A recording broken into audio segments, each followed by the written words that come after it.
looks fine.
Okay.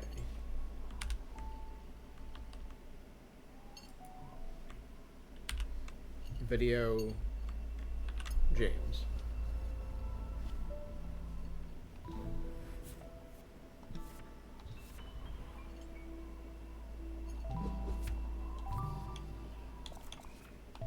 Stubbornness. I know her well.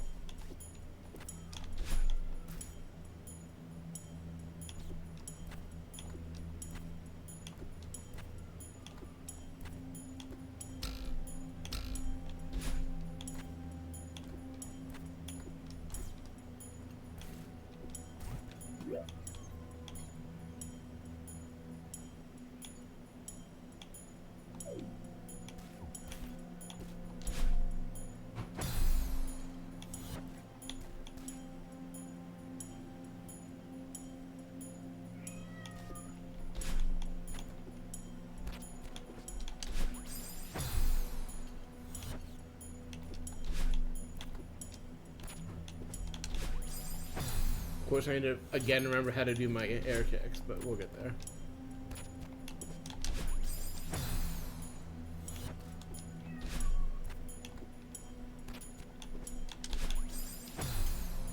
Trish, can you chill? Trish is wanting more stimulation, I think. I need to find better toys for her that don't require me actively sitting there even interested, because I would like her to be more enriched and happier, but I need to find a way to do it that is something I am willing to do repeatedly so that we are both happy. Sorry, I'm just checking something real quick. Several somethings, perhaps.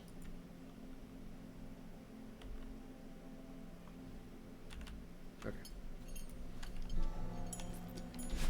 Nope.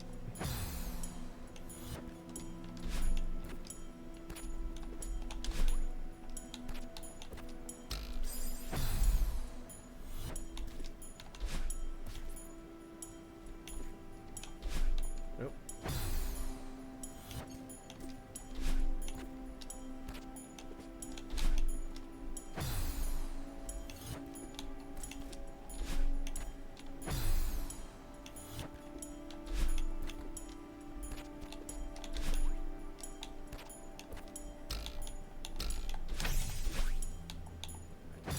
Right, you want to just fall straight out of it to get the block down there.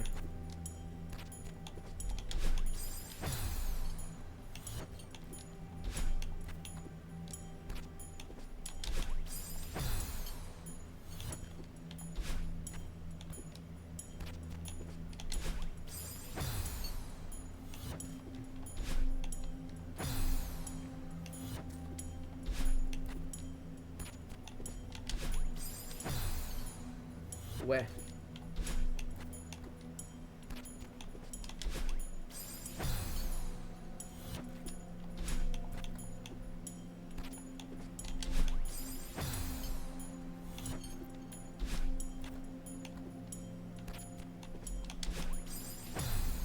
How did I have this down and then immediately forget how to do it again?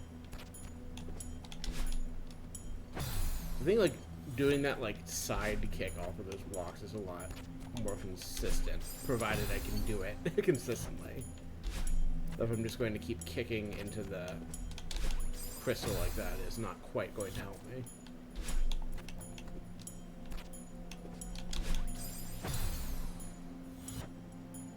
What do I have left? Great question. I don't particularly know, I guess. I think there's like a smaller chapter, Stubbornness, which is what I'm on now, and then there is, or not chapter, like sub-chapter or whatever. And then there's Reconciliation with Battle and then the outro. I remember like the last screen of the outro is Tough as Balls, but I don't really remember what happens between now and then. So, some amount. I think not a ton. I'm hoping a bunch less than I got through in the last session, but I'm not 100% sure on that.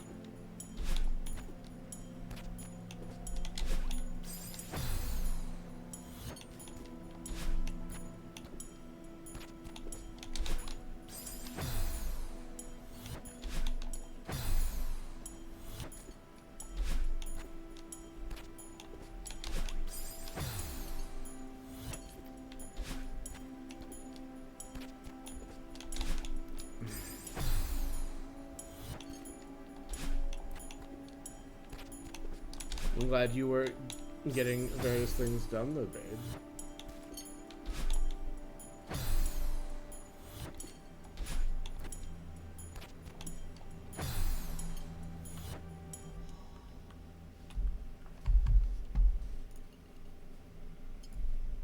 Nope. I have disturbed the Trisha. She is on her way.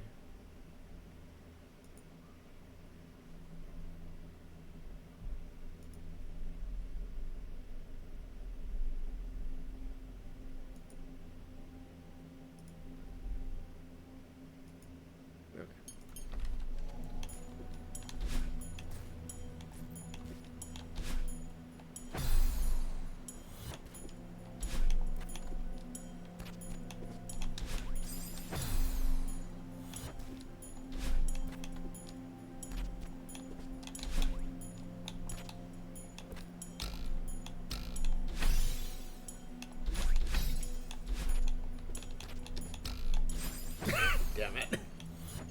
Like that, but with not flubbing the last bit.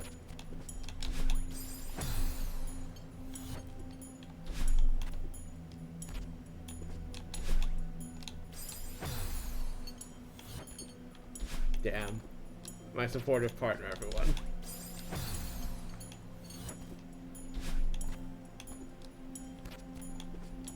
Mean to me. Hates me.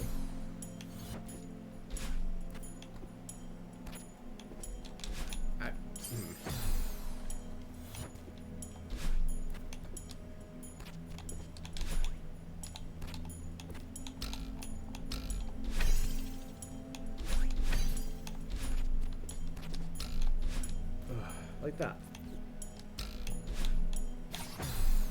Not like that. Love you, Aurora. Ah, so you need to do that, but with getting the crystal. I understand.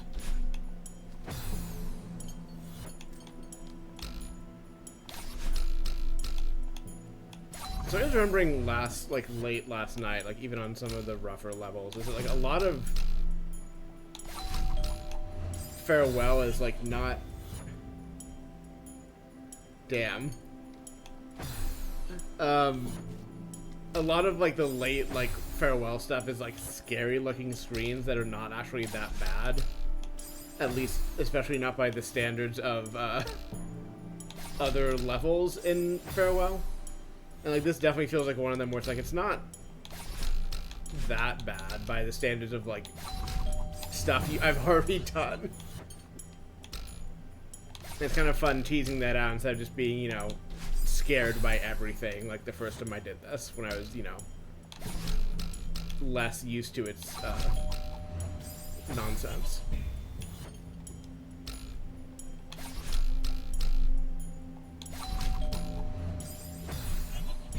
Love the woman, hate the villain, hun? Is that it? Is that the gimmick I should have played into if I'd thought this further out?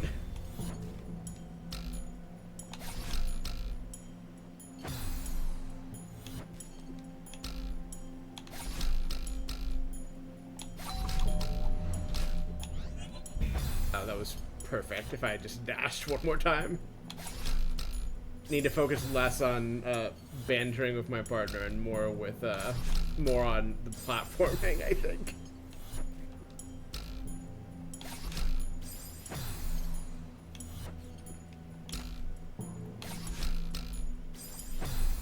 Listen, sometimes you yes and neither of you have really thought about any part of the bit.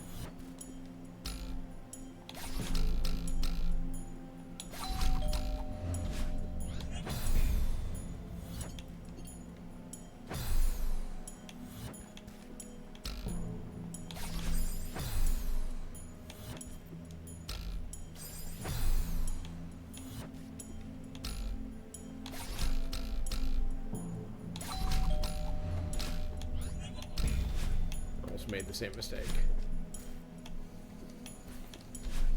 Menacing.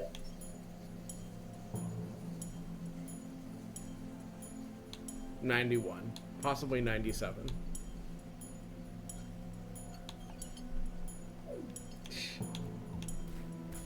I don't know where the brain cell is, if I'm being honest. I ain't seen that shit in a minute.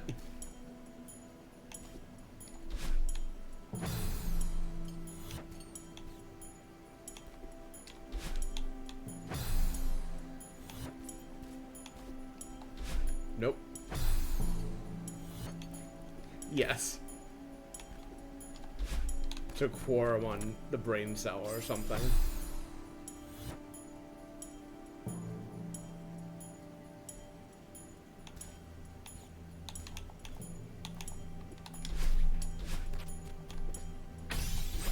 Oh, that would have been fine.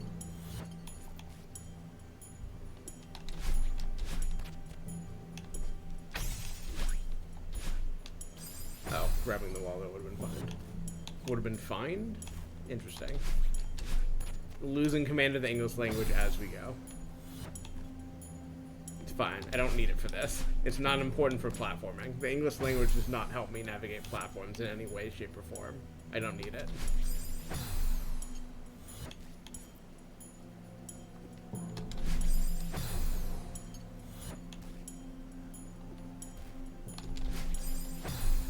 What I do need is a sense of timing.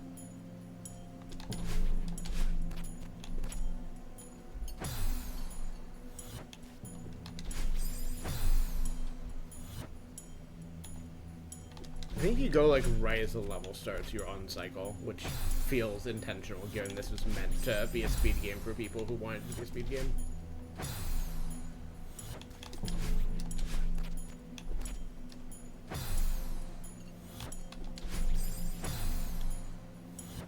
But you do need to commit.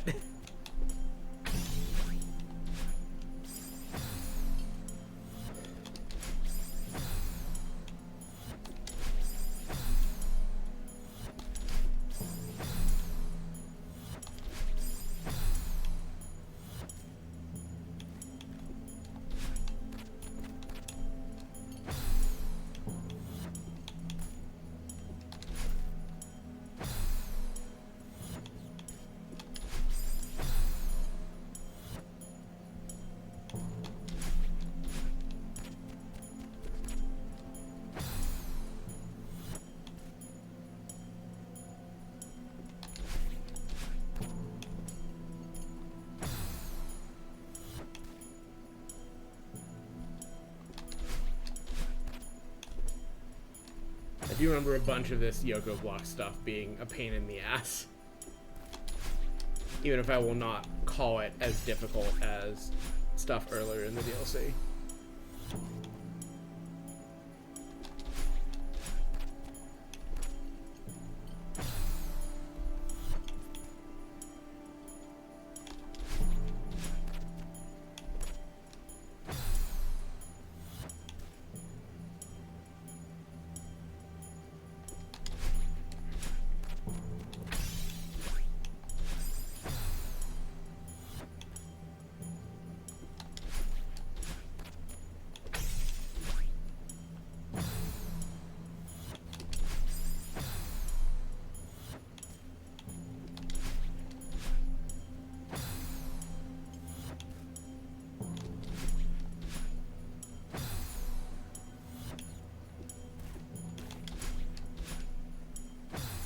God, being like right on the pixel of the edge of the block and therefore like stopping it from respawning is such a pain.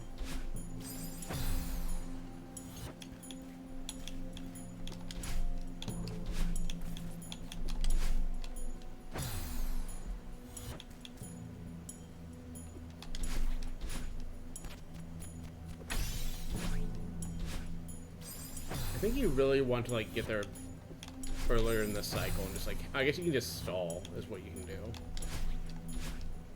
I think you want to like have the crystal right as the pink block has disappeared, because then it's really easy to just dash across.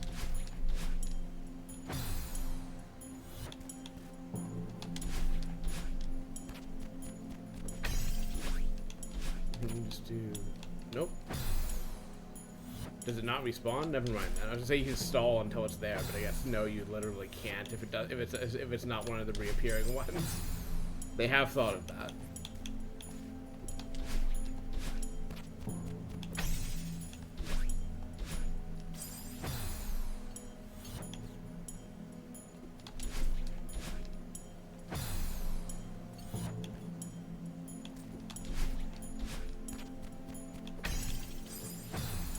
I wanted to go quickly there is the thing.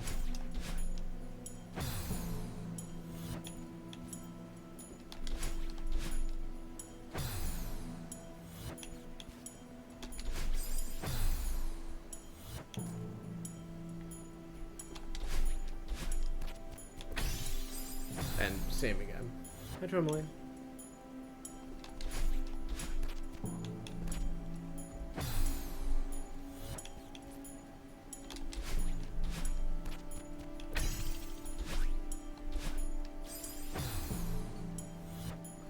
Yeah, I was hoping to, and well, I guess I'm still hoping to wrap up Farewell and not play it next week. Not because I would not love to play more Farewell, but because I don't want to be playing this level of Celeste and then also playing,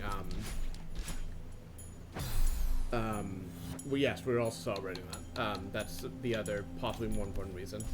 I don't want to be playing this game and then learning Rayman Legends in the same week, because it is two different kinds of platforming that will fuck with me. Which is like a thing in games that has happened to me before, and I would like to avoid it happening again. Like playing two games with similar but not identical control schemes at the same time, and like ruining my muscle memory for one or for both.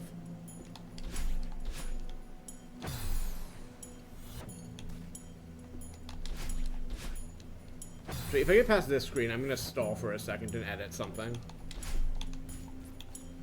As a little mini celebration, I get past this, when I get past this.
Curious if I'm just doing this the wrong way. Or if it is just I have the right approach and I'm not executing on it.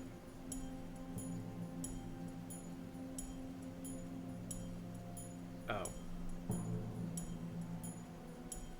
How did you do?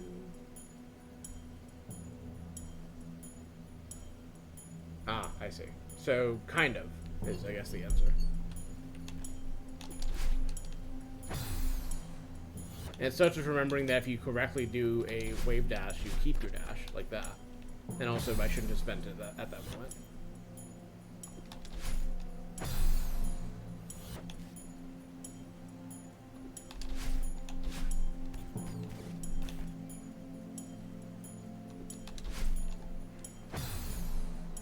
Done so many wave dashes, and yet they still sometimes fight my fingers.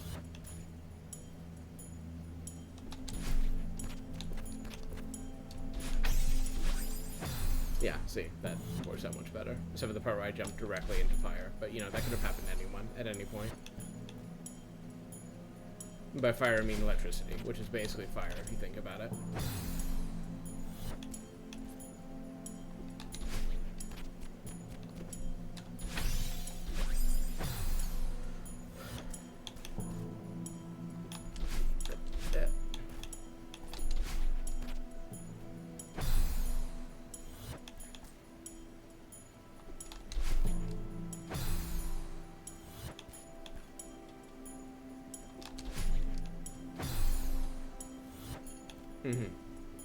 I was considering going there, and I'm glad you've just used the brain cell and gone there on your own.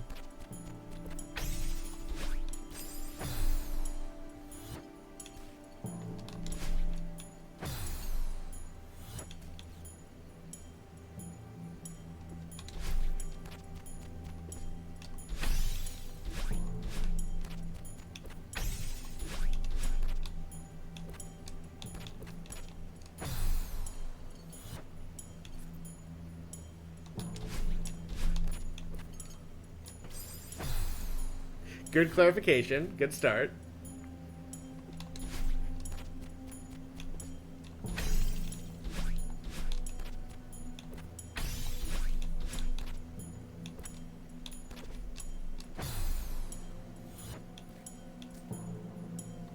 We're normal.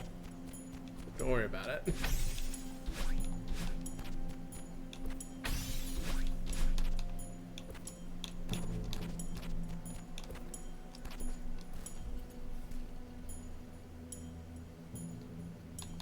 But if you're working to it being something Carmela can control, maybe, I would imagine maybe electromagnetics of it would make it difficult for her to use. Or at least it would not be a free thing for her to mess with her powers.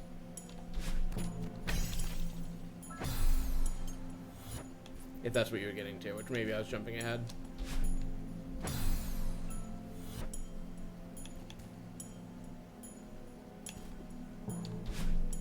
Maybe in combination with like an electrokinetic, is that the term people have been using? I can't remember.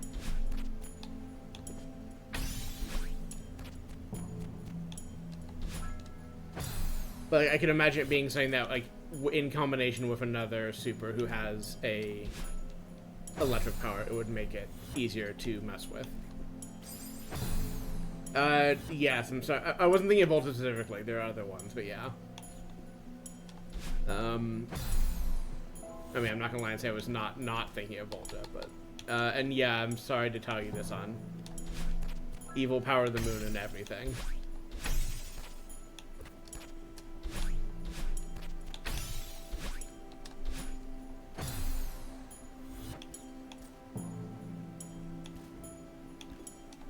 Well, actually, really, it depends on whether Kamala can do it at range, which, not currently.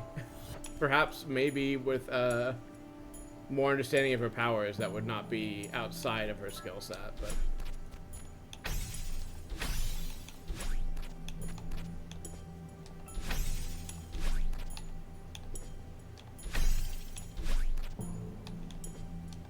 Another deceptively difficult screen. Well, you know, I mean, no, I use it for evil, hon. Villains. Come on. I ain't use shit for good. Oh, I think Trish is trying to get into a cabinet she shouldn't be getting into. Baby, down. You can't go into that cabinet. You can go into any other cabinet.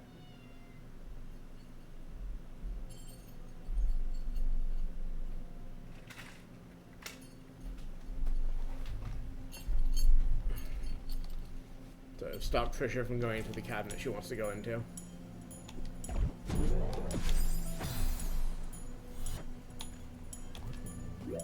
Now she's upset at me for not letting her go into the cabinet. She wants to be in one of the upper cabinets that has my plates and stuff in it. Which I actually caught her in one of these mornings recently when all the plates were dirty. But now it's currently full of stuff, and I don't want her to try to get in there.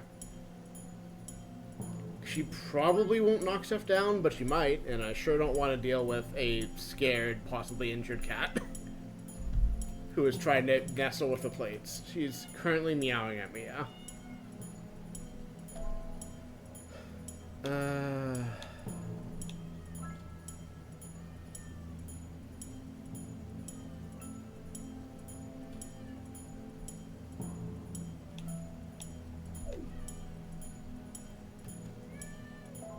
Yeah, she's very vocal when she wants to be.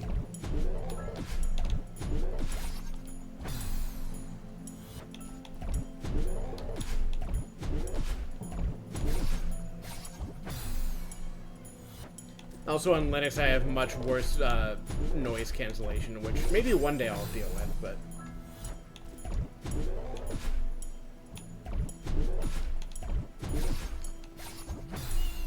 Baby, you don't need to cry at me. You don't need to cry. You don't need to do it.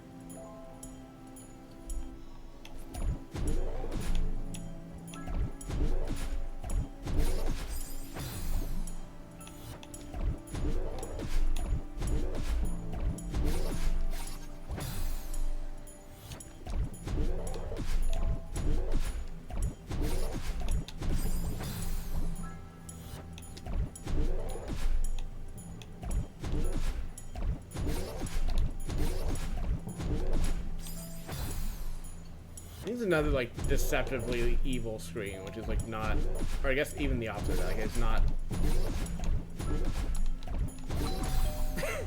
Well, it's not foolproof, but it is also not nearly as bad as it might seem at first blush once you pay attention to the timing and how the bubbles are laid out. And once you stop crashing directly into walls while you're saying it's actually really easy, like that. Don't do that. If you do things like that, it's a lot harder. But other than that, fuck.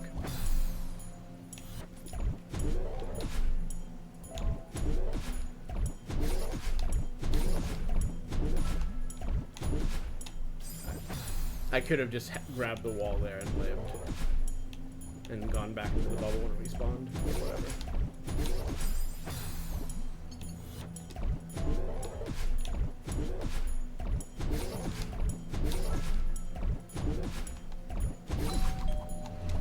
Fuck. You also need to not do that.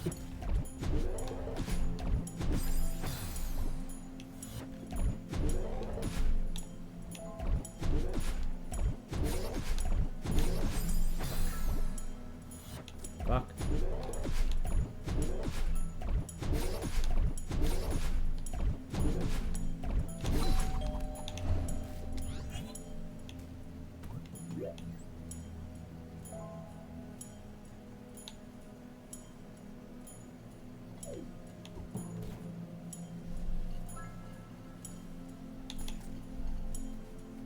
I really think that with these timing blocks at the beginning, so you know what you're in for before it happens. Like, hey, okay, this screen is only these three, by the way, and they go in this order. Which, I think the order is consistent, but like, which ones are available, of course, depends.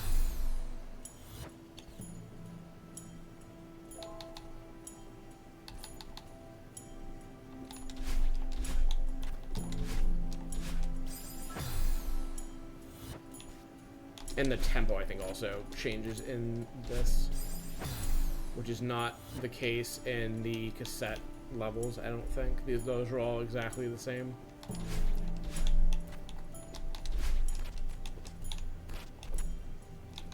No, I need to stall. Yeah, Galaxy had a few like that. I remember enjoying those. I remember enjoying the Galaxy platforming generally. I never touched the... fuck.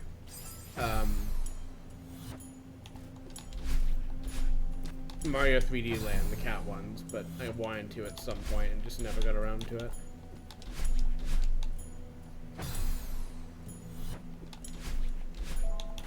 And I got a copy of, Mario Has a Hat, What Does Shit, the video game. At some point, and just have not gone around to playing it, and probably will not anytime soon.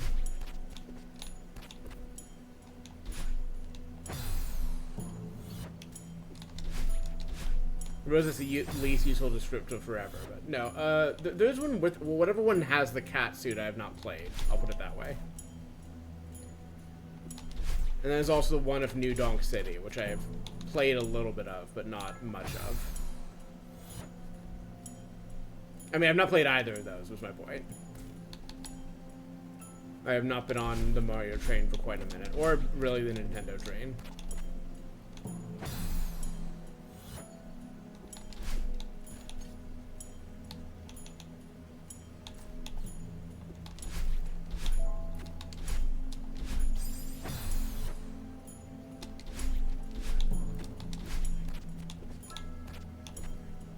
I think you really want that jump so you can just stall. Fuck.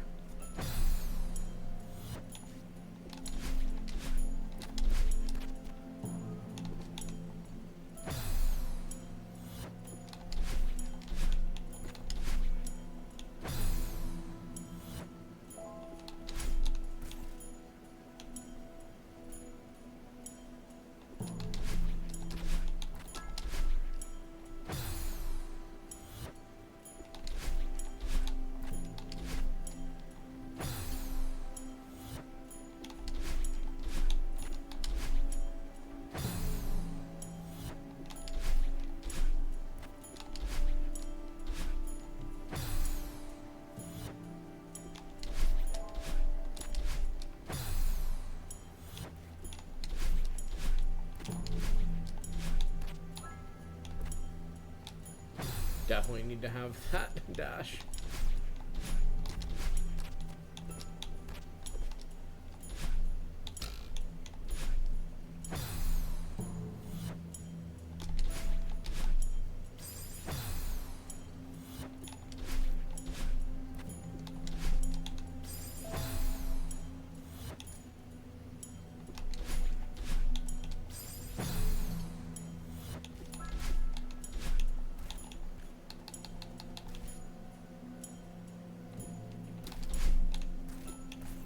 I love to flub jumps I've done a million times already. Makes me feel good.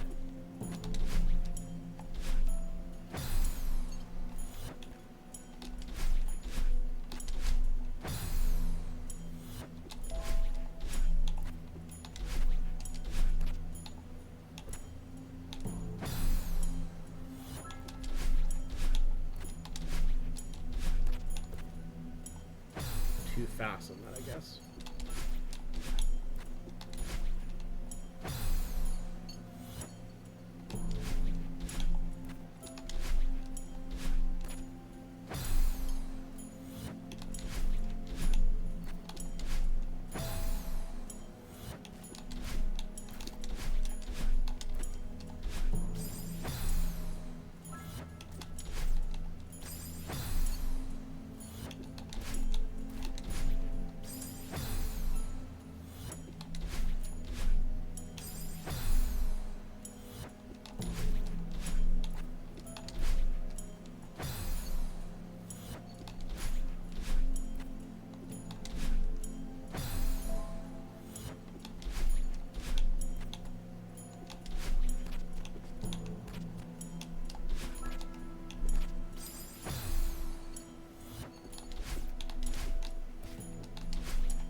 you really need to like hold all these jumps as late as possible, and it's just such a pain to do it consistently. Especially when you're still not consistently landing your wave dashes.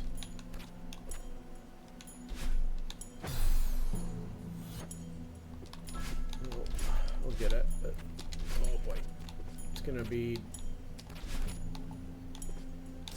I guess actually, yeah, dropping there with the dash is the correct play. That is at least one way I can make that easier.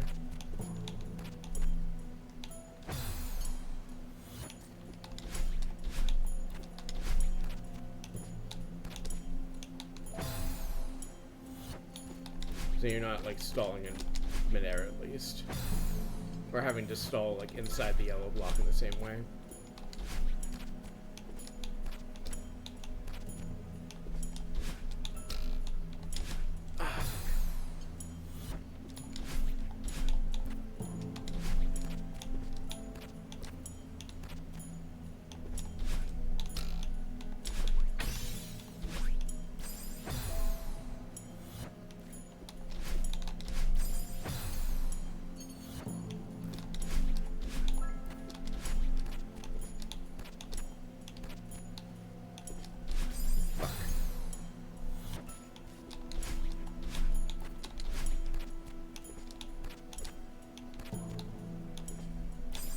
I figured I was dead without the dash. I thought it was worth practicing just in case it wasn't.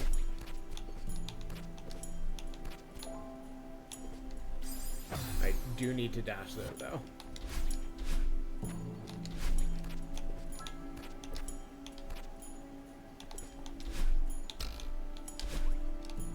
I disagree that didn't count.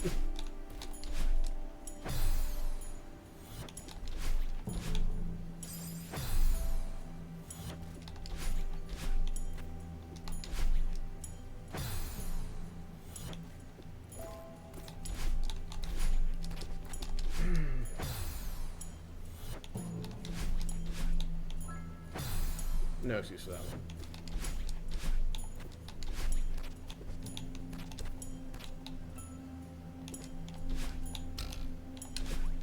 I cleverly dodged it at the last minute.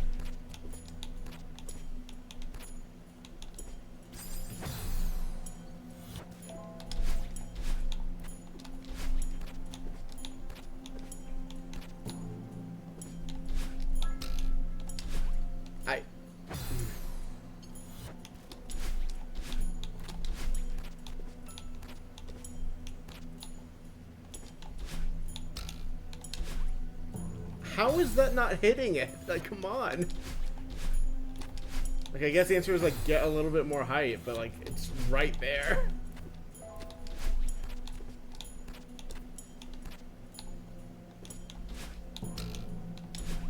I think it's need to do the kick gives you, like, a little bit more height off the side of it. But those last 3 attempts, like, really should have counted as hitting the block. Or the recharge crystal or whatever the fuck.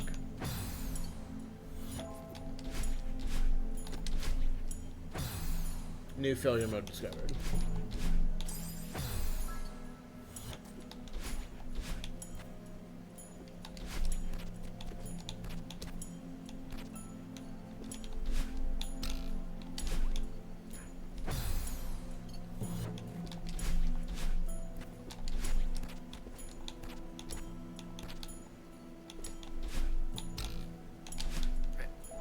That's, I guess, the fail-safe of trying to hit it on the side if you just straight up miss it like that. I am being very consistent at this beginning bit, though, which makes me happy. You're really not going to give that to me.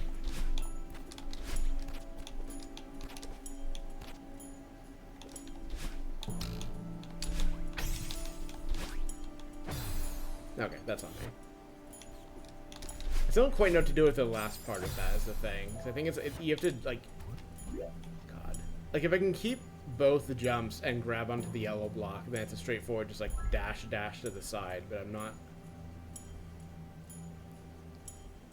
Maybe my timing is off, and like if you time it differently, you can like grab the crystal just as the yellow block's about to form, in which case it's fine. Because right now I'm coming in too early and I have to like stall, which fucks with the timing. Or, you know, more importantly, requires me to take a jump, which fucks things up.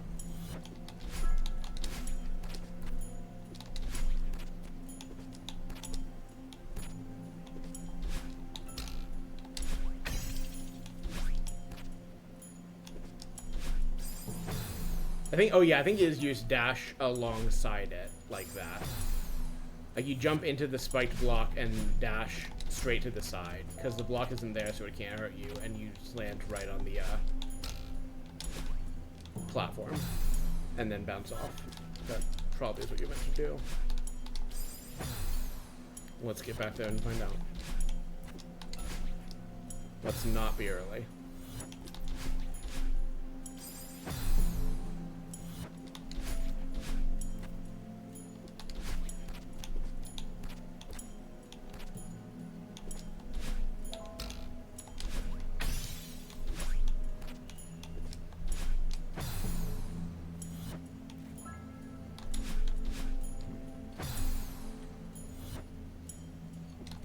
Hello, Azada. Welcome to Yoko Block Hell Challenge 2025.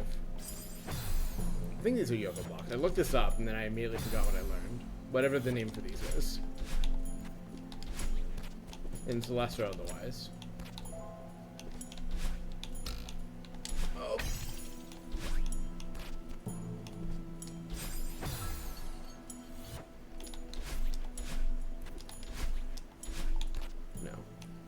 I'm already deceased.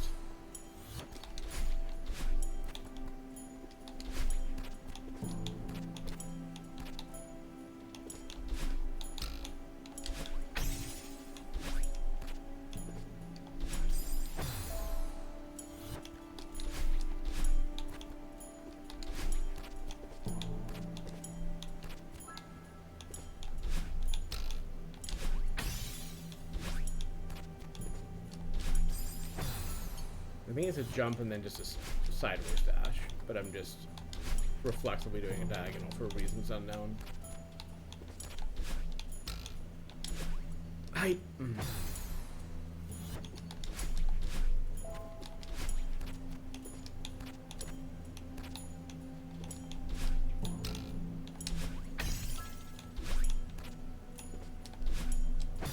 Not quite.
Again, I'm going to check something real quick.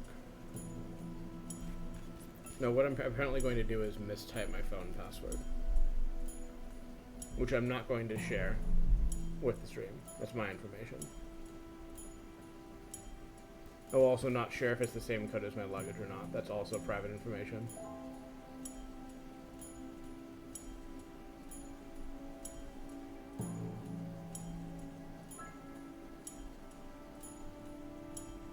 I see. Okay. Yeah, that does make sense. Also, I'm gonna have some soda.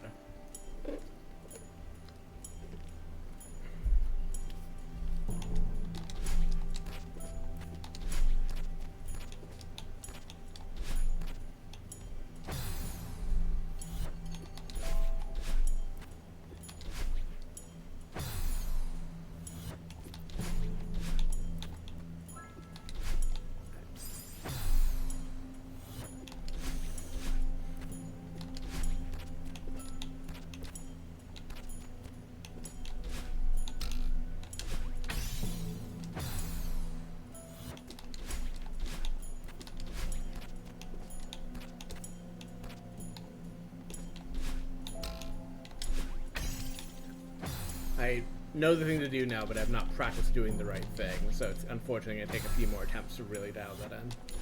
Such is always the way of things.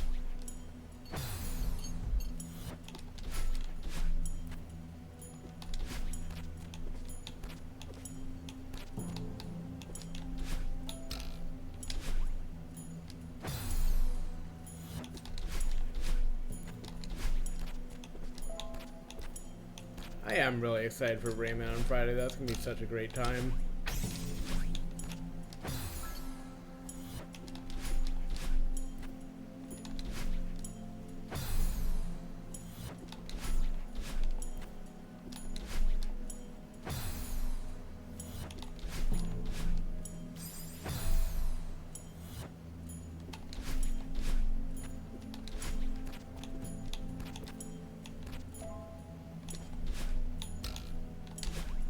I continue to disagree. Yeah, they made a whole show about it, you're right, Aurora. Big in the 90s or whatever. How? My head was inside the crystal. How does that not count?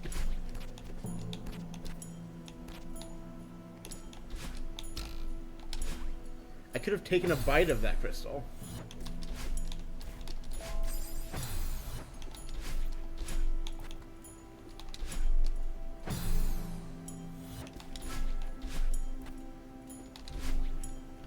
I think the normal jump recharge crystals, the green ones, taste like spearmint, and I think these ones taste like bubblegum. That's my official. Okay, you gave it. I genuinely was not looking at the screen when you typed that. We just came up with the same thought independently. I stick with bubblegum.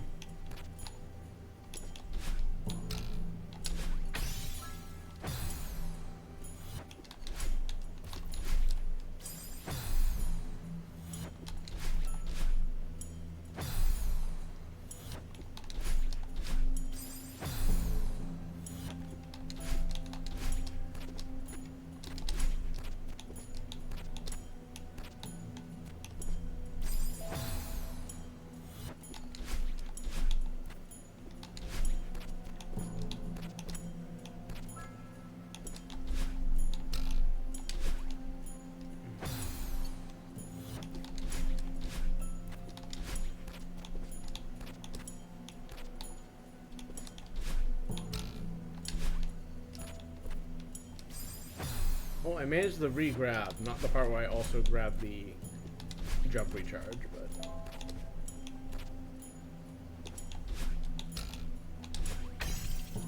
I'm trying to think of an Everyone Hates Chris follow-up, but I couldn't think of something that sounds like another famous video game protagonist. To make a worse version of your joke. I think they call this riffing.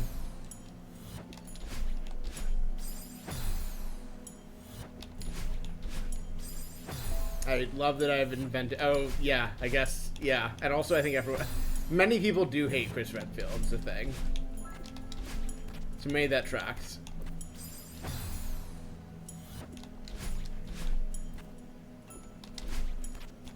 God, I need to stop burning my jump by accident. Or burning my dash, even.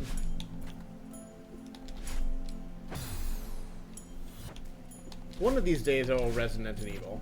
Possibly even on stream.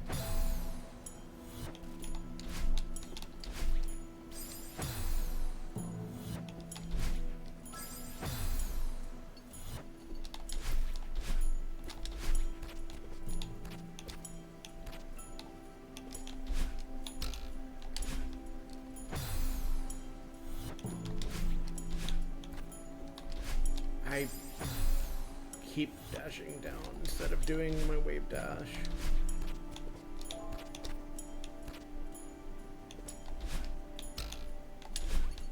Ay, Jesus.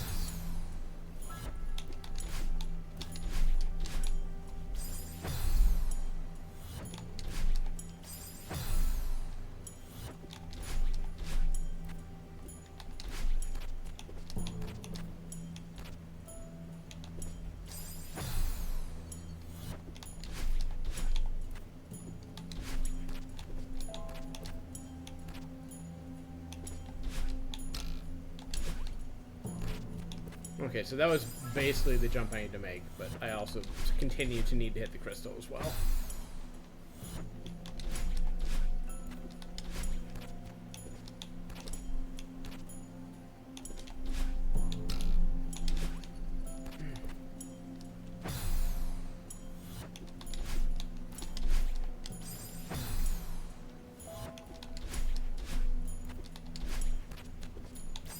Rayman Origins was a huge couch co-op game for me in the days when I actually played those at all. Like, I've definitely played a lot of it just solo, like doing the hard levels, but I also played a lot with like one or two friends, and you know, just getting up to some nonsense.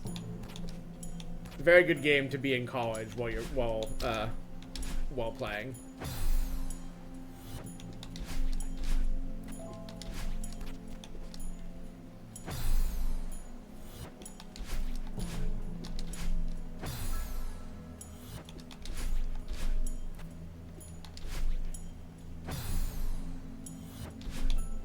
That's okay. New and exciting dash failure.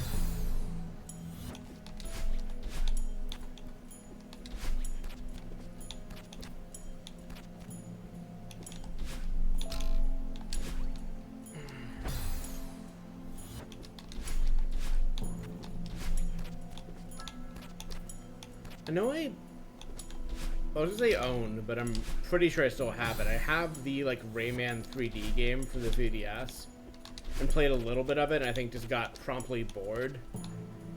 Never touched it, and I played Rayman Raving Rabbids, and I played Origins, and I have not played anything else to my knowledge. That's not true. I played the XCOM type game they made of Mario and Luigi Kingdom Battle or whatever. That game was good.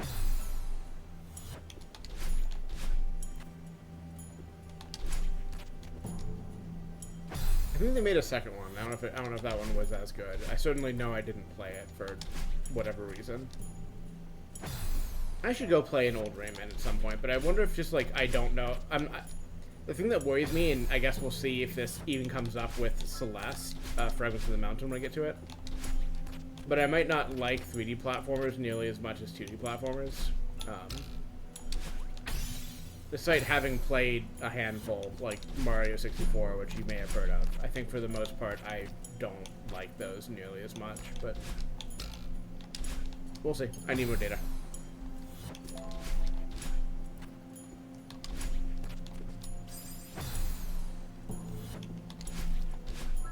It's at least part just not familiar, like lack of familiarity. Like I played a little bit of Crash Bandicoot in middle school because the YMCA that I was at had a PS1, and a friend of my parents that we hung out with a lot when I was growing up also had a PS1 and possibly even a PS2. So I played, the latter of which being how I played Tony Hawk.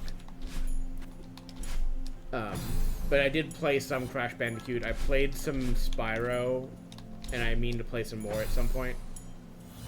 I think Spyro is actually by far, like old or new, is by far the game I am most likely to play of like that era of old platformer game, because Spyro, from what I remember, was very good, and I have very fond memories of it, even not having played it to the fullest extent.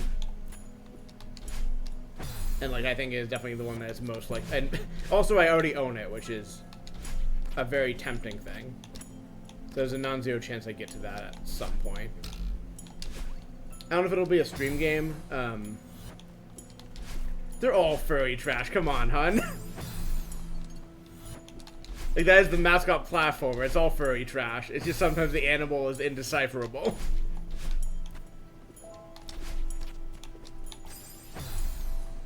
I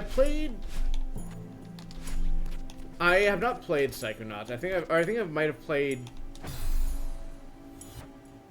I was gonna say I played a little bit. I think that's a lie. I'm thinking of Quantum Conundrum, which is not Psychonauts. I kind of meant to look into it at some point. I have not played it.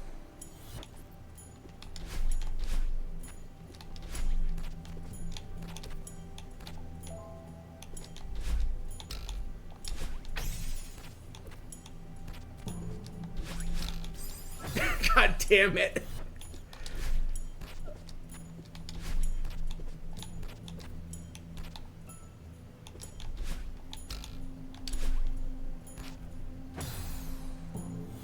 At some point I need to make an actual short list of things I'm gonna play at some point, and I might put some of these on there.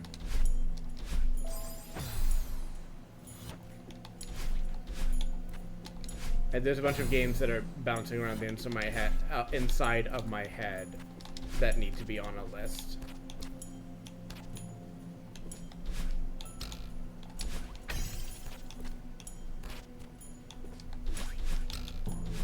There we go.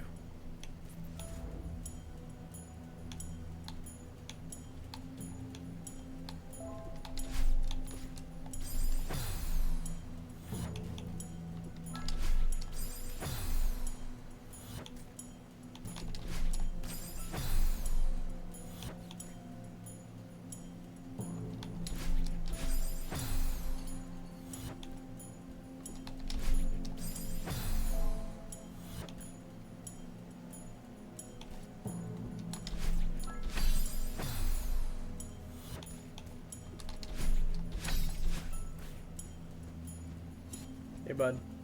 How's it going?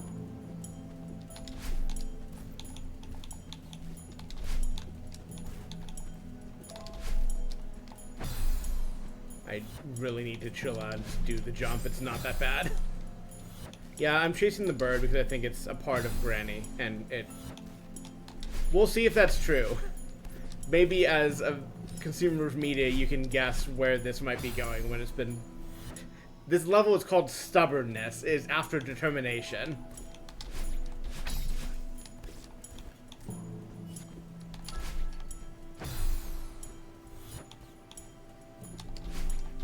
Also, if I'm seeing the bird, we're almost done with this section, I'm pretty sure, but maybe there's like one more sequence with it.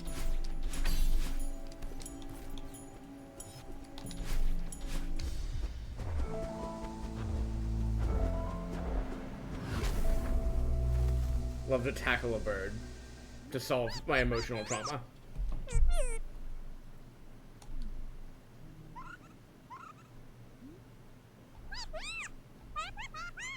No! Madeline, you fucked up. You made the bird sad.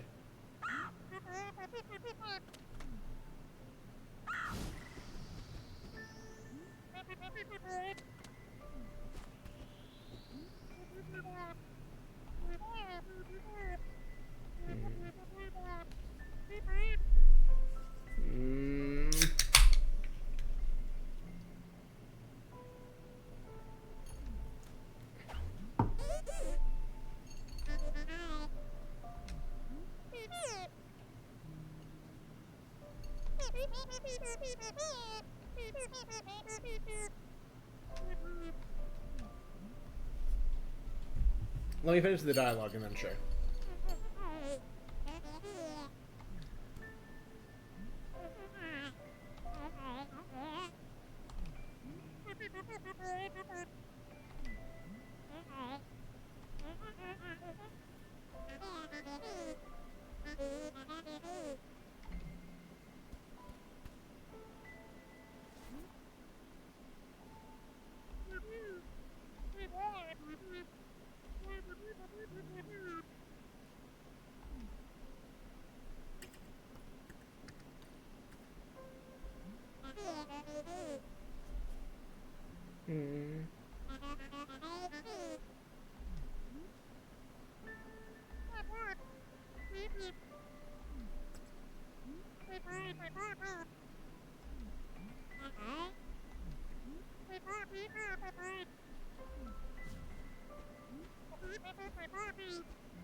I will do big stretch. Thank you for looking out for me, babe.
Wah. Let's free a bird.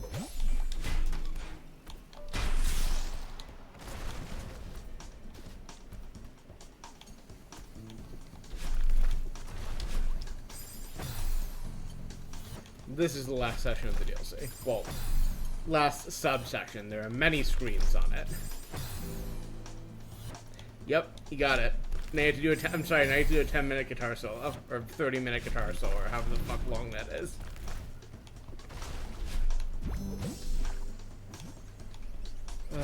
Jellyfish, my beloved.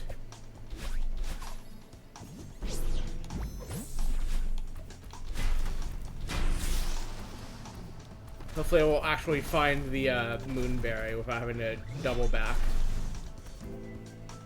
I missed it my first go around. I think I know roughly where it is, but... God, this section's so fucking cool, though.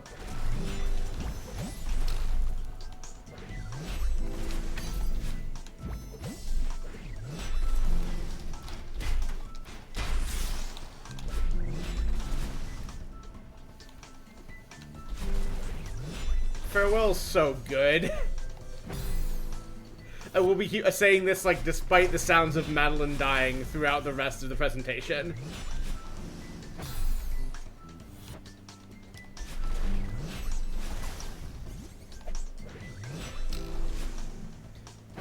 Like, I think, like, a lot of stuff about Celeste was like, yeah, like, we mean for it to be, like, you know, challenging as storytelling device, basically. And I think that, like, that sentiment shines, like, most thoroughly here. When it's just like, yeah, it's tough, but, like, you know, you're gonna get through it, the three of you. at this point and make things right and, you know, wake up.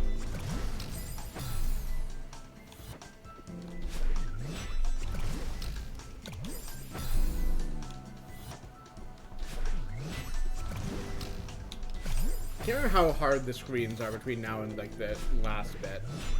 The last screen, as I've been continually saying, is a motherfucker, but I don't remember, like, any of the other stuff between now and then. And I did not get the Moonberry last time, so I know there's a little bit of stuff you have to do to get the Moonberry, and we'll see what that's like, I guess.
Jesus. Too much mat movement.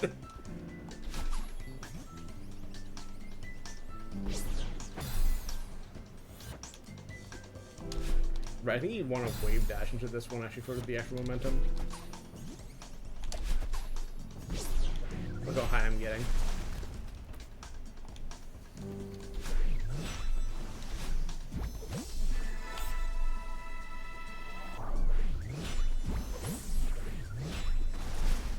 This is so much fun.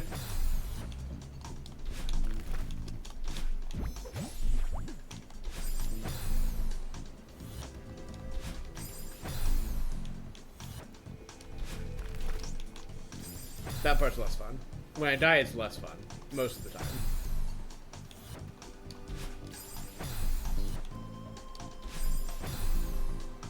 A fun thing to keep in mind through all of this is Farewell, like every other level in the game once you've beaten it, once you've done past the seasides at least, has a golden strawberry that you unlock by not dying from the beginning to the end of the level. And there are a lot of people that have gotten the strawberry for Farewell, and I respect them, and I will never attempt to join their number. Because I do not have that kind of shit in me. Not even just in a skill set, but just like in the sense of having the patience to do this over and over again, to like hone your play to the point where that becomes doable. I had this like tuned in, I need to just retune it in. So if you want to go that.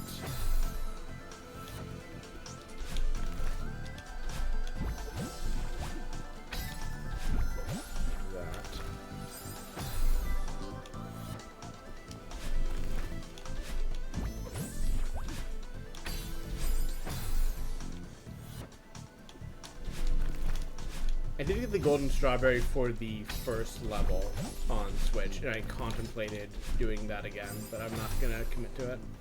There's also a golden winged strawberry for the first level only,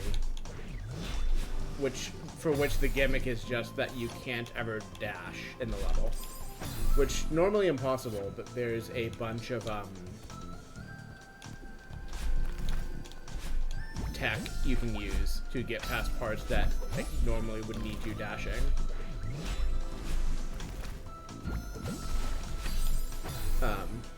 And I've thought about trying to learn that stuff to earn the winged strawberry just as an accomplishment point, but I'm also perfectly fine not doing that.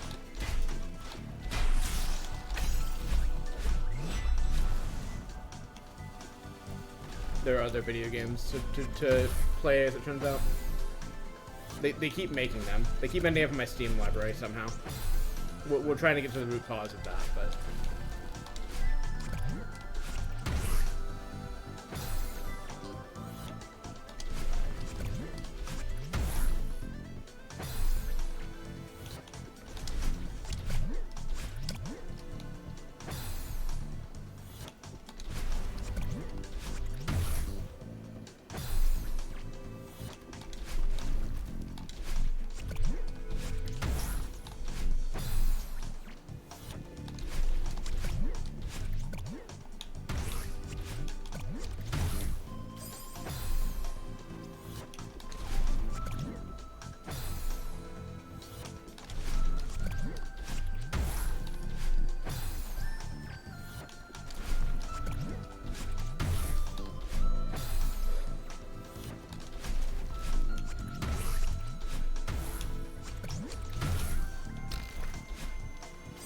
Yeah, you need to not immediately drop both of those.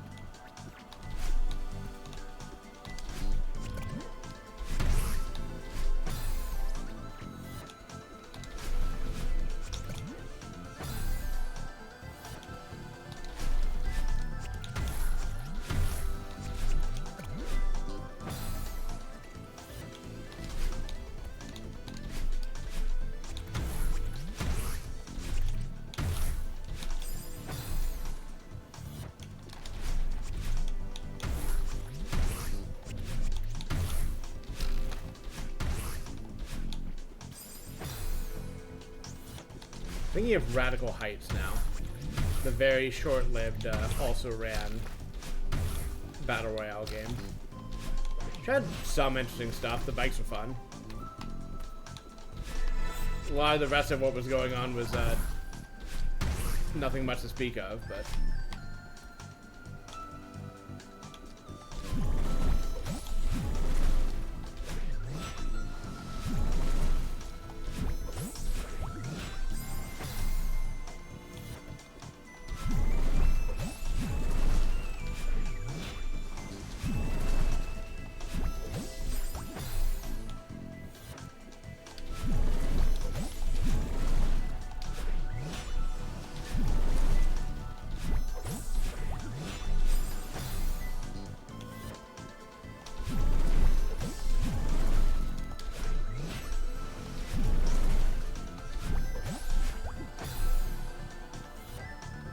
Ring of Elysium is always my favorite also ran of the Battle Royale War era. Our previous Shogunate before our modern extraction shooter Palooza.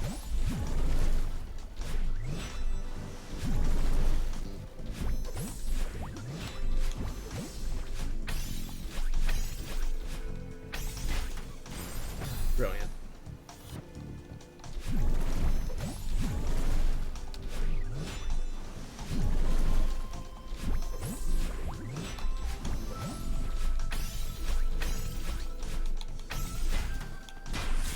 There we go.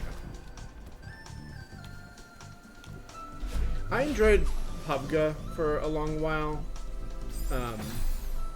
Like it had its moments. Like I had some people that I was like really into it with, and like had a good amount of time, and like even had some fun with solos for a while. There was always a fucking horror game playing solos in that, especially if, as I did, if you solo queued against trios or quads, you had an adventure. If they ever realized you were solo, or just, you know, found you and just mercilessly killed you because you were one person and they are many. But there was a lot of fun in it. I got a solo chicken dinner once, and it was my wallpaper on my desktop for like a fucking year. Unfortunately, that was before they added achievement, so I never had the solo win achievement. And for a while, I tried to like rehunt it, but like the fire wasn't in me anymore by that point, unfortunately. Never liked Fortnite. Did dabble in Apex Legends for a bit and contemplate getting more into it, but, like, it's not really my thing.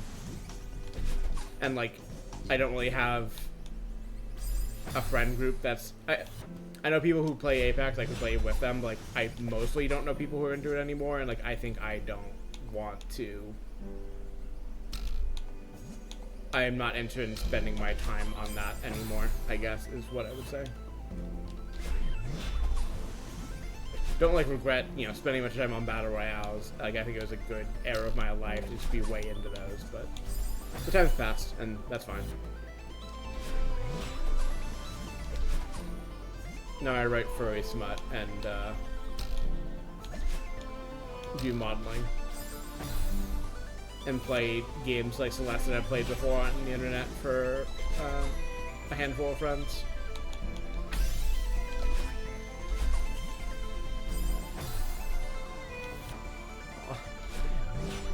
Well, I mean, this one's pretty good, I would argue. Like, it's not, but also it is.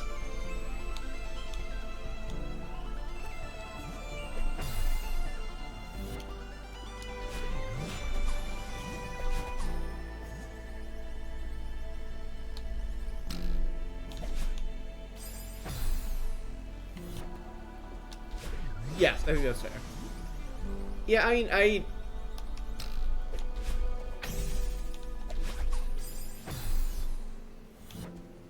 I think I have a lot of areas in my life that were deeply flawed in retrospect, but there were a lot of, like, good individual times in them, is, I guess, the way I would put it.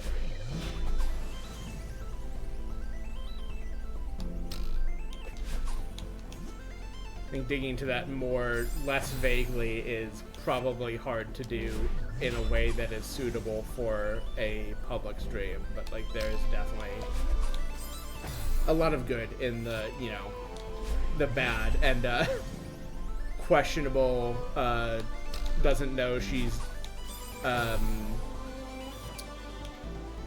adapting for depression, anxiety, and undiagnosed gender dysphoria moments, and maybe is not picking the healthiest chemical responses to such. Well, goodbye, Jellyfish. I'll miss you.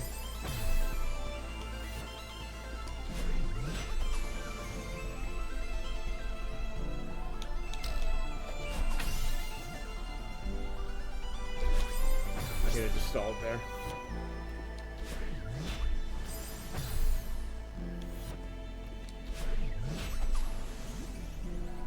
It's always, like, one of the nice, like, bedrock things when you are a person like me and have the bad brain is, the solace, at least, is in as long as you keep living, you keep having the opportunity for things to be different or new things to happen. Even if I have not, despite this being a very good era of my life in many ways, is a very bad era in many other ways, largely ones that are out of my control, and I can take solace in one of those to help me through the other, and hope that there will be times when it is less of a compromise, or less of a mixed bag.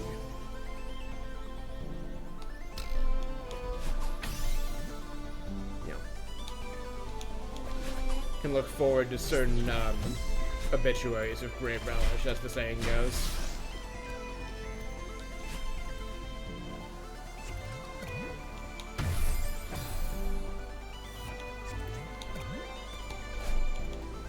Something like that. Right, you do need to time that, don't you?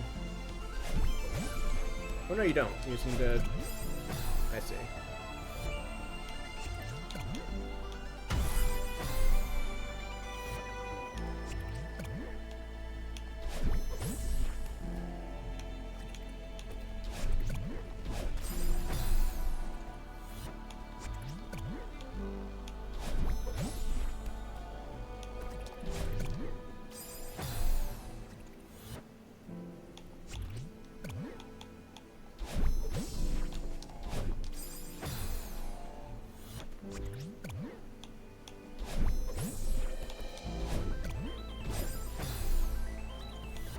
One of the death sounds these pufferfish play sounds a lot like fox McLeod's death sound in Super Smash Bros.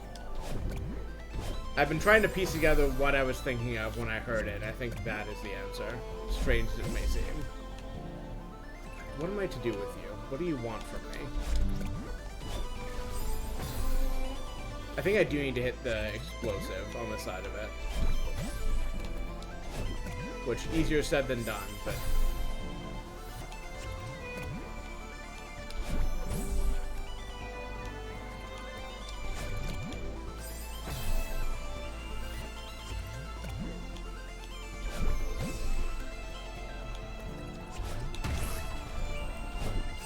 Oh, bird.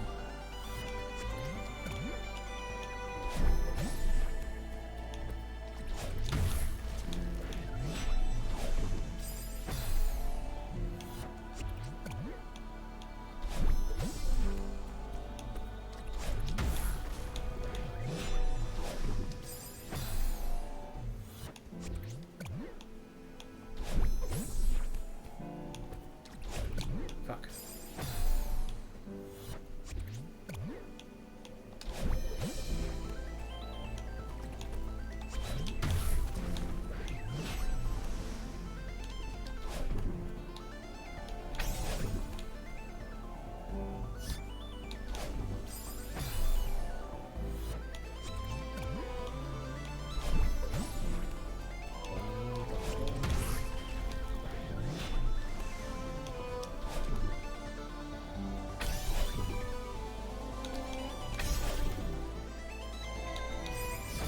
You really need to be on the other side of it, is the thing.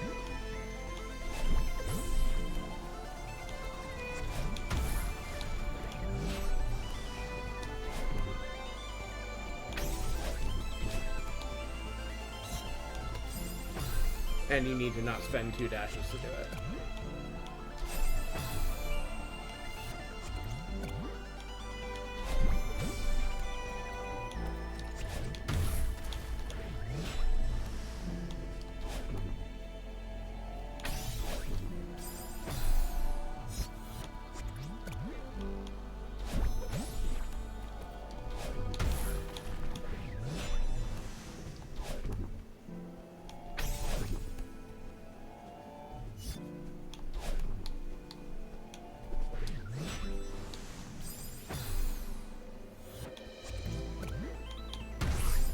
Whoops.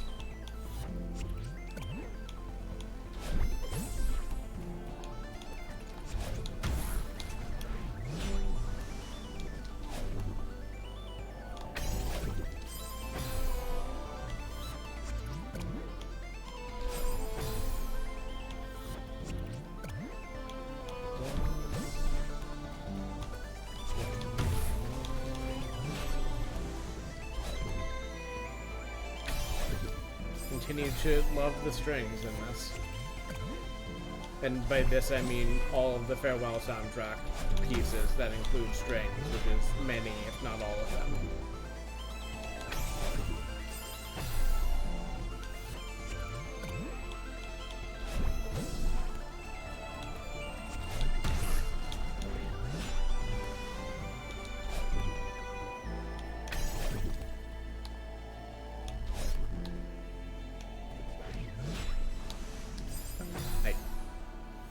I'm trying not to dash because those platforms will fall, but I think you can arrest your momentum there in a way that will let you recharge off of one of them.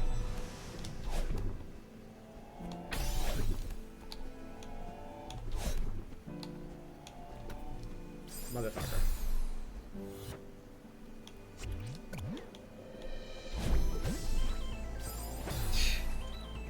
Thank you. I don't know quite how you got to that, but I accept the charges as written.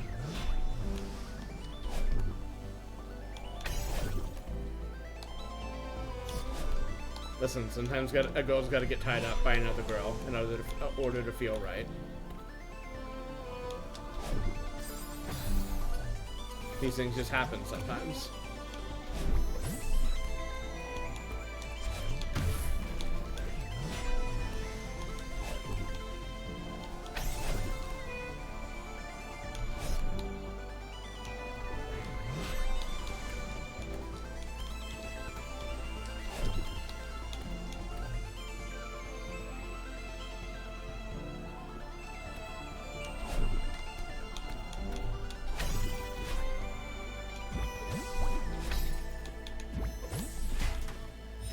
I see. Okay, I understand the process now. I have downloaded this level. You can probably misuse that terminology out of fighting games, right? No one will call me on that. There's no laws.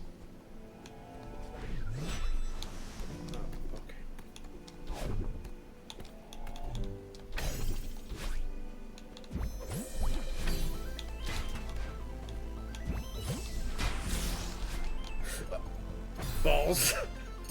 No reason for that. Just panicked in the last possible second. Oh well. That's fine.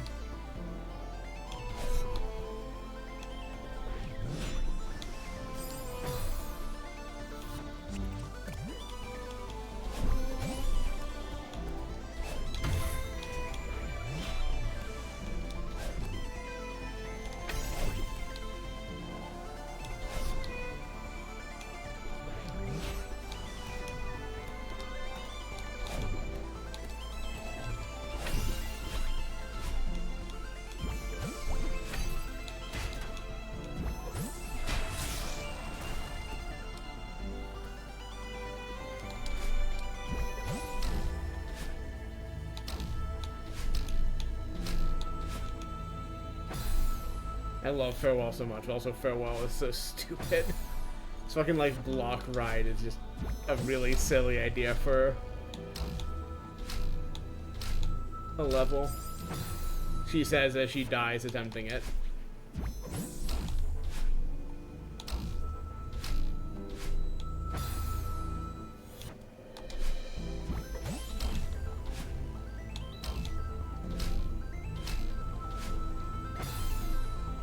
Trick, of course, is transitioning between floating bounce platforms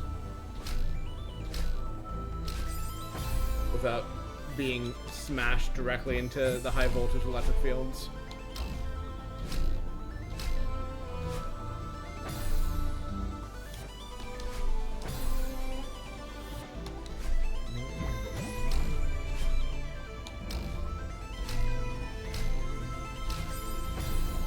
I know I need to go to the top one, but I don't see the exact safe time to do that yet. I mean, maybe the answer is just, yeah, I think stall, basically, is the answer.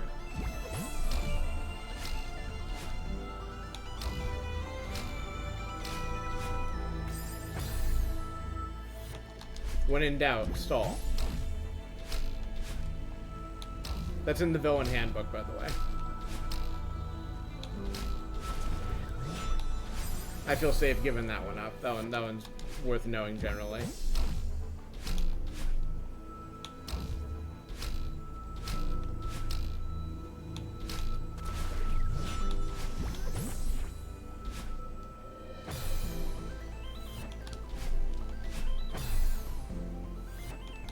I guess it's when in doubt monologue specifically, if I'm really being thorough here. But if you can't monologue, stalling also something worthwhile on its own. Ideally stall by monologue, however. Ideally stall by making up bullshit for your live audience to entertain them while you re-download the way to do a set of platforming challenges to your hands.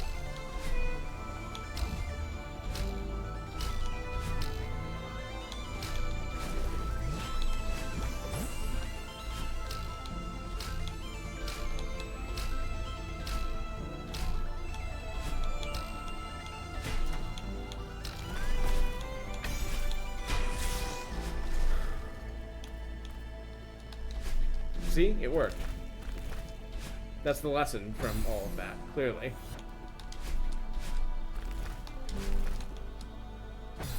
The lesson clearly also is that I still need to practice my wave dashes more.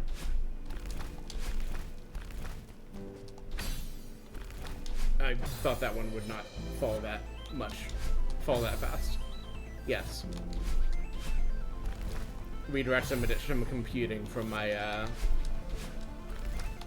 extra auxiliary capacity.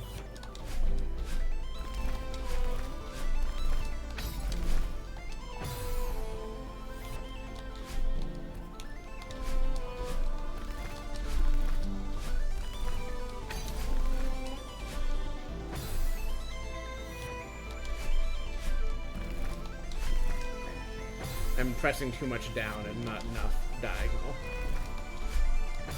Well, that was not the problem that time. No, I need to not land on it.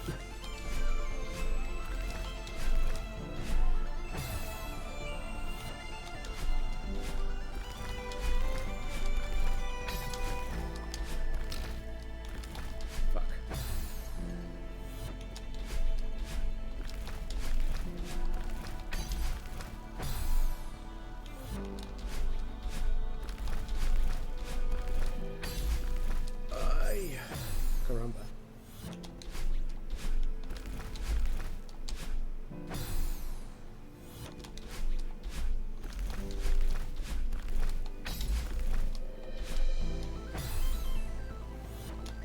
So I need to look into hand tracking stuff. Both getting it working on Linux and seeing what I can buy and or have made that will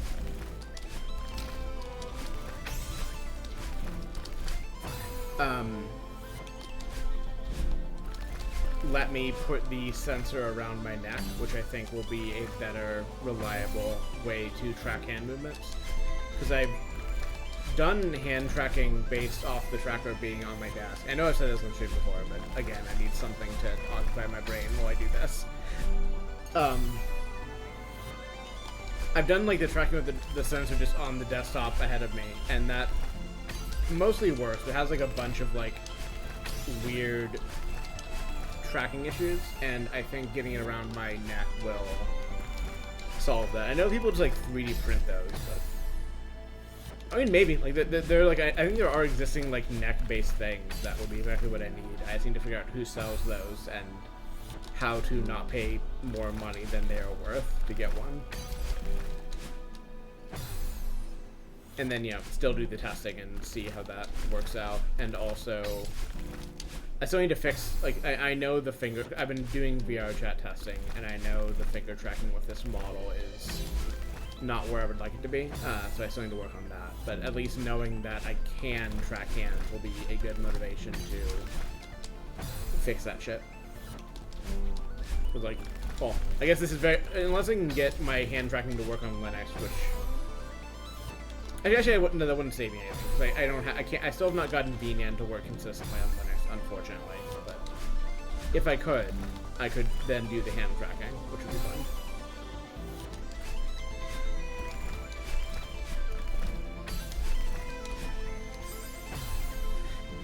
The other things I could do for streams like this are finish the controller hand drawings, but I think I'm still not prioritizing that work.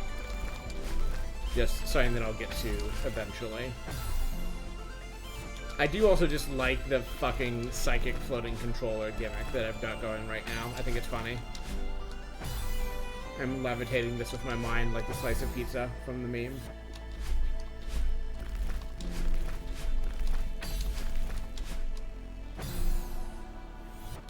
Also, it's a good controller. I'm very proud of the controller drawing. So even, like, I knew I very deliberately was like, okay, I'm going to go ahead with the controller drawing because that part's good on its own. And I do not for a second regret that, because I think it continues to look good.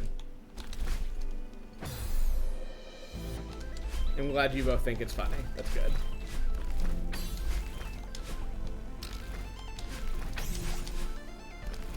Fuck.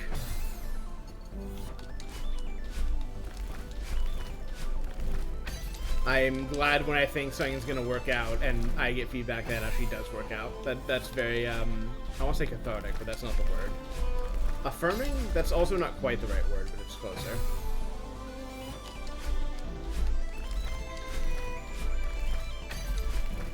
I could, but I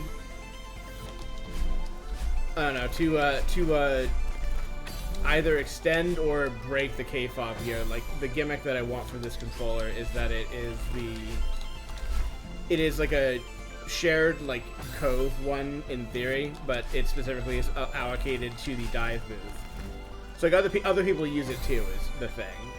And if I ever, finish other models that I would like to do in theory, I would use the same controller for them to extend that idea. Like specifically Rose and Weaver and Whiteout would be Whiteout and Weaver in that order would be the ones I would make next if I end up making more models. Which I would like to. Like, I've made models of both of them before, and I would like to bring those models up to the same parity of skill that... Well, I say this one, but this is a PNG. This is not the model. But the model that this PNG is based on, I would like to bring those characters up to this bar at some point. I just need to figure out when to do that with the none free time I have and the 1 billion creative projects I have.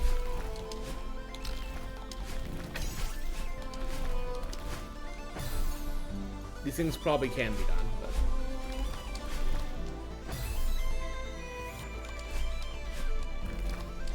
I have been progressing on writing, at least. I was writing a bunch of synth edit scenes, or, well, I was working on one specific scene with synth repair work earlier today that hopefully will be eventually wrapped. I realized I want some more... I wanted some more emotional stuff in the scene. Yeah, I had a synth deer before Sherry had her synth conversion, I'll have you know. I've had this character since... Well, I've had art of the character since 2021. I've had deer art of the character since, like, 22. So it's been a minute. What I've not had is necessarily her whole personality and, exactly what makes her tick and what of that is good and what is bad. Oh, Jesus.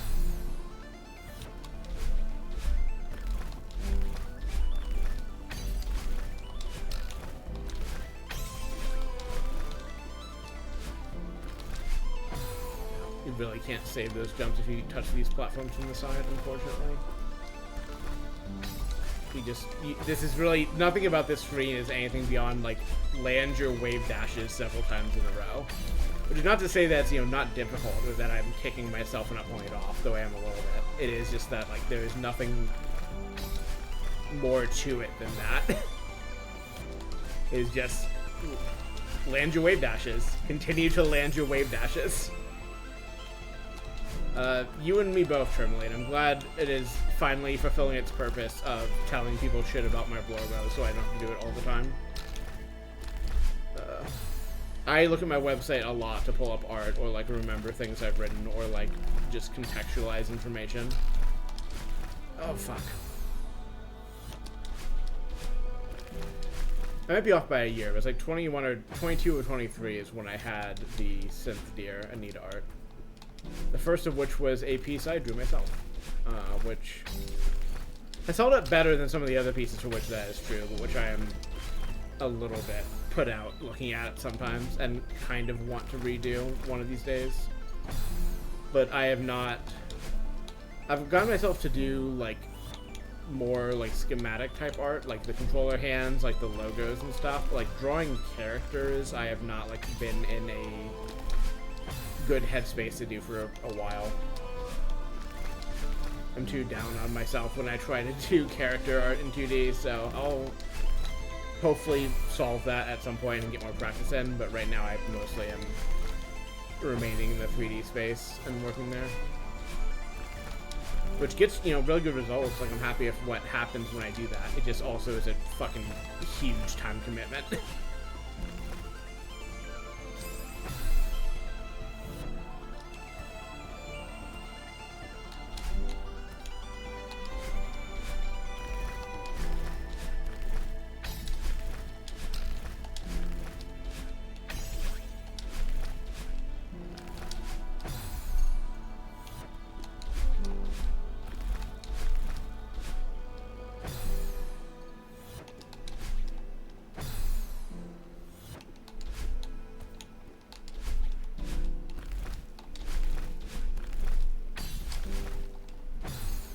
need to stop holding the trigger through so much of this. It's just like a reflex action that I, even while complaining about, I cannot consistently stop myself doing, which is unfortunate.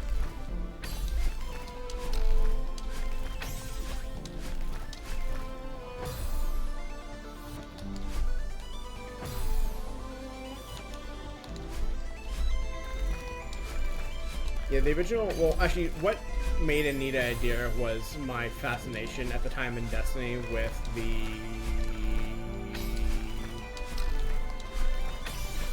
deer skull exotic that I'm forgetting the name of in Destiny, which was stag, which was very powerful in GMs at one point. Might be now for all I know, but it was very popular in GMs at a point when I was, you know, playing a lot of GMs with my friends. And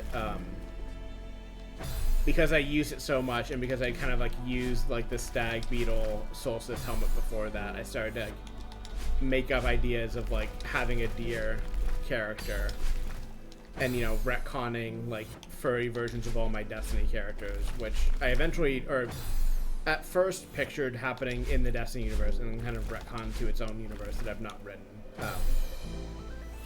But Anita got, you know, associated with deer that way, and then I had to think, like, okay, well, white-tailed deer probably, because that's, you know, a common kind where I live, or, you know, places I've lived. And then from there, I was like, okay, well, what are Rose and Bryce, who I already had names for at that point, I think. Or I think maybe I was developing them as I went, but I had at least Rose's name. I think Bryce might have come later.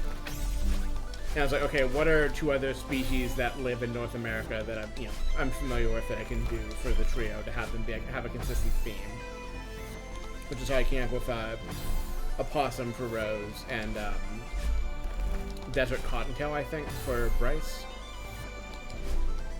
Which I thought was a nice counterbalance of, like, you know, prey/omnivorous animals and 3 North American animals against Carmilla's you know, snow leopard and predator animal.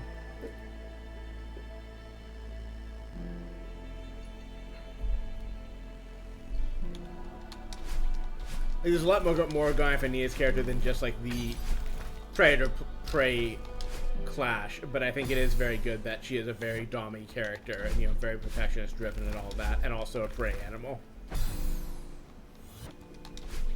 Well, the first Deer Anita art is 22. I think in 21 it was just her. I mean, I could tell you. Yeah. I mean, that's the thing. That was when she was in her like original Exo Guardian form, basically. And then I think from that point on, I started to commission her as a deer.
To not learn this incorrect wave dashing technique out of nowhere.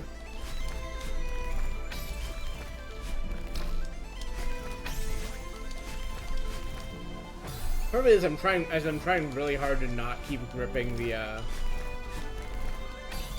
triggers, but it is such a reflex action for me that making sure I don't press the triggers requires holding my hand differently.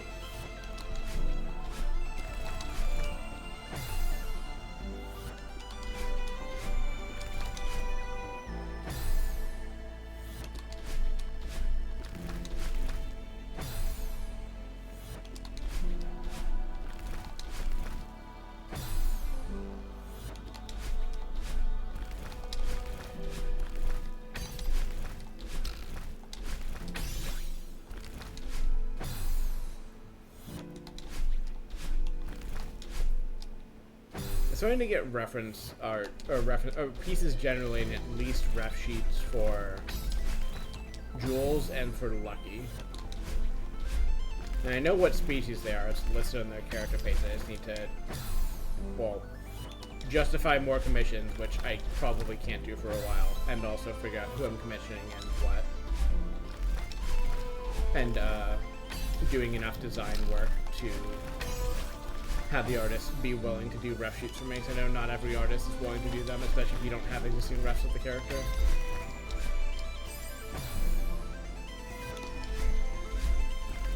Let's hope that I can give mood boards at least. Like, when I commission Jules art, I'm just going to put art of Corky from Bound and say, that, please. Give me one of those. Well, that and, like, a bunch of, like, of the things you show me, Aurora, of, like, various hot rat girls. I'm gonna pick some of those, and then I'm gonna pick, Quirky from Bound, and I'm gonna go, that's what Jules looks like.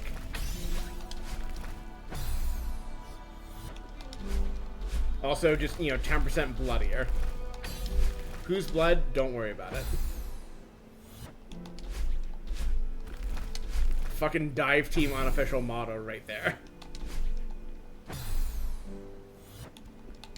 She is a girl and a rat, yes. Both these things are true.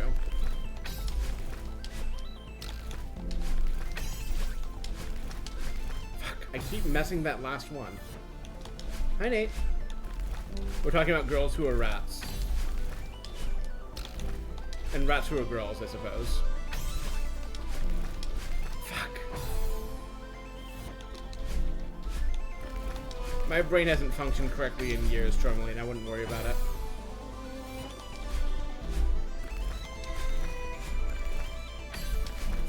Okay. I thought I was dead there. I am so consistently fucking up that last one, and just the last one. I hate this. Fuck. I'm coming in too low. I'm coming in way too low is the thing. Like, when they teach you wave dashing in this DLC, they emphasize that, like, if you're too low, you don't get the jump recharge. And if you're too high, you don't get distance. And, like, therefore I know that I'm coming in too low. That's not enough to fix it. I'll get there. It's just gonna be a bunch of, bullshitting and nonsense while I do.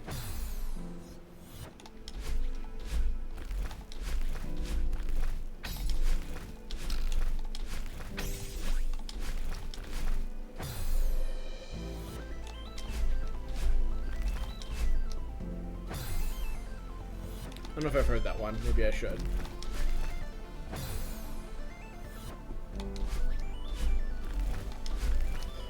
I beat Celeste Farewell, brackets 2019, and all I got was this I Love Wave Dashing t-shirt.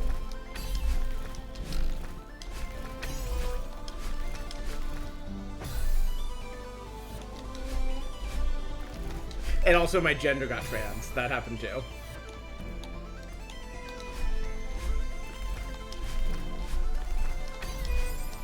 The risk of playing Celeste is that several years later you will realize you are transgender. This can happen. It can happen to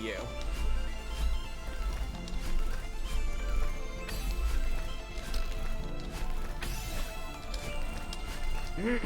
Again.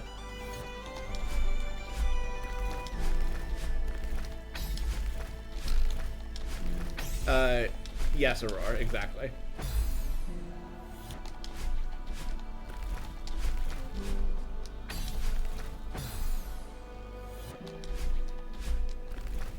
I mean, honestly, I might review this game and say something akin to that when I finish it.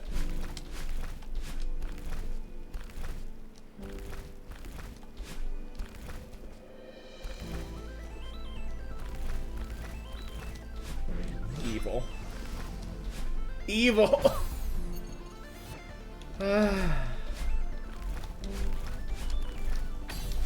What did I ever do to Maddie Thorson and the rest of her team to deserve this? They want you to do one last wave dash at the end is the thing.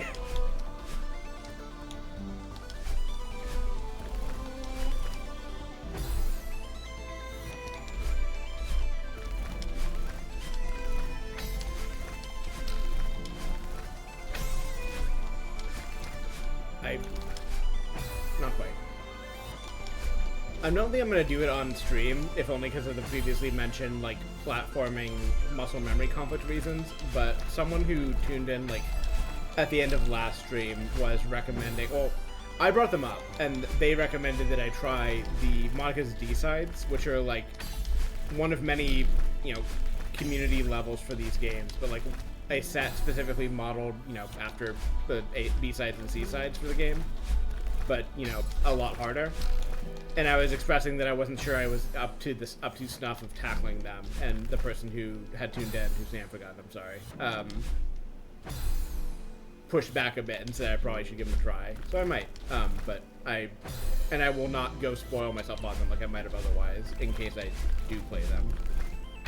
But I suspect I will not do a stream thing of them. I will just play them my own time and maybe do some recordings if I find particularly worthwhile streams.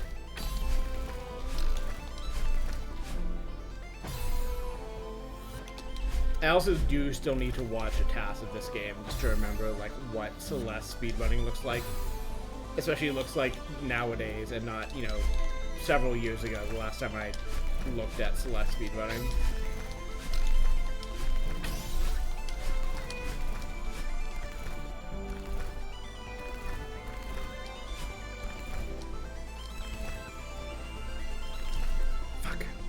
This part's also tricky. Is the thing. Like, it's not as hard as this earlier bit, but it is tricky.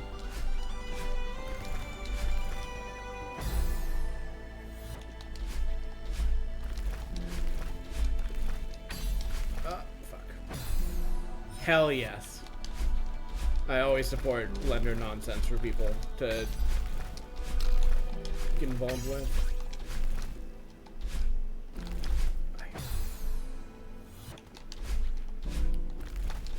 Been dabbling off and on, cleaning up said model and working on 3D space design for a possible, well, I guess a studio space, basically, to take cool renders in of my model, and maybe eventually a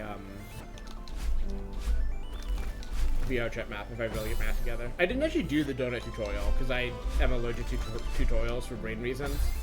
But I hear many people do the donut and talk positively of it afterwards, so I hope the donut is treating you well. I hope the donut is being good to you.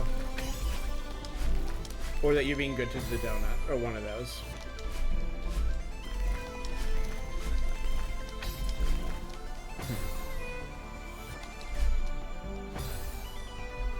Listen, we don't need to interrogate all possible meanings of donut here. Just because deranged furries have one idea of what that means. Oh god.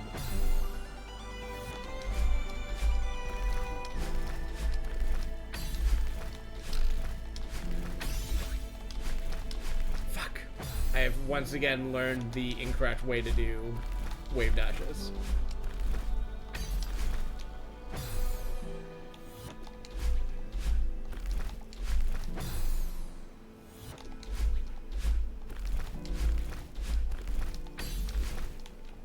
Yeah, so I need to back this up.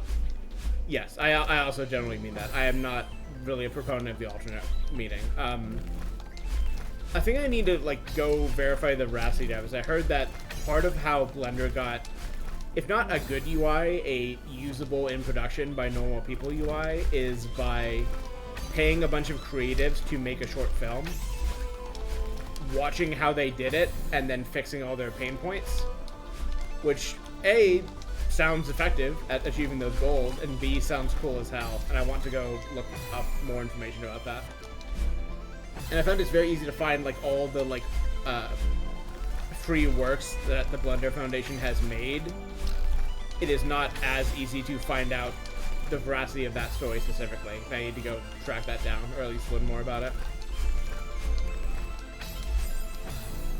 Yeah, I'd recommend more open source programs do such things. Krita, I'm looking at you. Or Krita, however it's pronounced. I don't like the UI of that program. It might be what I'm basically defaulting for art now, but I don't like it.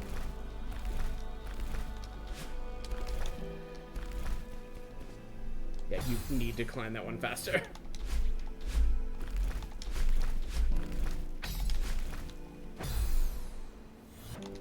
Krita, okay.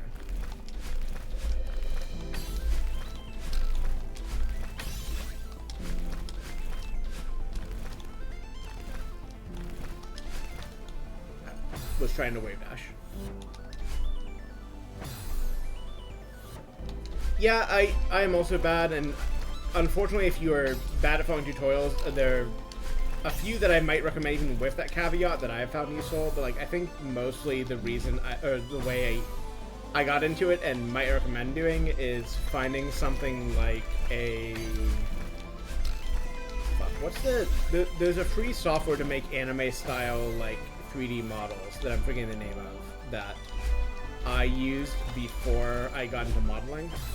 And what I ended up doing was basically making a model and then pulling it into Blender and then flailing until I knew things. And I kind of recommend doing that, I guess. It's like start with like a base from like a program that, you know, makes models for you and then fucking mess with it until you learn anything about anything.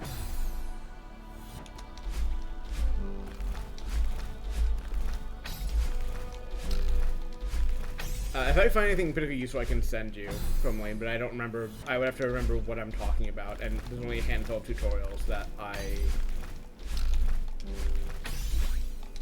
would particularly recommend. I know the lazy tutorials guy is not particularly good for models specifically, but has been very useful for understanding how to use Blender, or like Blender's philosophy generally, and I have found that to be very useful. That's Ian Hubert's videos, I believe, is the lazy tutorials.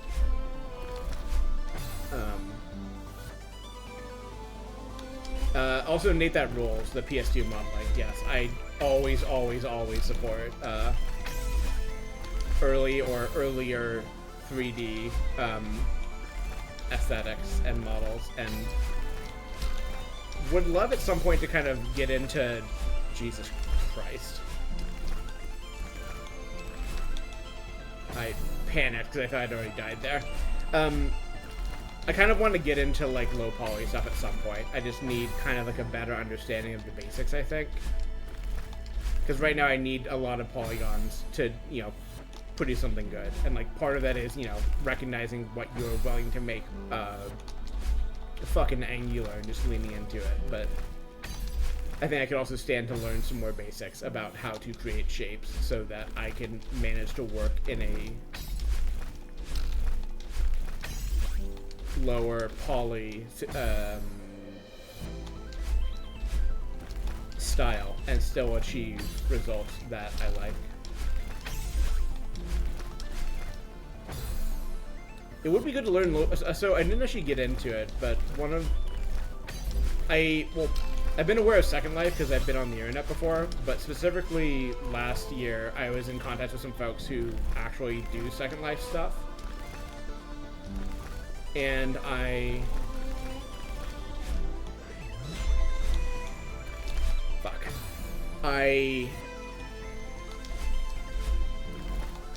kind of want to see about making a Second Life version of my model, but I think the main problem is that Second Life has very stringent polygon requirements because of when it was made.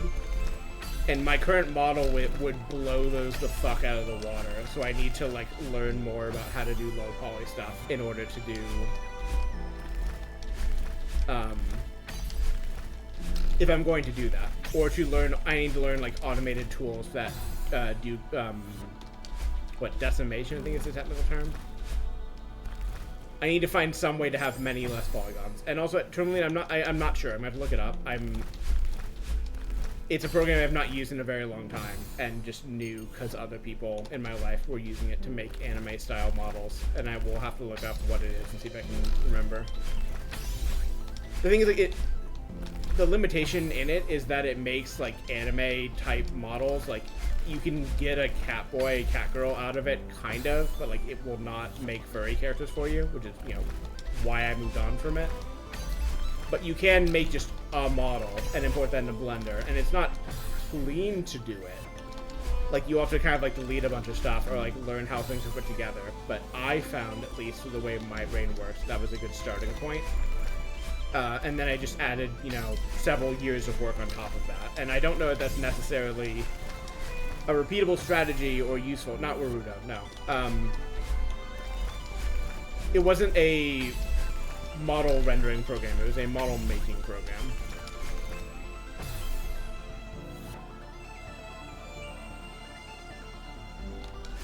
Yeah, I think I'm talking several ways about low poly stuff at once and kind of mixing whatever point I'm trying to make. But I do like it as an aesthetic choice by itself. And I kind of would like to be able to make stuff like that if I, you know, had a particular design or idea for a character, say, or something. Damn it. And I don't know, I would like to, you know, have an idea of how to make low poly stuff that I was happy with. For its own sake, and just for things that will work better with low poly than, you know, my 69K poly monstrosity of a VR chat model. Which, many platforms do not like all of those triangles. VR chat honestly does not like that many polygons. VR chat would prefer I have fewer polygons, but I don't get dinged for that many, so I'm gonna fucking use them.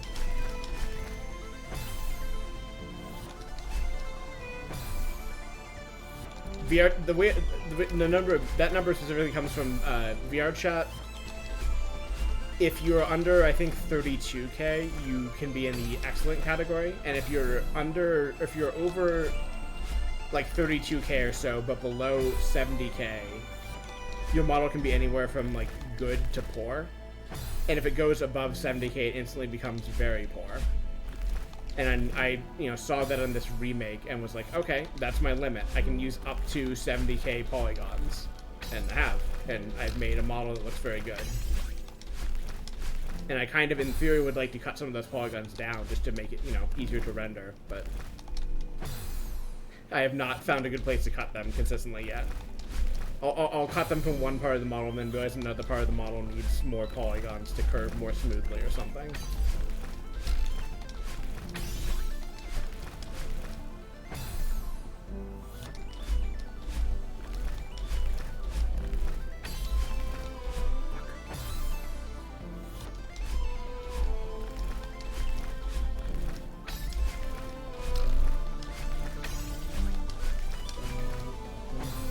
Coming in way too low on that last one still.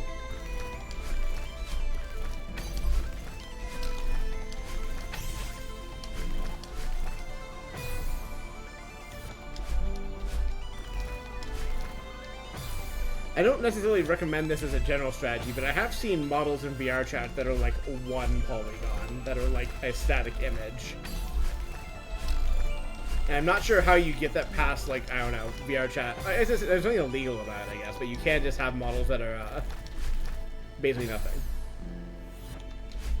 Yeah, you could. My thing has always been that I try to reuse the same pipeline as much as possible for both my VR chat goals and my VTubing goals. And I have done alternate versions before. Like, I had, like, I think my, like, third major revision of my model stuff. I had a Rayman edition, but I broadly have not found it. Fuck, I'm dead. I broadly have not found it worth doing those extra versions, and taking that stuff out for a specific release is not really maintainable. One of the ways I'm also wasting polygons is this model has... What is the way to put this? I won't get Twitch mad at me. It bugs me on an aesthetic level, and also a potentially wanting models for other scenarios level to have a model that has the clothing like built into it. Like if you're building a model like intelligently for a modern game platform, you would not model the body under the clothes if the clothes are not coming off, because that's just wasting your time and wasting resources.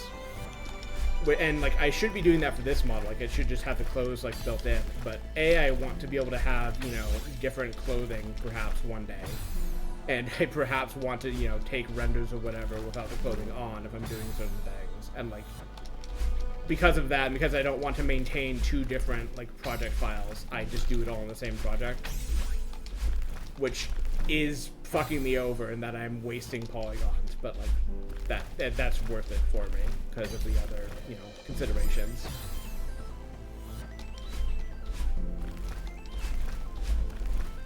Yeah, there's no like real I mean, I don't want like a separate project file. I don't want to have to maintain like two versions of the avatar ever, because that's just extra work, and it's hard to keep those in sync. Because if I, you know, do small fix-ups on one of those project files, it means that I need to do that work on the other project file.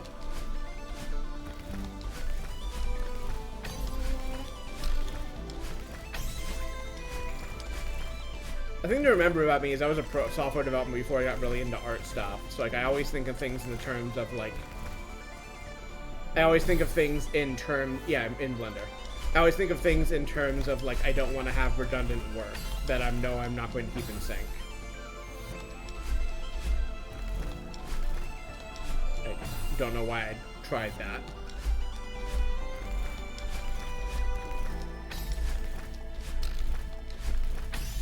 That's why I was so happy to get out of needing a Unity project file to make. So I used to make my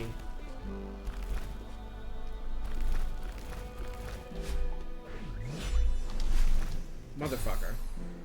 I used to make my the way I used to do my modeling is I would export from Blender as an FBX file, and I would import into Unity into a special project, and I would do a bunch of like VRM stuff, which is the model that usually VTubing models, at least 3D ones, are in.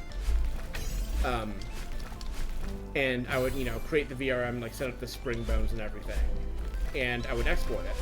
And then I would re-import it into Unity, and then I would export it again as a VRM after, you know, checking some stuff, and then I would have a finished model.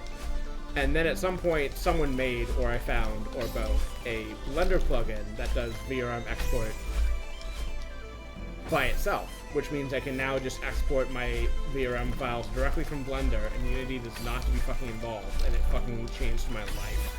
Because Unity is such dog shit.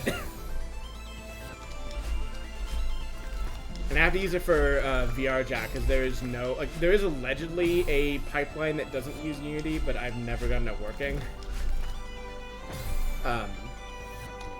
And like allegedly you can run it on Linux also, and I have not succeeded in that either. So I currently have to go to Windows and use Unity just to use the VRChat XDK to export, and yeah. And yeah, like, and the thing is, Nate, like the thing to even consider there is it's not even just that it's several steps. It's several steps where I have to remember to do things. Like I have to go, okay, like let me check the 5, you know, there's more than 5. It's like the 5 expression keys, basically, like how it, you know, it moves the vertices when I do speech with the model. And I would have to match them up to the things, like to the correct like keys that the VTubing software would expect. And, you know, check the spring bones and like make sure those are set up correctly, and like do all that stuff like after import and before export again, and then verify that it was good for the final export. And like I fucked that up a bunch, and like would have a model that like looked fine but like didn't animate speech correctly or something. And now, like, it just all happens in Blender. And I just export, and I'm done. And it's so much better. And actually, I found I was kind of, before I got back into doing VRChat stuff, like, this year, I was hoping that this would also make the VRChat process easier. And it turns out, after some work, yes, because I can import I have a separate plugin for Unity. Well, I found one that would import VRMs from Unity, which I think I had already had for my previous work. And now I have a thing that will take a VRChat model and just, like, directly... Motherfucker. Okay, we're fine. Well, maybe.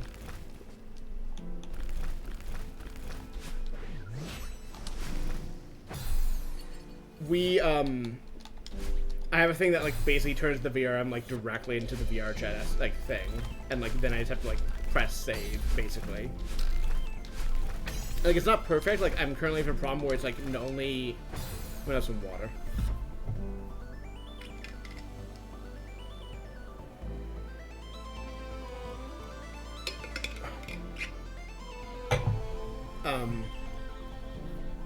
Like, I'm having a problem with the spring bones currently, like, the bones that, like, do wiggle motions.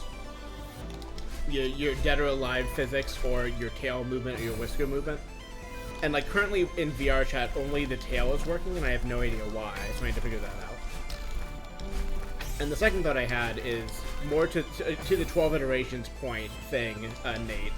You can also imagine, like, I go into Blender, I fix a bunch of things, I export to Unity and do all this stuff, and I do it correctly. And then I, do it again a second time, and then I miss exactly one step, and, like, realize, like, fuck, I have to do that again, and then do the testing I wanted to do.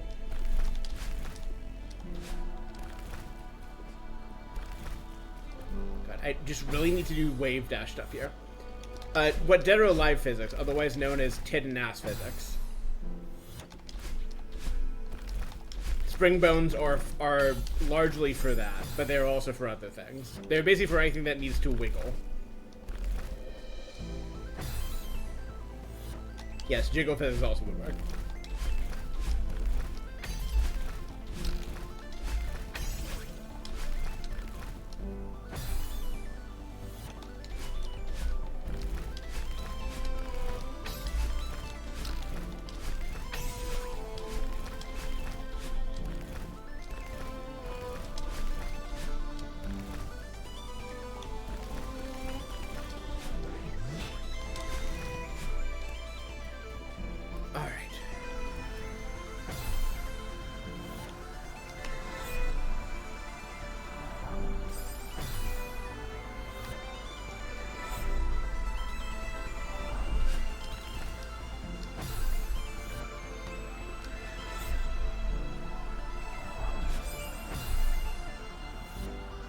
Yes. All these things and more. All these worlds and more.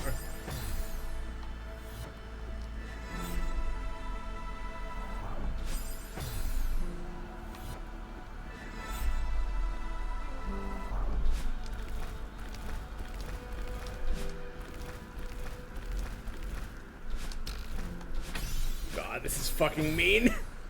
The other thing was, like, again, like, I would call this screen not that hard by the standards of the DLC, at least, but...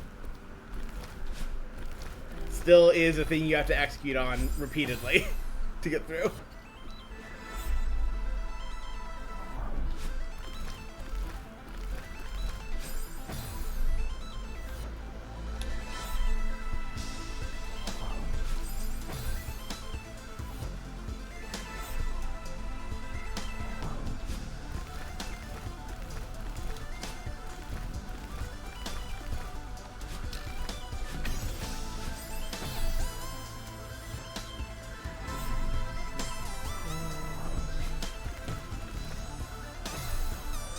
I've also thought about learning how to do a Beat Saber model, because, like, those allegedly you can also, like, export to from VRM, but when I looked into it, it said, okay, get a Unity project that has, like, a certain version of such and such, and I'm like, fuck. No. I will not make yet another Unity project. You can't make me. Because if I could get that done, and I could also, like, figure out how you're supposed to do camera work in VRChat, or not VRChat, Beat Saber, to get the nice like model perspective that I see a bunch of like YouTube uploads use, I would have a good time doing Beat Saber and putting YouTube videos up of like hard songs or whatever. The music is so fucking good in Farewell.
Yeah, Lena Raine, very good at music. This is, in fact, a Lena Raine fan club. Has never stopped being one the entire time I've been replaying Celeste.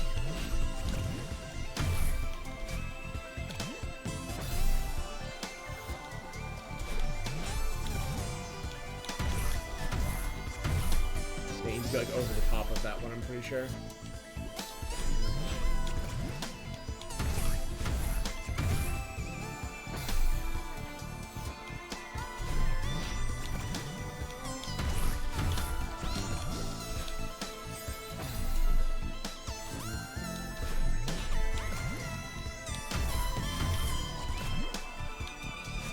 Nope. Not a diagonal dash on. Not what we're going for here.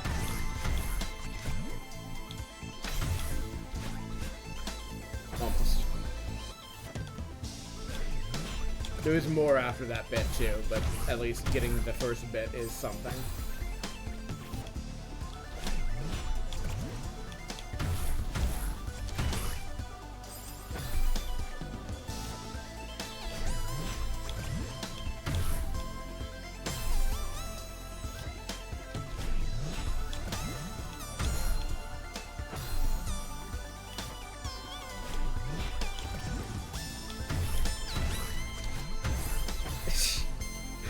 I love fucking dodging the upper fish like that.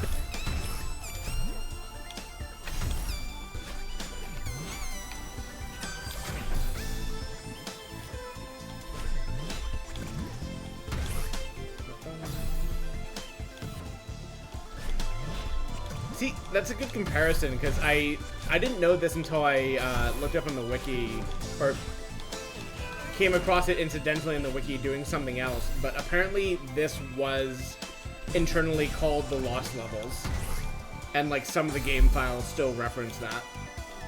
And it was just a matter of like, it was gonna just be like a standalone level pack until Maddie Thorson, I think, like figured out like what the story would be. But it was originally just like, hey, what if more harder to less?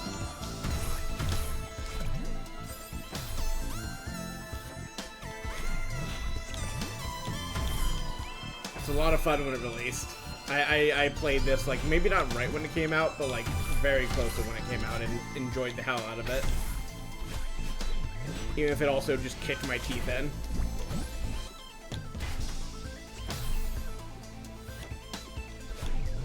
It still is kicking my teeth in, but I'm still enjoying it.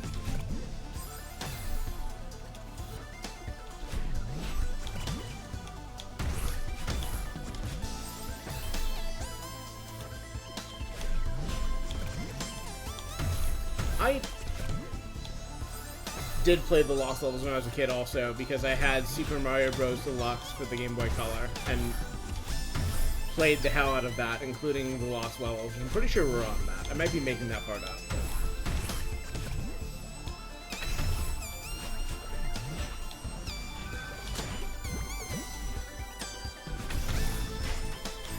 Maybe that's why I'm so into platforming games, come to think of it. It's just like having like one of my, 5 games or less as a kid, probably like 3 at points, be Super Mario Brothers, and then what if Super Mario Brothers but harder?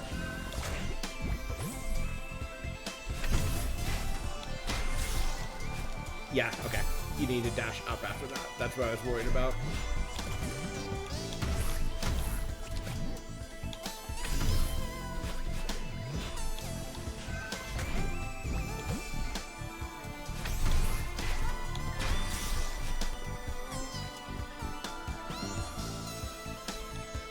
Yeah. But starting with Demon Souls especially would just make you into quite the motherfucker. I understand, I don't fully mean this as derogatorily as it's about to sound, but having played Demon Souls now, I can understand how the Dark Souls community got the way it was, especially early on, if they started with imported Demon Souls as their introduction to what those games were about. Because boy, that game is something. I like Demon Souls. I like a lot of things about it. I also dislike a lot of things about it, including the fucking health system.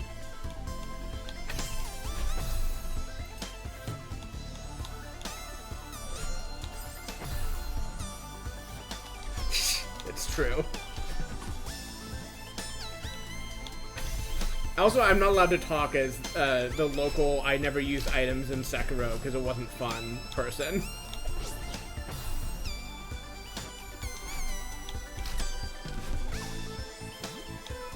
I wanted to just simply learn to deflect.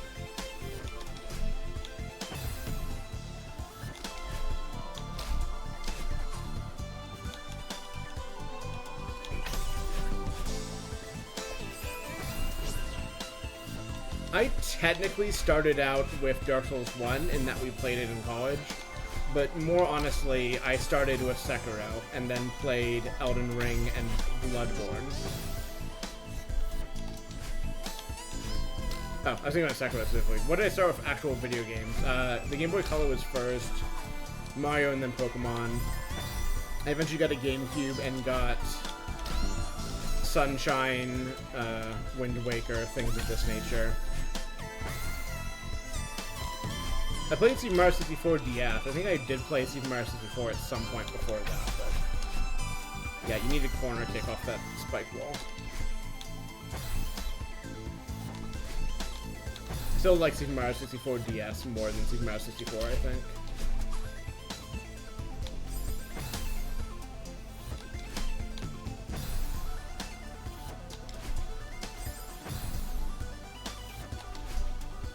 Yeah, nostalgia has and continues to carry me pretty far on thinking Sunshine is not as bad as people get about it.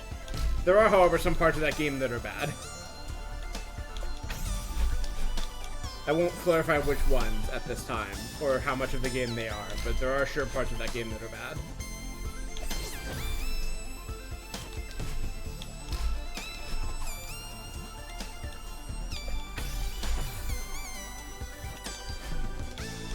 Still think of the fucking G-Beast Mario Sunshine series they had, and Dan falling through the block that one time. Or was that Vinny? It might have been Vinny. GameCube physics said no, and he fell through a block.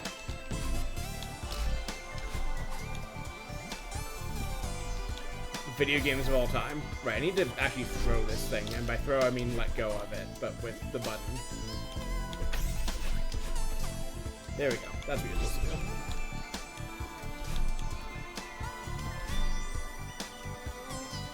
Hello, my old enemy.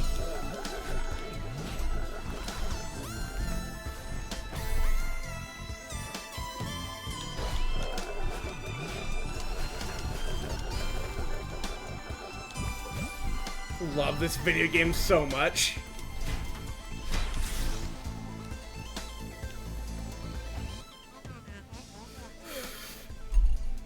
Nightmare, nightmare, nightmare, nightmare. This is the screen. And this is the screen I also need to get to the Moonberry on. What do I mean nightmare? What do I mean the screen? Well, let me show you what horrors await.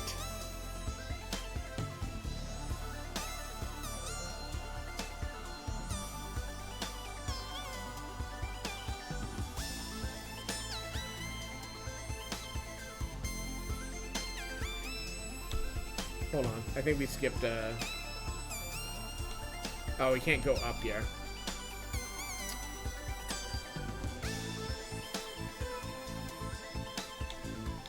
And then here I need to go like left afterwards, I'm pretty sure, to get to the Moonberry area. I might pull up where the Moonberry section is. Because I missed the Moonberry when I played this the first time, for reasons you can maybe guess.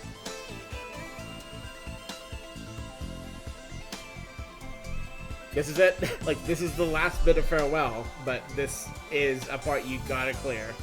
Like, it is not lying to you. It is, in fact, this long.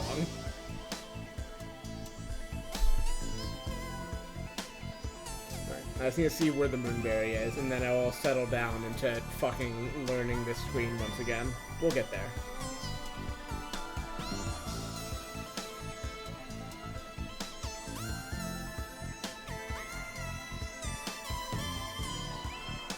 Love to stop seeing advertisements.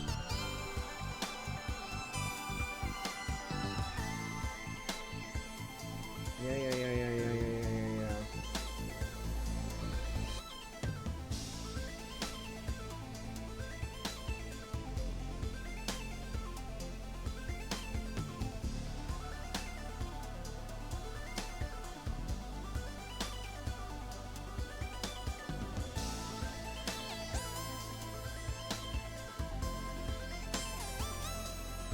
Okay.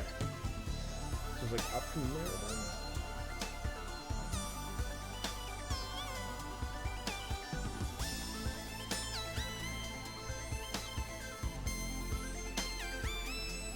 Oh, it's gonna be rough.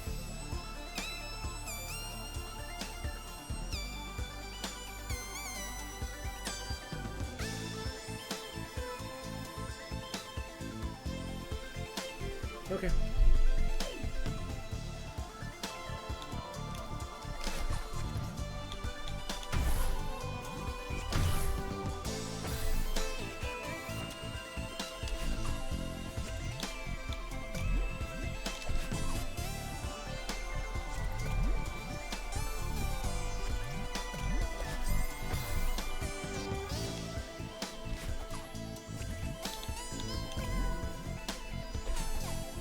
I mean, a lot of it's remembering how to do this shit before we get to the actual, like, doing it part.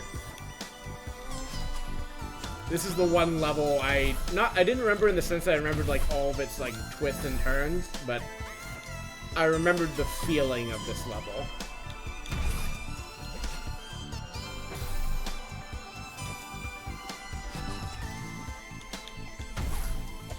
I need to not do that if I'm going to keep missing the grab throw.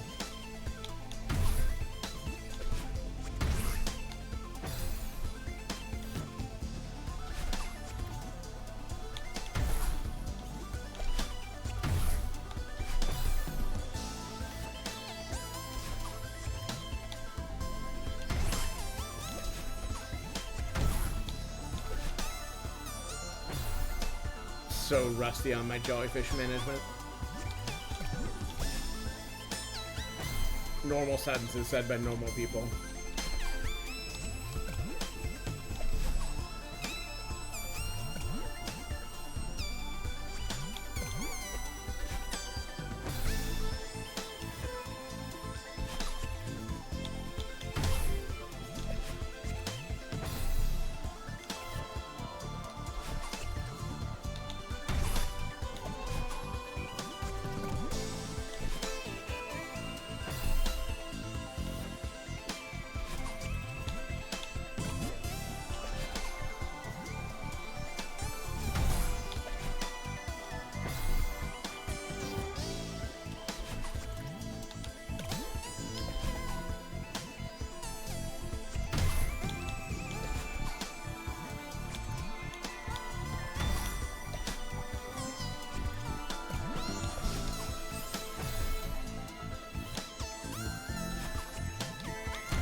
coming in too high on that bit is really funny.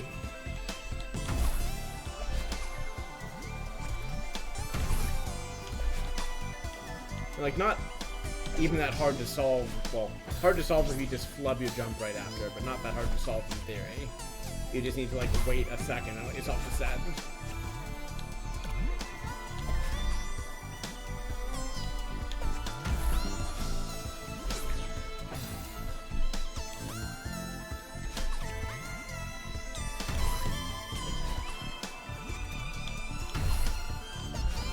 I have a lot of memories, well,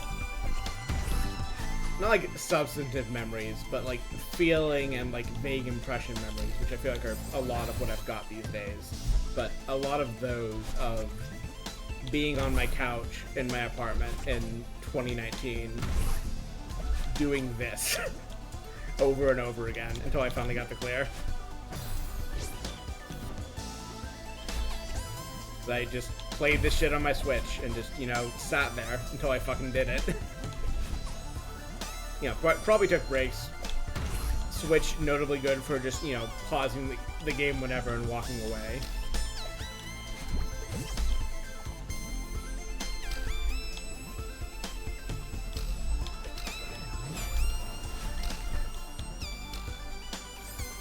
But even with that functionality, just, you know, doing this.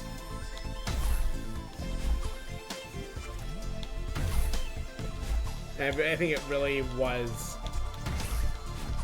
worth it and cathartic to clear it, if it did take fucking forever, and it's going to take fucking forever again.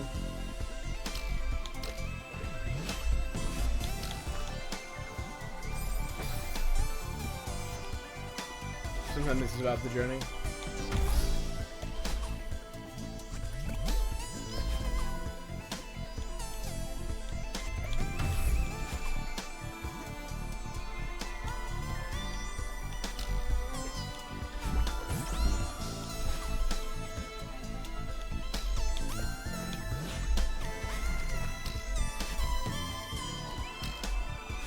Can't survive about the jellyfish, but I always think I've been thinking it's worthwhile to practice like later parts, even a little bit.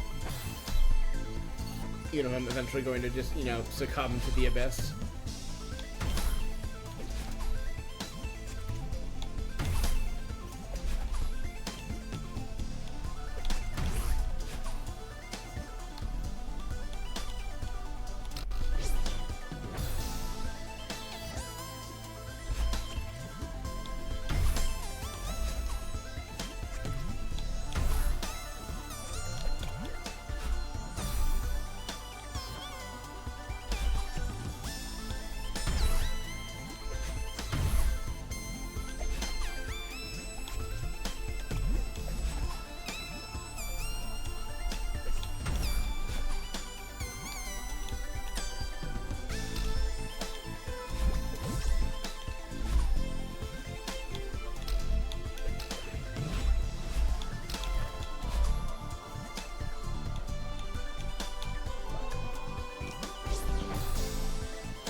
Oh!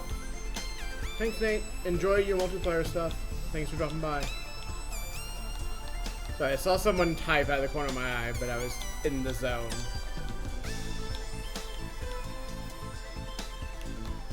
Demons. I might be fucked here because I don't have a jump, but we'll see. And I need practice at this section, so. Interesting, I wonder what those platforms are for. I wonder if I'll have to deal with that in the near future.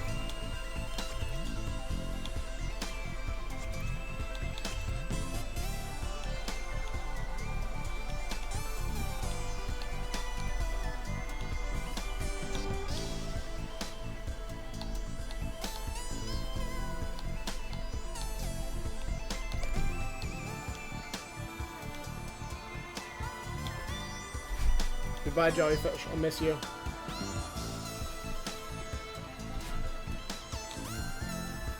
Yeah, I think you just need to, like, throw it the right way for it to get, like, trigger that on its own.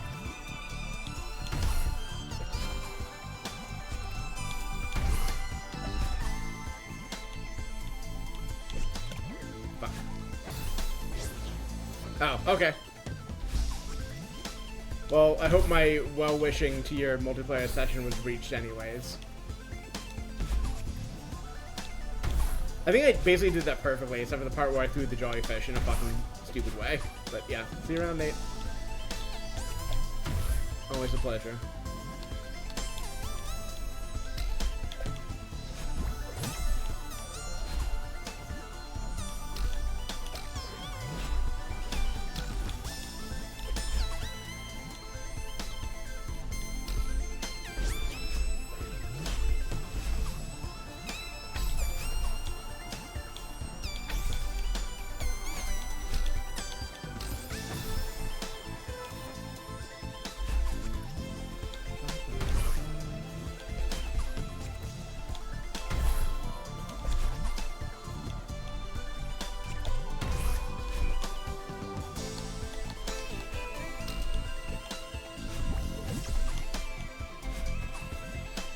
Sure.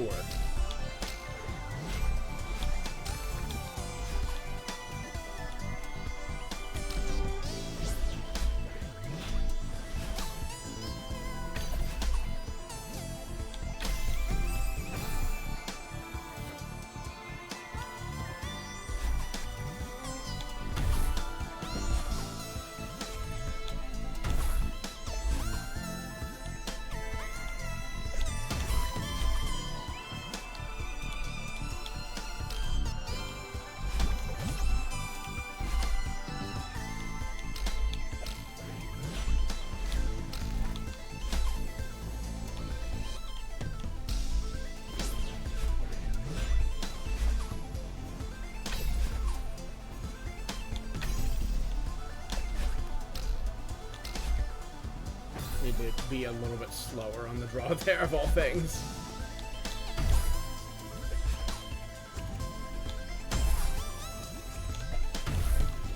I mean, just because I did this level so many times already in service of the first clear, but I feel like a lot of this is easier than I remember it, or I'm having at least more success internalizing it. Which I think is one part, you know, having done it before, one part being very fresh on all of the game as opposed to not being fresh on it when I played it the first time. And like also kind of having a better understanding to an extent of mechanics in this game and like, you know, herb boxes and stuff. Like a better understanding of that than I did the first time on Switch. So, you know, some combination of those things. Fuck.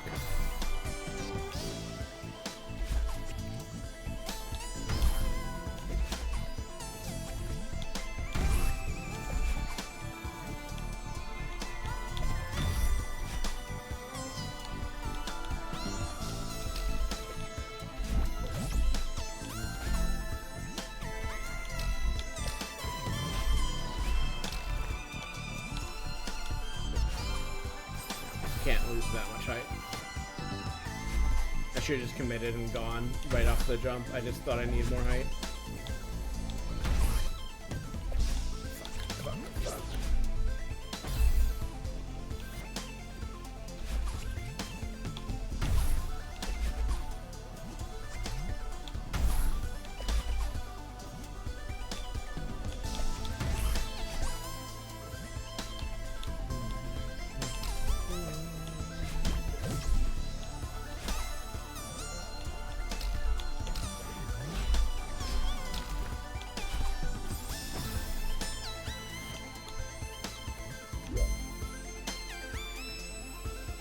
just trying to get that upper section done.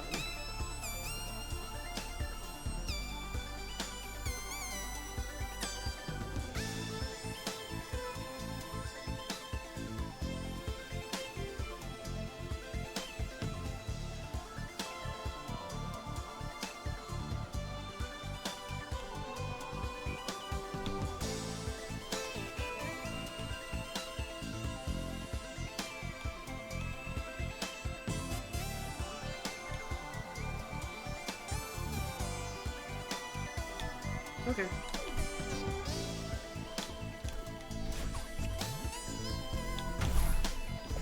Like when we get to the electric box, it's going to be nightmare, nightmare, nightmare for reasons which will become clear, but this feels all very doable. She says as she runs a jellyfish into a death plane for no reason. Like, besides that upper part where I'm starting to, like, remember how exactly you meant to throw the jellyfish, I feel like I mostly have this set, honestly. Or it all feels like pieces I have, and it's just a matter of, you know, practicing and getting those into better shape in my head.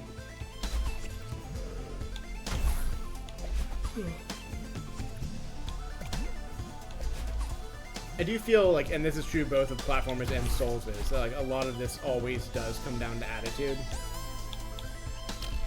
Which is kind of a blessing and a curse, depending on how deep into being tilted you already are. But, like, it always is, at least in part, like, you have to believe that you can do it.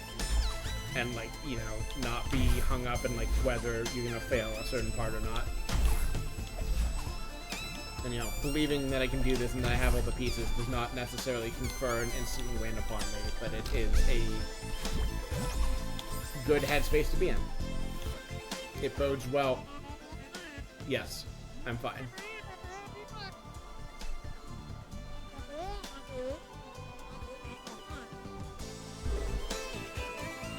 I forgot they put that in. That's cute. I thought they were going to convince me to take a water break, but I think it's not quite time for another one yet.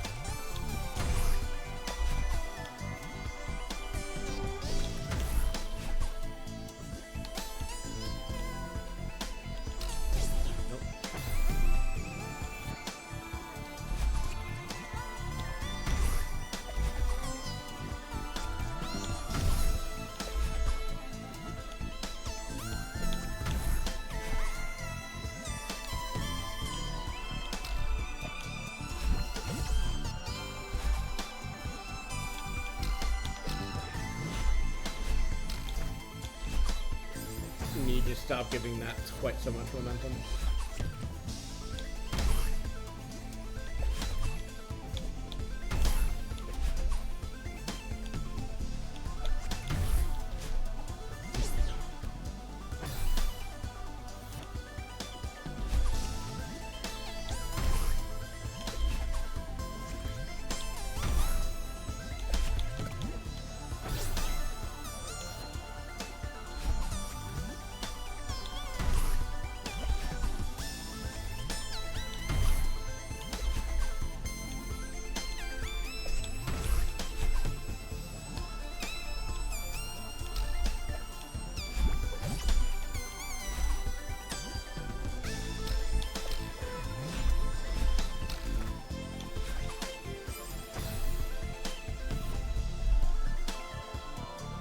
Sorry, I'm just checking socials real quick to see if there's anything that needs my attention.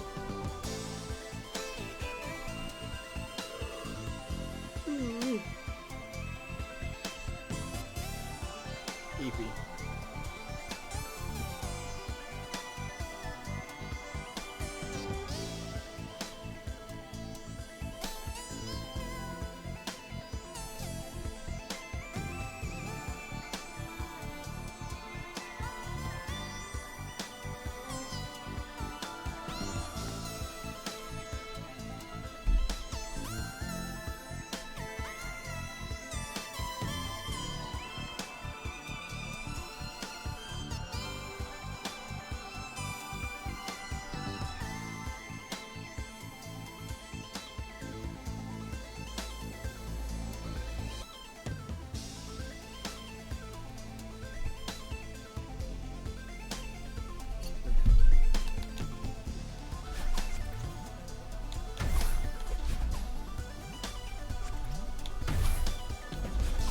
The way these pufferfish look when you're near them is, I think, the way everyone looks at this screen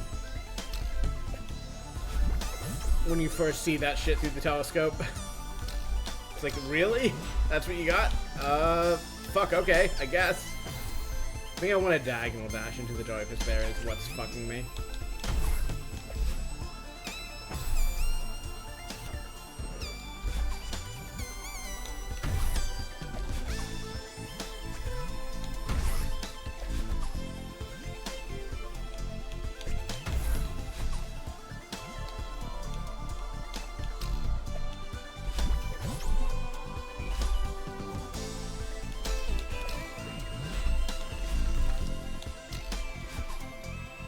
Sure.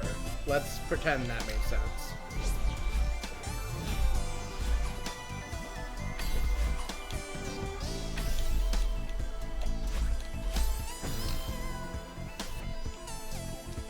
Which, for those that I am willing to take, like, I don't think I deserve that, but okay, type collections like that, but I mostly need to get this consistent, because, like, I had the first bit of this down, but, like, that part where, like, I'm getting too much height consistently. I need to find a way to make that more consistent. So like this always just comes down to attempt until you get it, and I need to figure out how to make more of these attempts successful.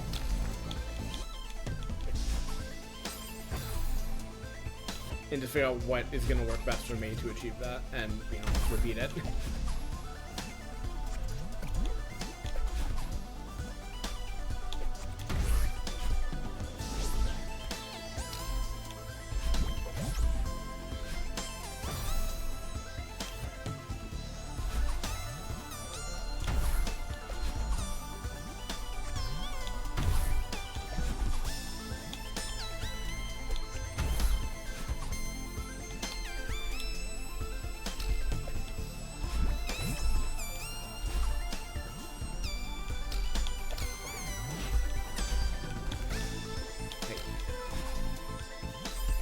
That's not it. That is not the way.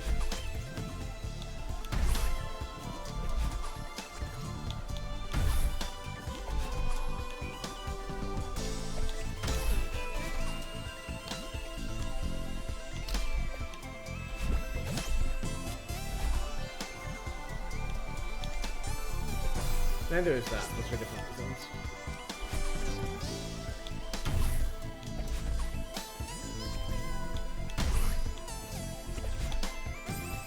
Well, yeah, good on the height there, but not great on the other stuff.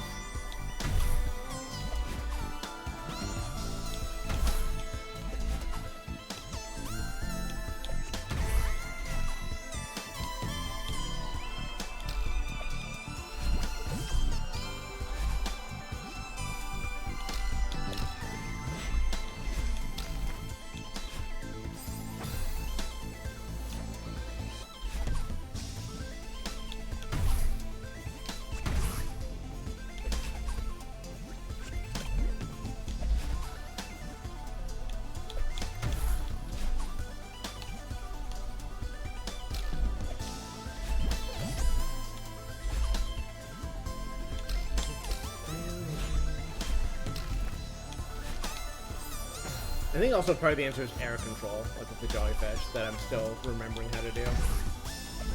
And which you are made to do with the way the wind stuff works here. They want you to have that shit locked down. Or at least, you know, give a good impression of having it locked down.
New failure mode discovered.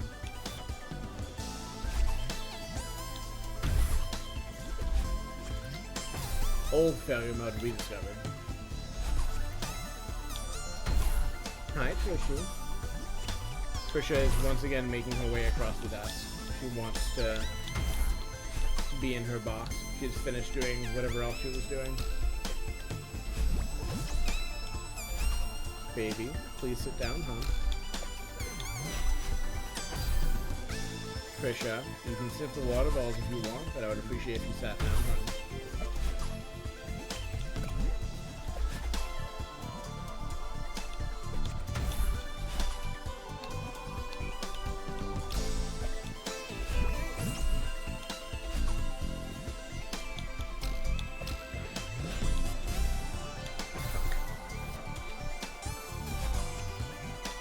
Lay down, Trishy.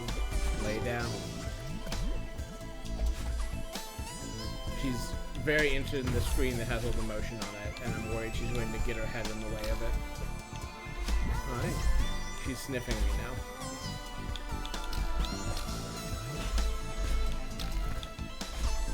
As a cat, I have to say that cats are very strange creatures.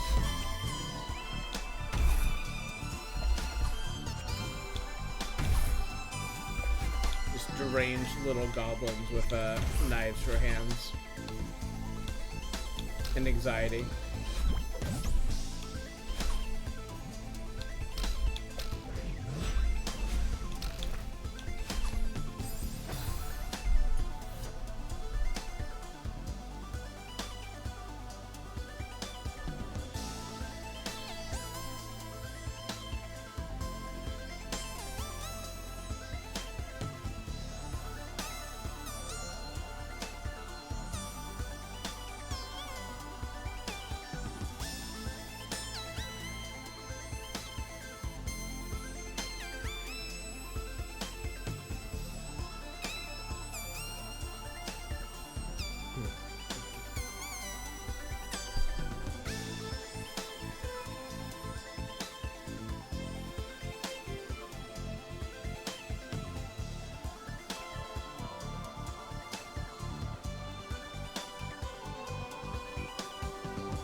Right, okay, I see. I understand.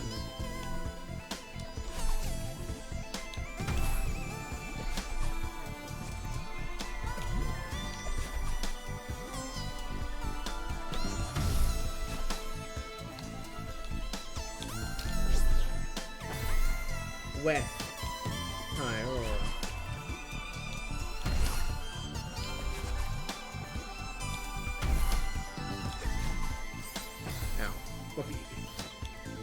You reappeared and I jumped directly into electric death field. This is clearly your doing and not my doing. As a person who's been jumping to electric death fields all night.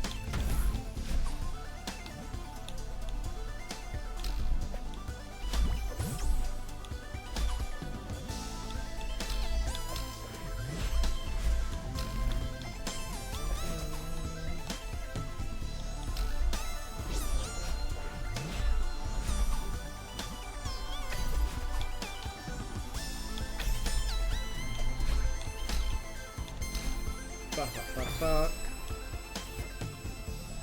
Fuck, fuck, fuck. Fuck, fuck.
I remembered the name of the software I meant.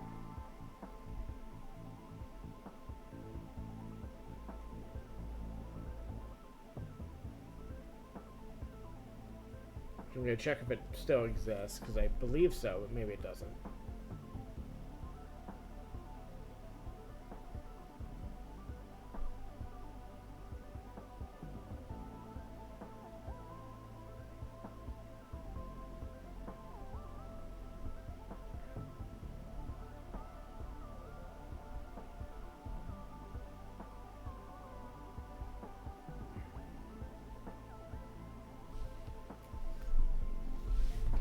Oh boy. Bell.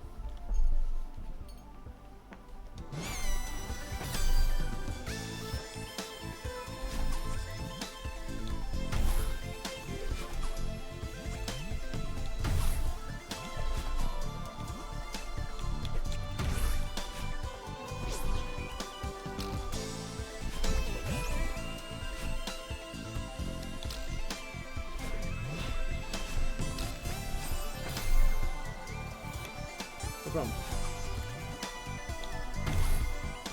I don't know what using it's like nowadays, or if it is actually the best way to do any of the model stuff, but it sure will give you a model that you can put in the blender and fuck around with. Which may or may not be a good way to learn, depending on how your brain works.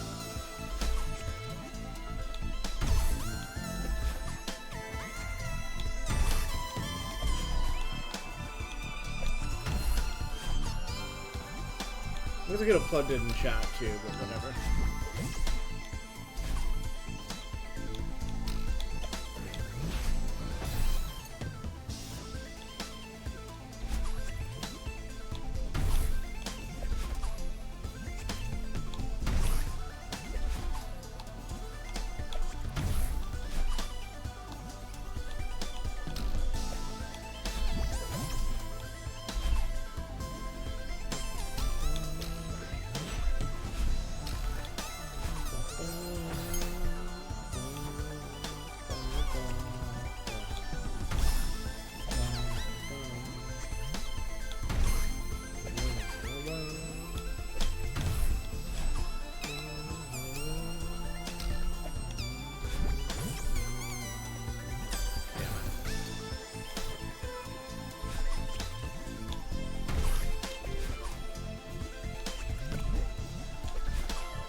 I just need to get that part down consistently.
trying not to catch it, because I want to do a diagonal dash through it, but I keep grabbing it by mistake and then having to try to, like, figure out what height, or if I can save it at the last second, and then failing to save it.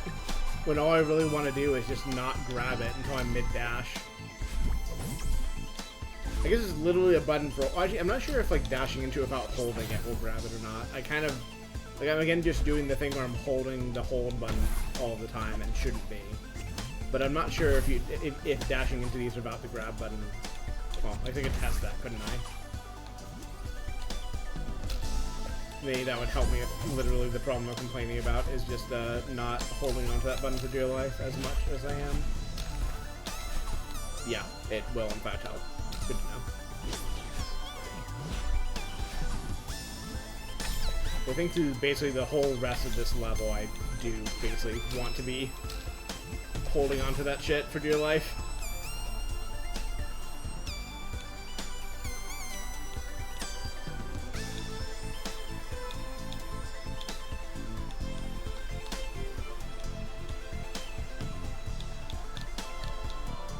I think this section's really neat. Like this, just the like free, like the only free movement you like ever get in this game with the jellyfish right there at the end. And like they still make you work for it. It's a hard, like careful, like floating section, but you actually have like full free three-dimensional or well, two-dimensional. It's not a 3D game, but full two-dimensional movement that you just don't get at any other part of this game.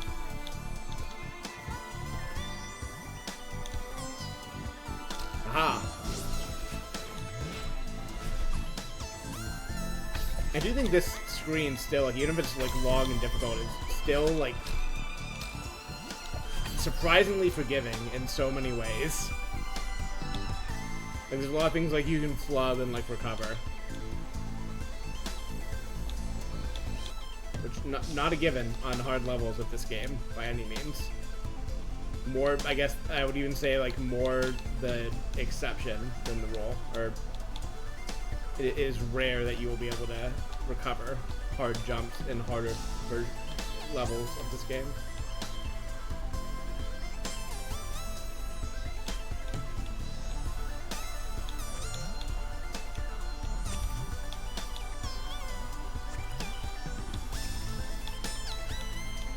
But you're whining.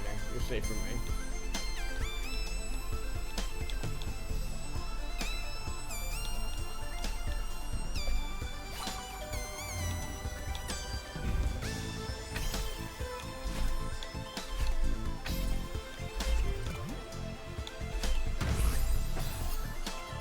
This part, not as much forgiving. Hey, I've only gotten there a handful of times. I'll figure it out.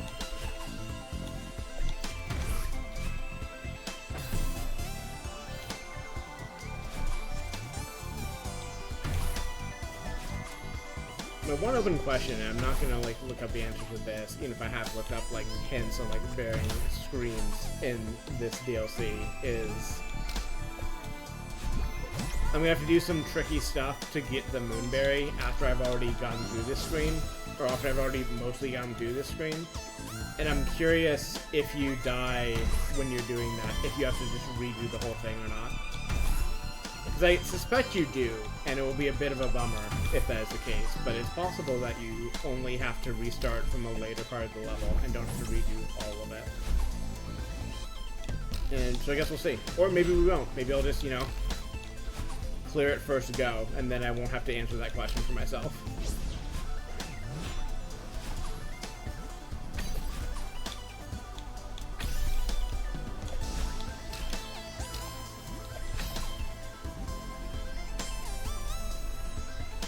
I love the floating cassette tape there. Bad news if you die during the Moonberry, but you have to just do it all over again. But I did suspect that was the answer. Well, I would simply not fuck up my jumps, especially when they're a tech that I definitely have not fucked up repeatedly before. During this stream, even. Fuck.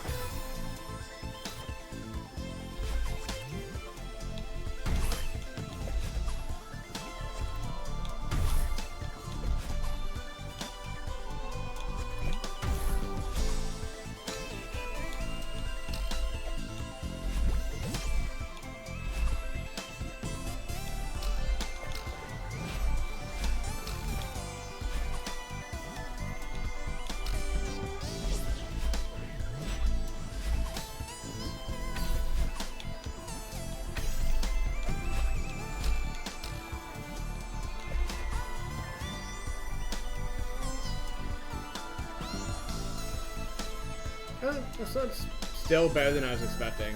I will simply have to succeed at it.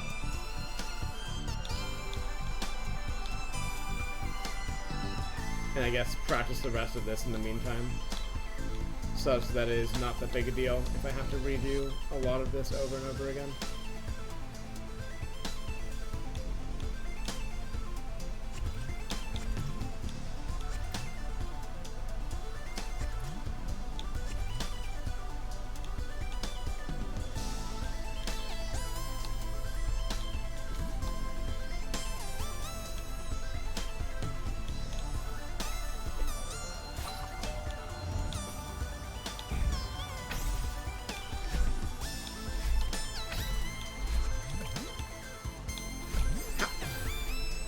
Damn.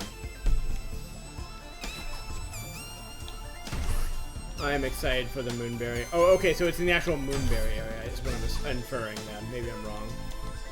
I have seen a bit of that from looking up where it was, because I, again, did not get close to getting it my first playthrough. But I've not really studied the whole area that it's in and what that screen asks of you.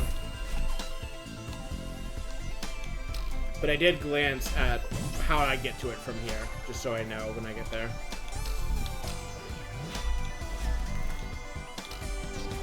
Fuck.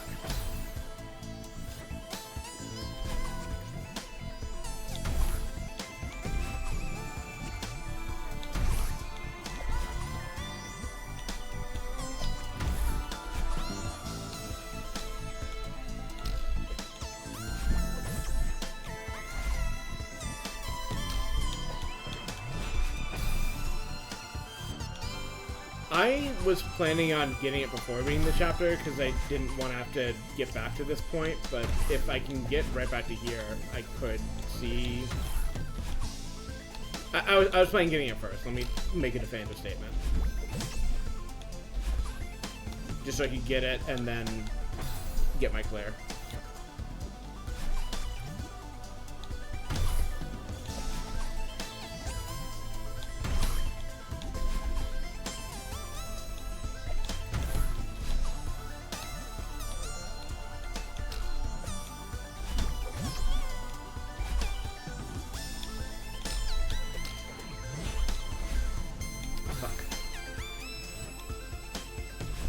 Well, sure, but like if it's gonna put me like right here anyways, like I don't see the reason not to get the berry first.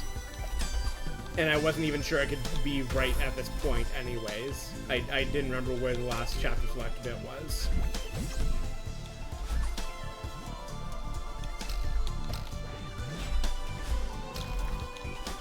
Like it would be just as much catharsis to get the Moonberry and then the chapter as the other way around. I don't know why I did that.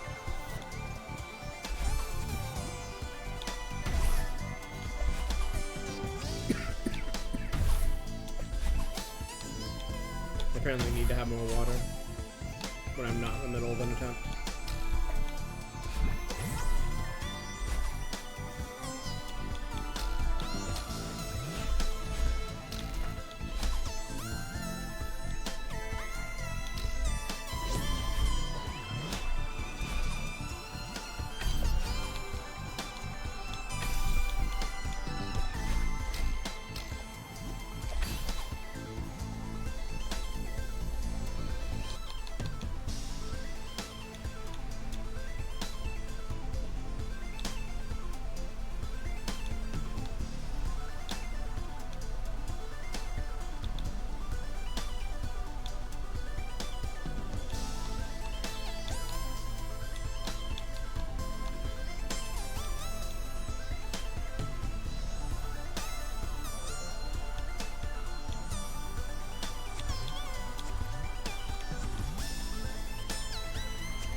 Yeah.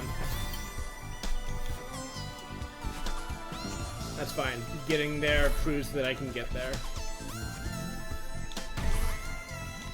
That's the first time I've seen the... That's the first time I've actually been at the power thing tonight, so it's a good start. Simply do it again without dying. And then prepare mentally for the challenge to come.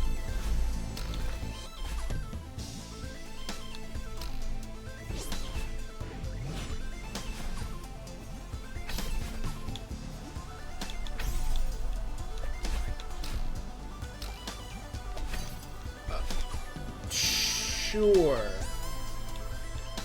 Let's go with... Yeah, sure. Fine.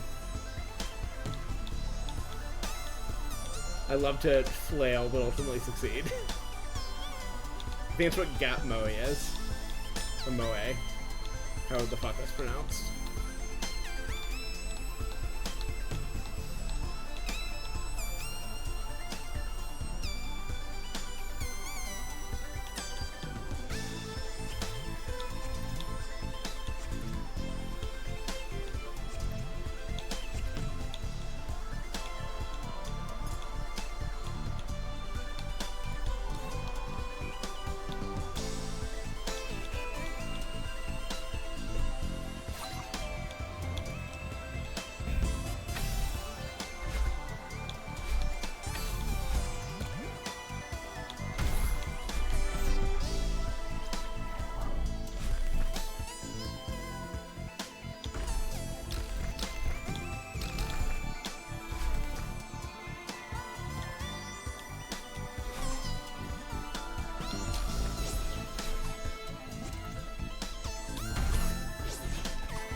Did not get the momentum.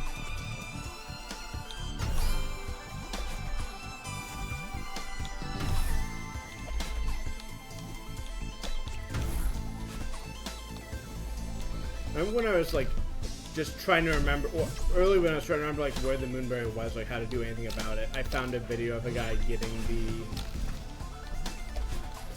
golden strawberry for Farewell. And for one, I was very happy for him when he got it, even if the video was very old and the moment happened long ago. But I also really enjoyed that he had Battleland's I Believe in You from Chapter 7 cropped out and put at the bottom of his stream layout as encouragement. Which, cool thing to do. And definitely an encouragement after, you know, however many hundreds of hours or whatever it took him to get the clear.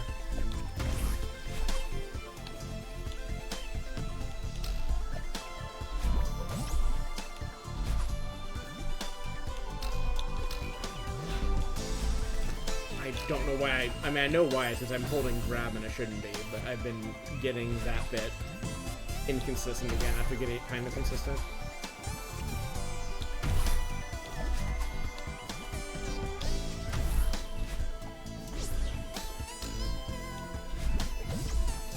Really a point in playing that through, but I like the practice.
I have not run into one of those yet. Like, I knew what would happen if I did. It was not, you know, a mystery, but that's the first time I've actually landed or hit one. Oh well. I think in a second I might take a water and stretch break and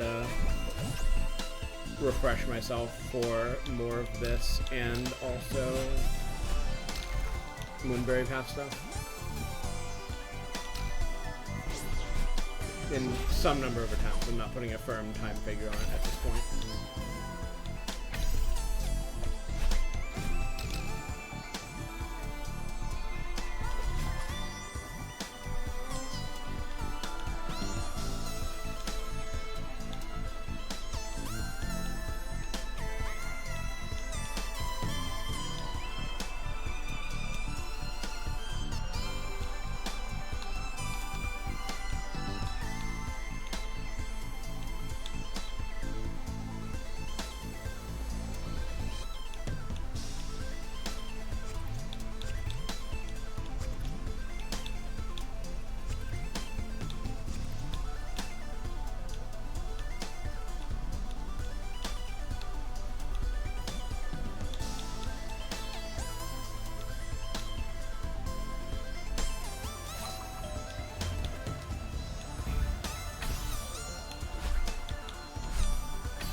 Two left.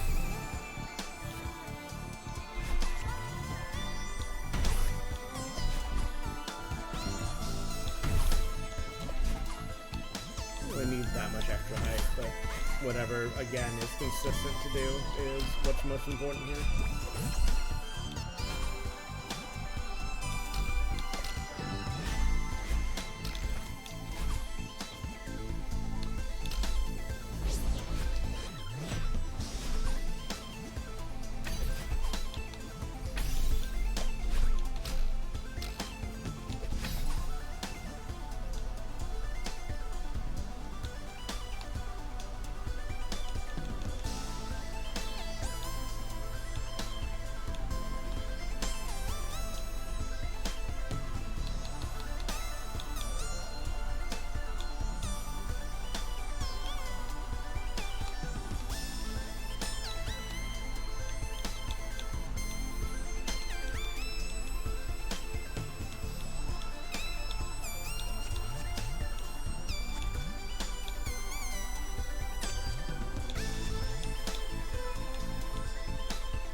Too aggressive.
I need to hold that like like a tiny bit more to get the height to actually grab the box.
I was hoping I could recharge that puffer fish fast enough to save that, but it was not worth trying, really. It was better to just dive into the drink and try again, but more successfully.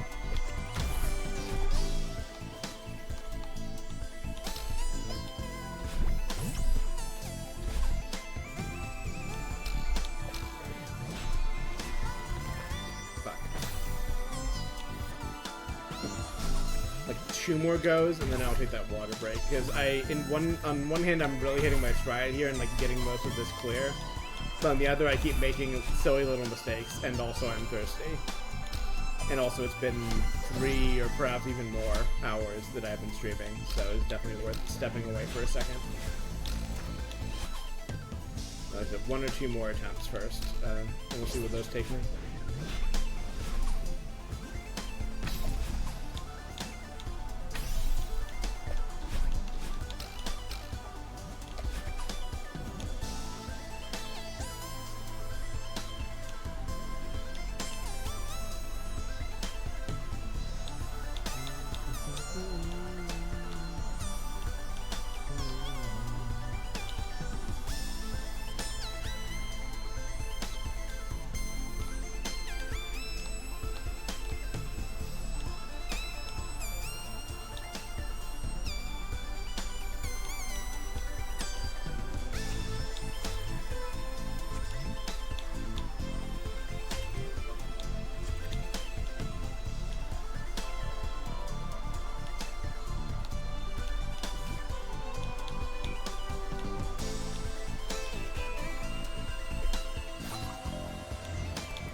Don't you dare. Don't you dare remove me from this screen. I'm not done yet.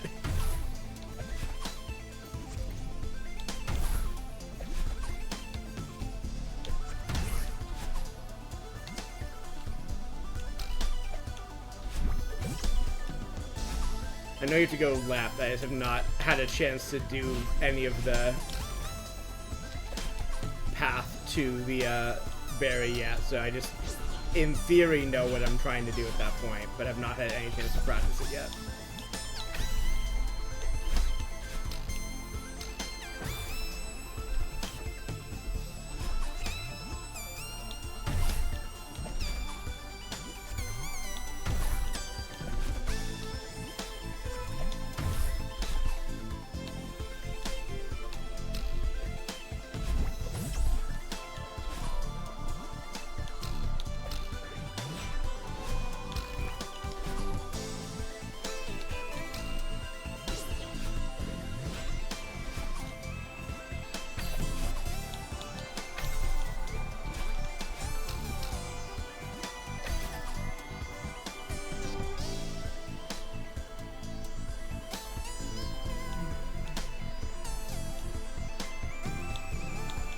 Tell you what, the next time I get to the control box, I will just pause and look at what I need to do. And maybe also pull up a video of someone doing it again, just to remember the first step you have to take.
We're not showing that water now.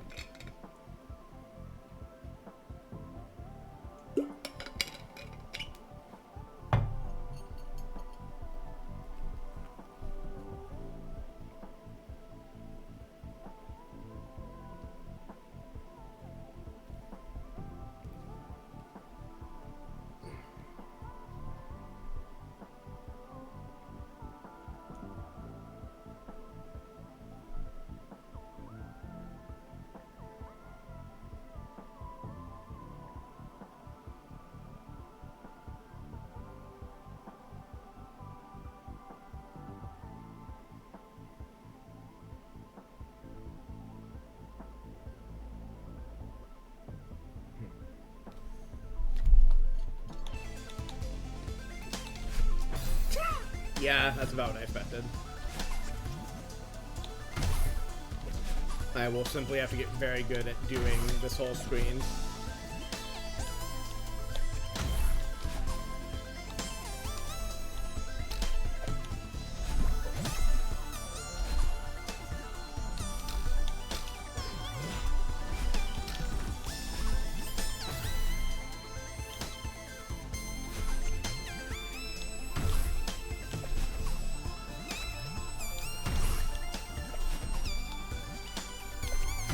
Honestly, I feel like I'm mostly there. Like, I'm not perfect at this by any means, but I feel like I have most of this down.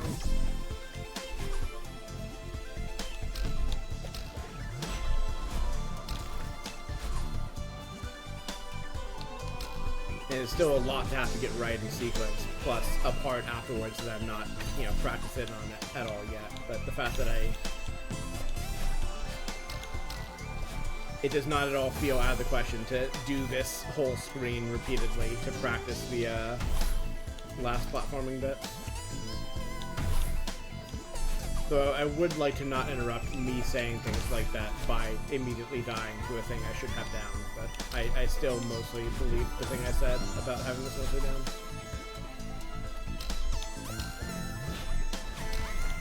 Fuck. That would be an example of mostly. And sometimes just coming into that the wrong way and flubbing it. Alright, I did say I was going to take a proper break, didn't I? I got distracted by actually making it past the thing. I'm going to take 5, get some water, and then get back to your attempts with this. Burp.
A small cat continues to yell at me. Also, hello.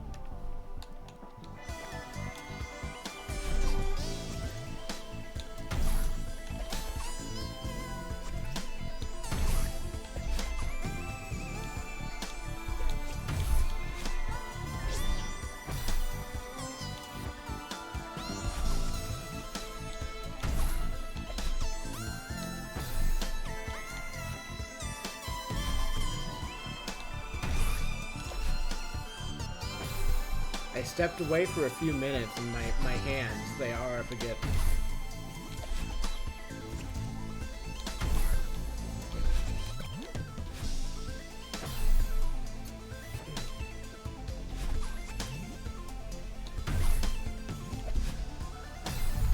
Also, it doesn't help that she's still yelling, honey, please sit down.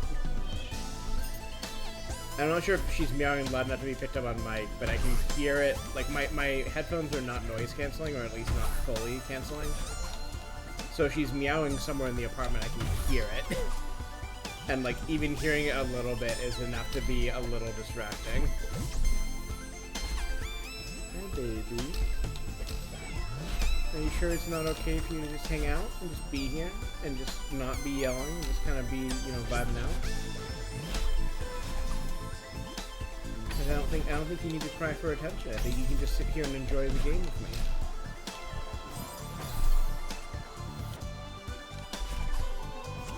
See, look, there's motion. It's your favorite thing. You love it when things move.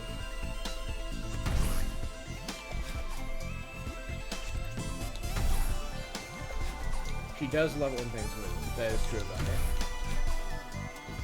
Now she's sniffing my arm, and she's settling down.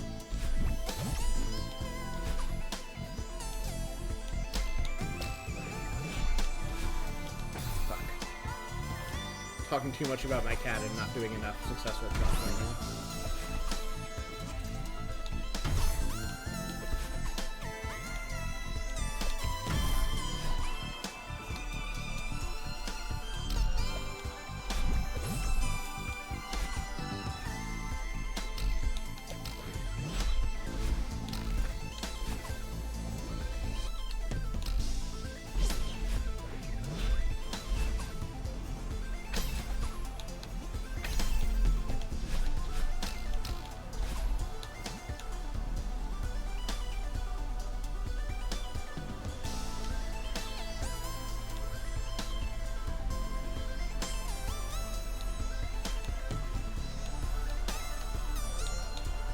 Getting a little too aggressive on the movement there.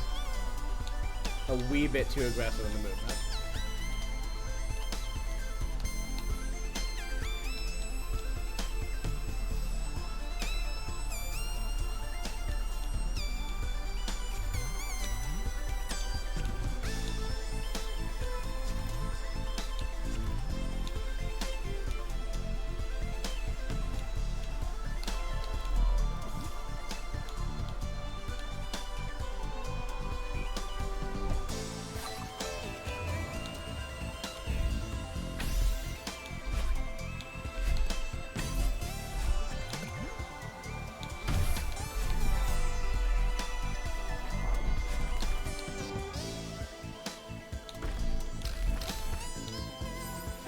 I should have just dashed there.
stall a little bit more there. That part I did not have down as consistently.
That would be an example of stalling the correct amount.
Trisha, why? Why are you trying to get closer to the screen? She wants a better view of the moving, I guess. Fuck. Cannot fully blame her for that, but it did not help that I suddenly was looking at her moving forward on the desk and worried if I had to pull her back.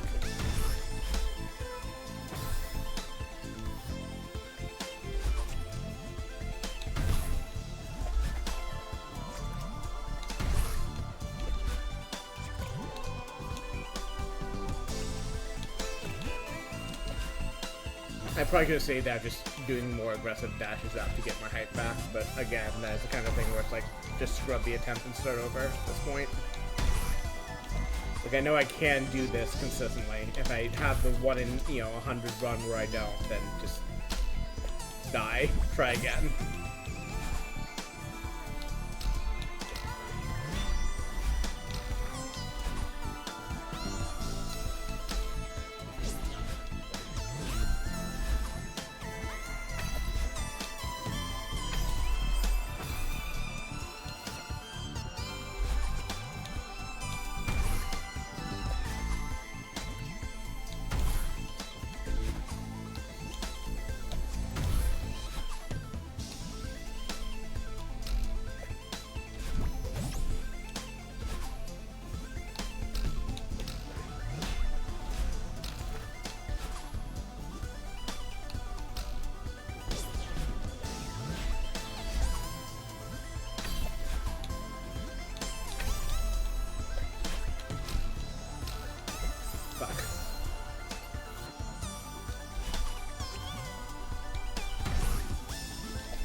Aurora, if you're in chat, I think I'm gonna just play through and get the ending. Well, I guess this is for the benefit of everyone in chat, but Aurora, since I was just talking to you about it,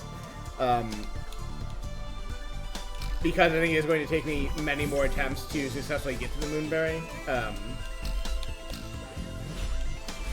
and because then if I, get the ending, get the credits, have my moment of, hey, she trans, then I will not have that hanging over my head with a timer afterwards. I do have to actually succeed in getting there again, though. Because I feel confident at this point that I can just beat this screen, but that's not the same as having beat this screen.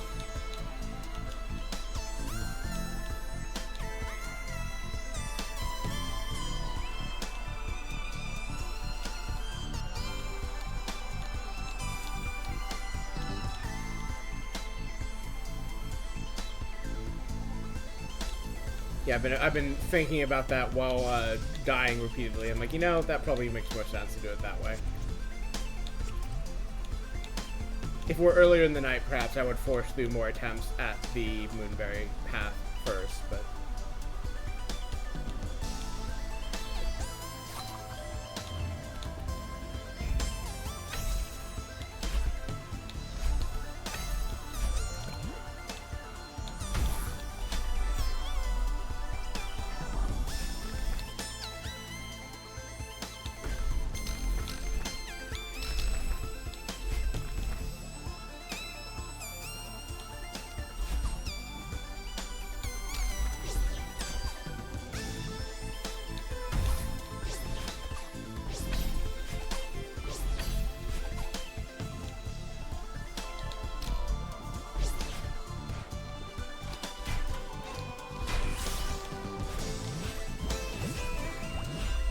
This is not literally free, but I'm pretty sure this is basically free.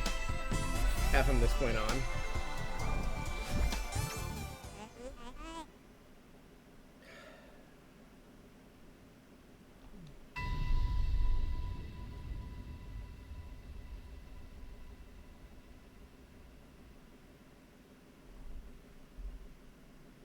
I know, you would have had access to the recordings anyways, but, this is all stuff I really wanted you to see, because it's really good.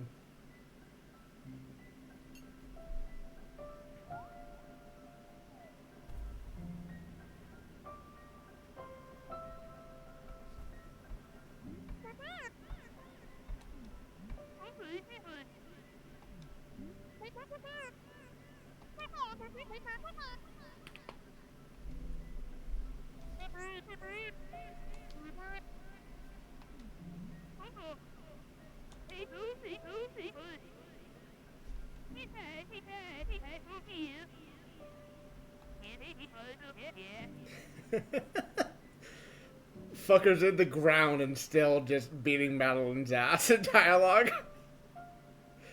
I love you, Granny. She's so cool.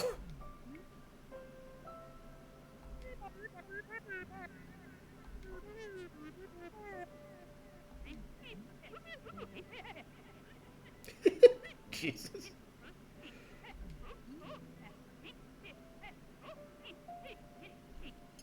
Such a good character writing. He's just laughing still.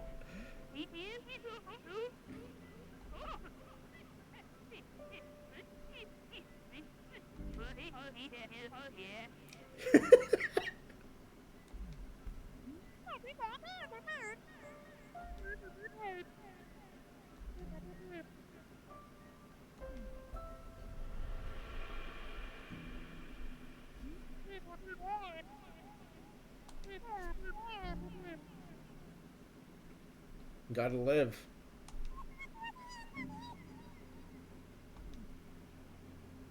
It's the curse of the living, isn't it? We keep going for the people who can't.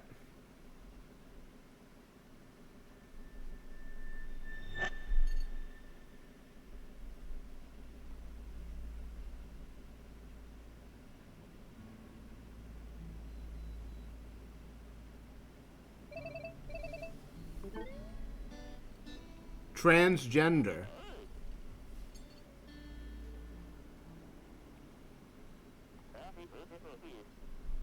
Hmm.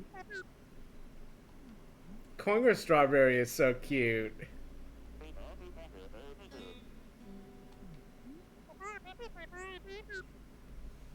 Trishy, you're trying to lean on the keyboard, Trishy. Please don't.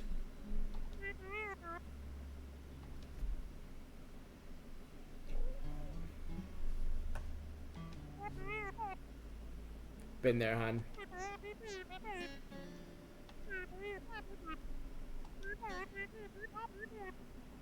Been there, hon.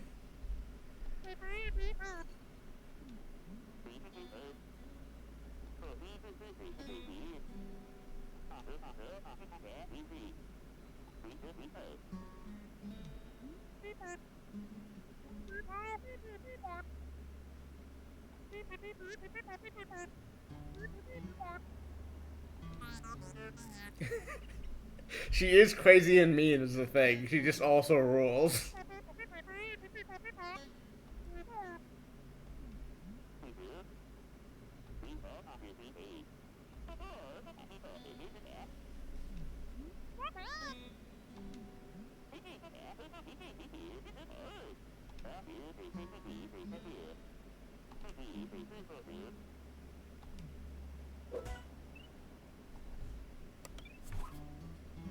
Hell yes. Hell yes. Oh god, he's hot.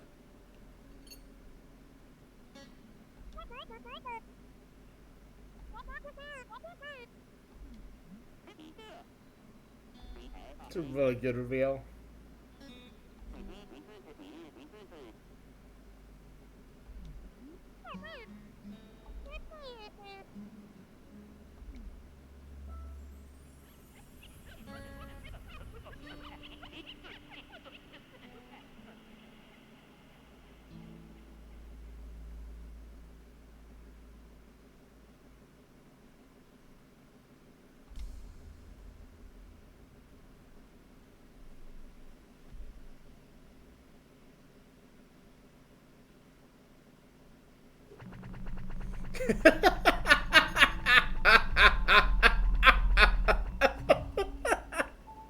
Yeah.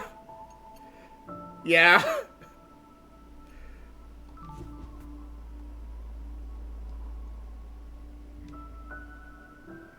So since I have you, I can just do the thing on stream that I was gonna do on. Well, I guess it shows it there, but that's one number.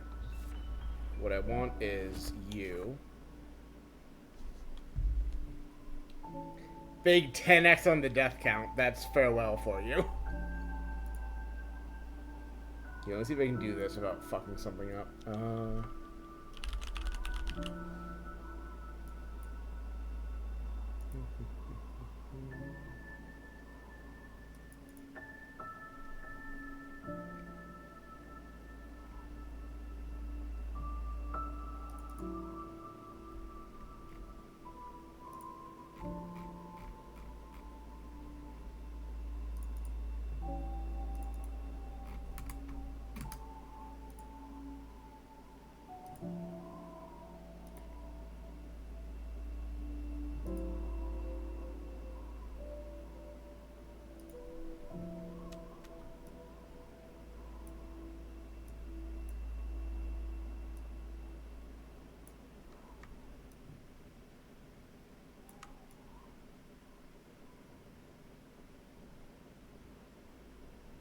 What's the best way to do this? I guess it's this, because I don't actually care about the times. Actually, that is not the screenshot I want. I want 1 in 3 chance. Because I have 3 screenshots that I pulled over from the Switch, and one of them is the correct one. Well, there's that, I guess, which is my file total, but that's not actually what I want. Is it this one? Yes.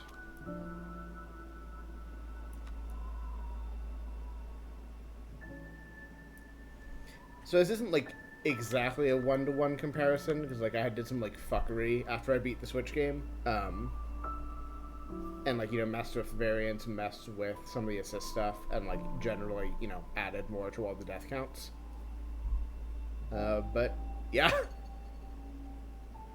a lot of these are big difference, big difference coming to the game, like, you know, with experience of playing it, as it turns out.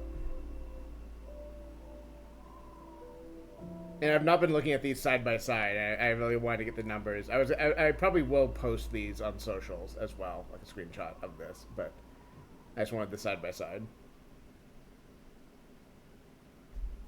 I guess, yeah, 37, 34 to get to that point. I don't care about the level times. I do care about the total times. That's, like, also, like... Again, the time is, you know, risen because I fucked around a bunch, depending on how it counts that. But, yeah, nice, you know, 37-hour clear. Alright, that's all I needed. I am going to just go back in for the strawberry now, or for the moonberry, but I wanted you to see that, Aurora. And I guess anyone else who is in chat is also welcome to use their eyes to see those comparisons, because I thought that would be a neat thing to do at some point.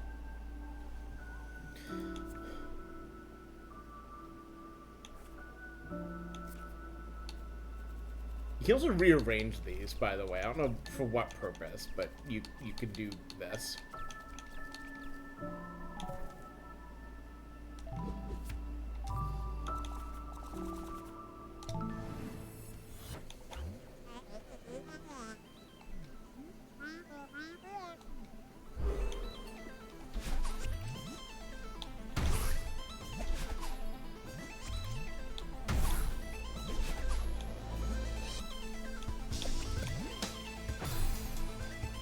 I guess it's actually, that kind of actually makes the comparison more honest, because, like, I wasted a few, like, you know, a handful of deaths going for the, Moonberry, but, which I didn't do the first time, but, like, it's still gonna be, like, a pretty close comparison. And I guess that's another reason to do the completion and then the Moonberry, is to not make that gulf widen any farther.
Fuck. Stalled too hard. Stalled out, in fact.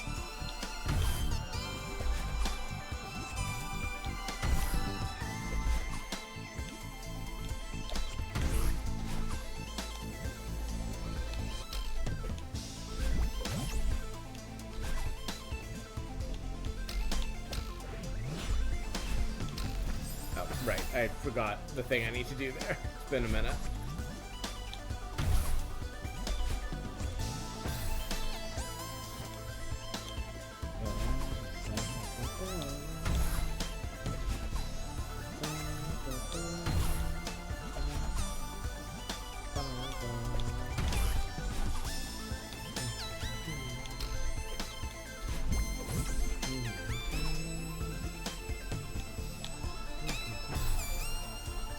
I'm trying to get in the zone and relax here to not stress out about the jumps, and I think I am relaxing slightly too much and flubbing things I shouldn't be flubbing.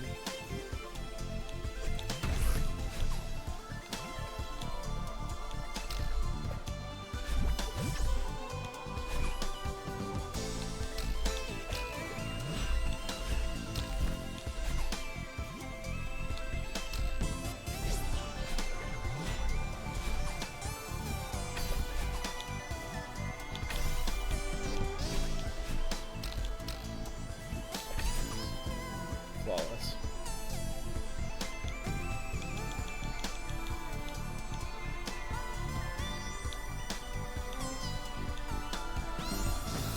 Flawed.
Worried I'd hit the fish too late, and then I definitely hit the jump too late. Unfortunate.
Trisha, please, hon. Trisha, please do not stand up right now.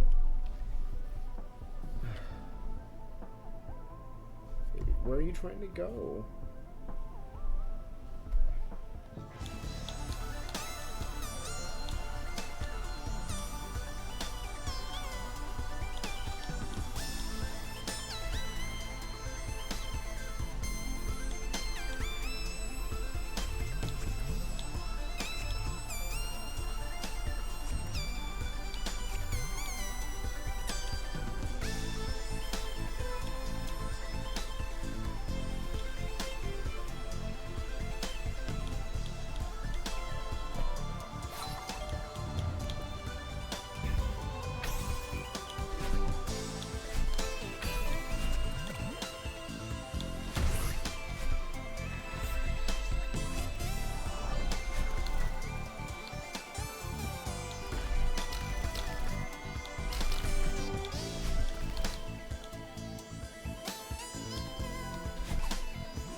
I have forgotten everything I've ever learned about wave dashes suddenly.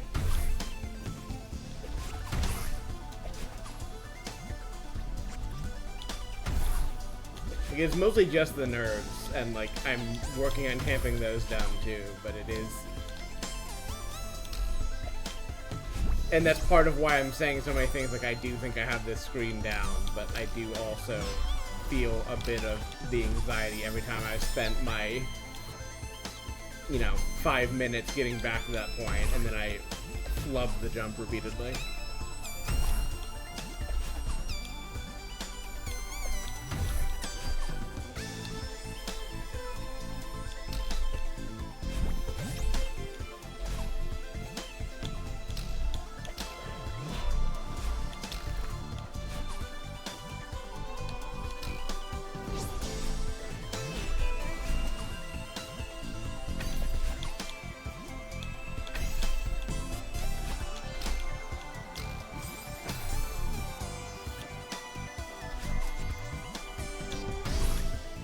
I think once you get past those first few jumps, it's at least a little bit easier, because like there are a bunch of spikes higher up on the Moonberry path, but I think they're generally placed in ways where it's not that easy to accidentally jump into them, and I think there probably is a good amount of room to like save yourself with, you know, a jump lower down if you miss a jump higher up. Or at least I'm choosing to believe that's true, in the hopes that if I can get the first bit of the Moonberry path down, that I can, you know, fail a lot of times on the upper bits and still path through it. It would be nice if that is true. I'm not 100% sure. I'd probably get there and, you know, practice the thing more, but...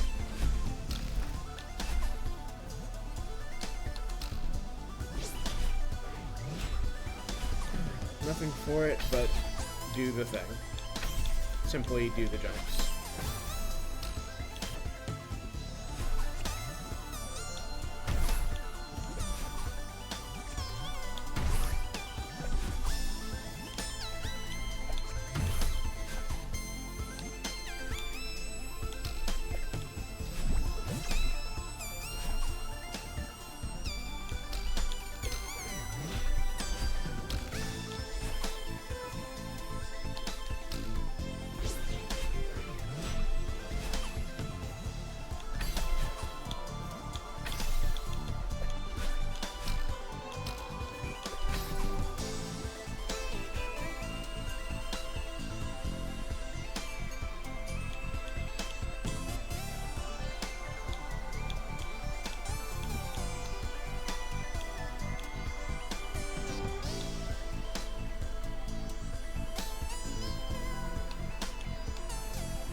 gonna time travel back to my apartment in 2019 when I was doing this for the first time. And so proud about getting one clear, and then just getting several in a row, only to make it harder on myself, and be like, also, by the way, I'm a girl now. Just to fuck with her. I'll add this to the list of hypotheticals where I go bully my egg self for no particular reason. And with no particular aim in mind, besides bully.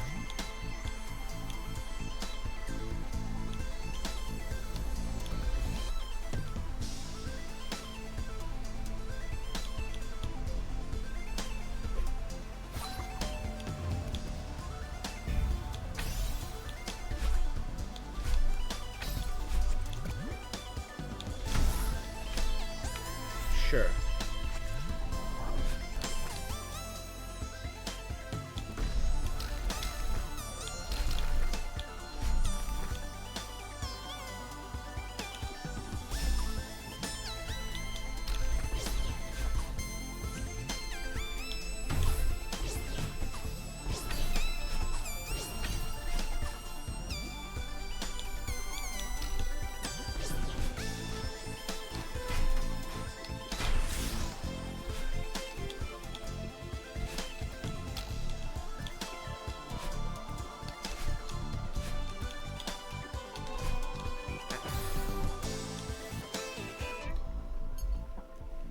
Just doing a periodic Discord check.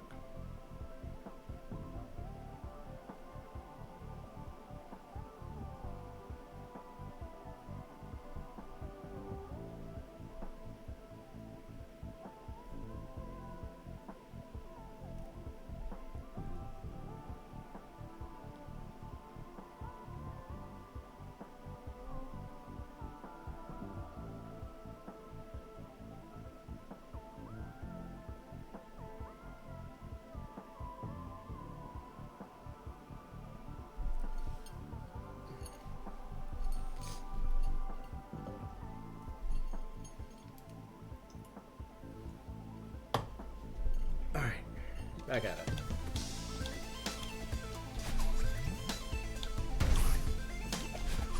Gonna get that berry. I'm gonna make such a good pie out of that moonberry.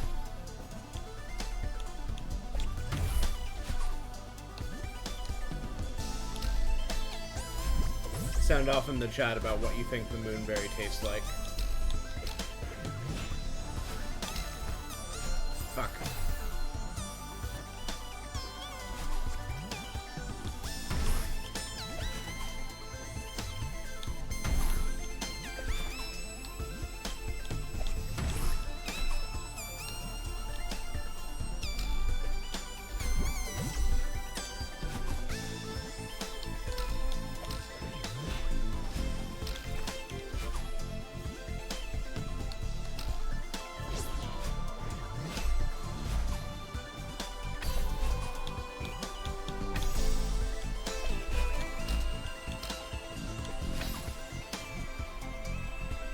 That was literally what I was gonna go for before I just decided I'll put it to chat.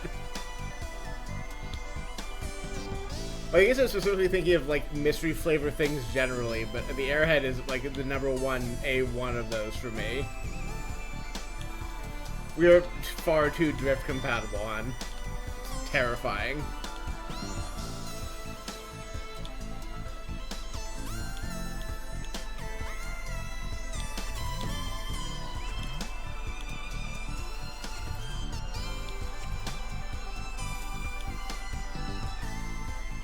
I guess I don't need the brain cell right now, because I'm just doing shit with my hands, so you're welcome to keep it.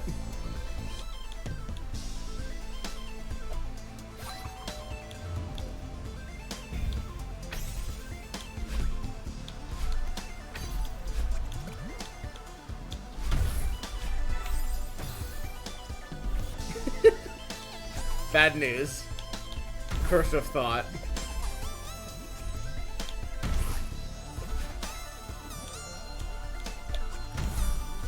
Cognito ergo you thought.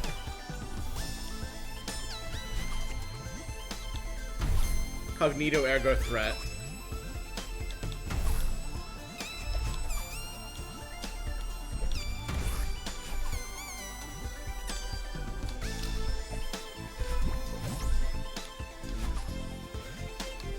Fuck.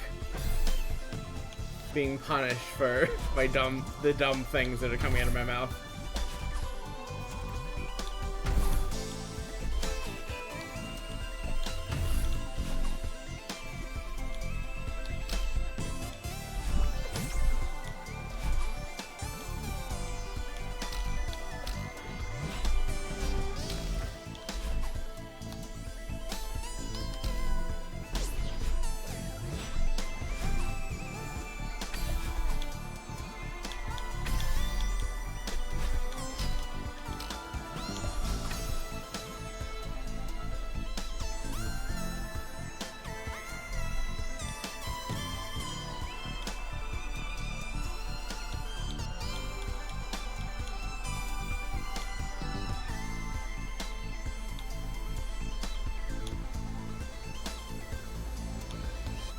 God, I'm just thinking about the, like, fucking they live glasses you receive upon realizing you have gender fuckery in you, and how that generally affects your view of media in the world.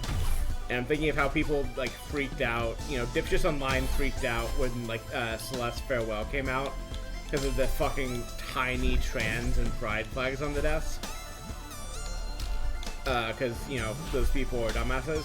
And I'm thinking now of, like, Summit in the base game with the bit I screenshot for the edit I did, Aurora, and, like, how it's just the fucking trans colors in the back. And it's like,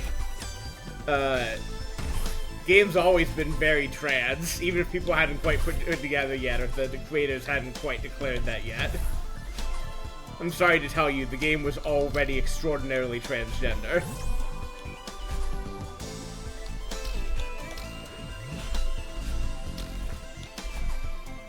And yes, I guess I do remember Portal 2 did in fact teach me moon rocks are deathly poison.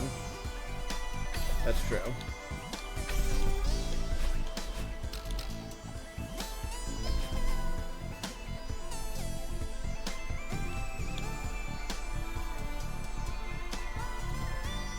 Tastes like lemons, thanks.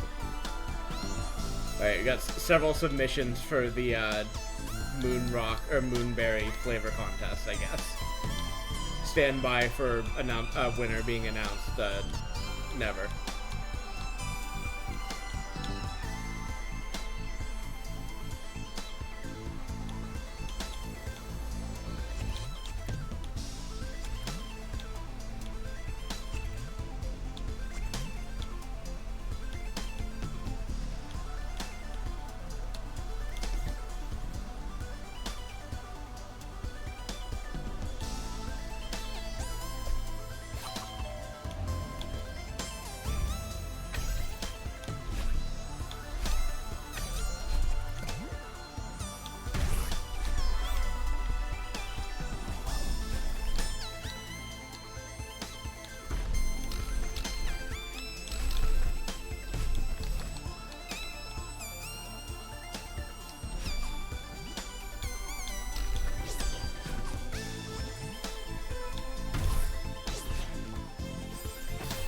I don't know why I keep flubbing that one specifically. I'm just not getting enough momentum, I guess. Or not jumping onto the jellyfish fast enough, I guess. One or both of those things.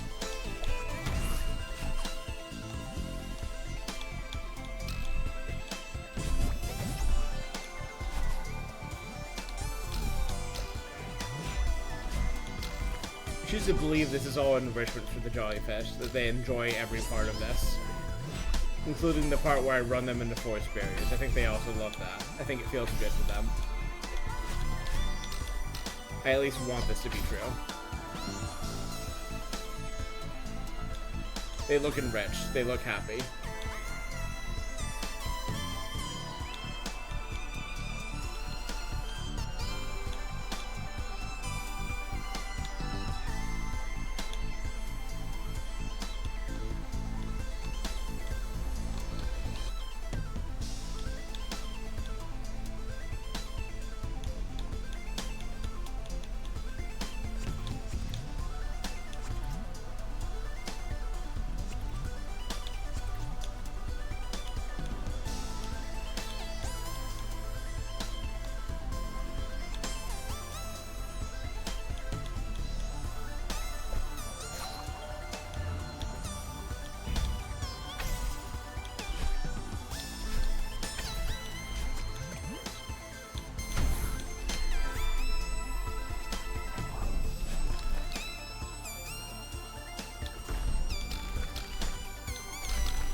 It was exciting to get that far, though. That was most of the way up, I think.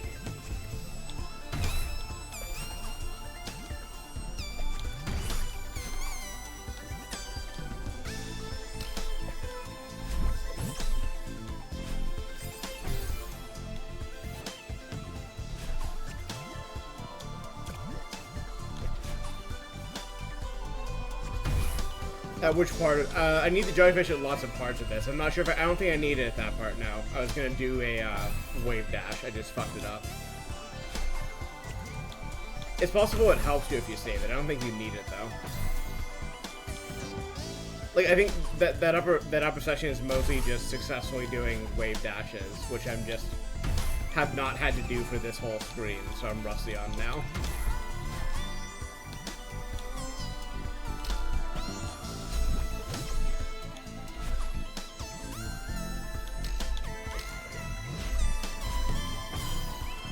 I need to stop thinking about the later section and just do my homework and get back there. Still that fine line of getting zoned out enough to do it without stressing, but not getting so zoned out that you run into walls. Our finest scientists are working on this. We will have a solution one day.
Maybe I should just sit here and fucking practice wave dashes. Which now that I say that, I do, what, 6 in a row flawlessly? Well, clearly I will never again have a problem, right? Clearly the circumstances of a jump that are stressful won't change my performance, right? Clearly I just have it down, right? I mean, I'm just gonna like reverse irony myself into not being stressed about jumps anymore. Just, I did it. What's the problem? Just don't be stressed about it.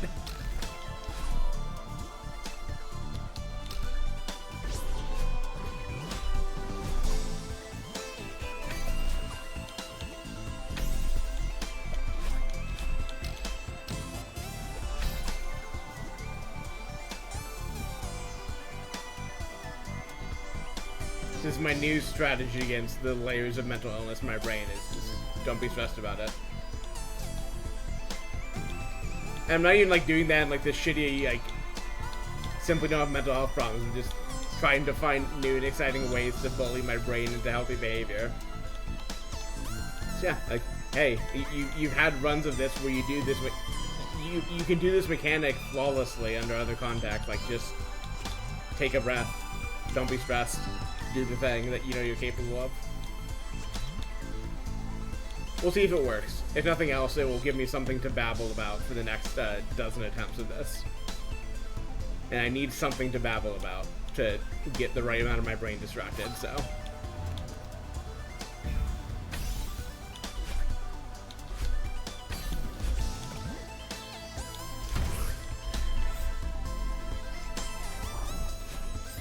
I should have just dashed up there. I knew I was a little bit slow on the golden feather that time.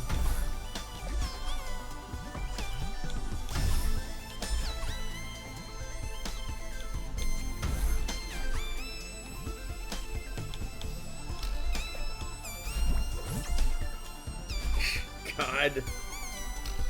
That country little walk will give me strength, you're right.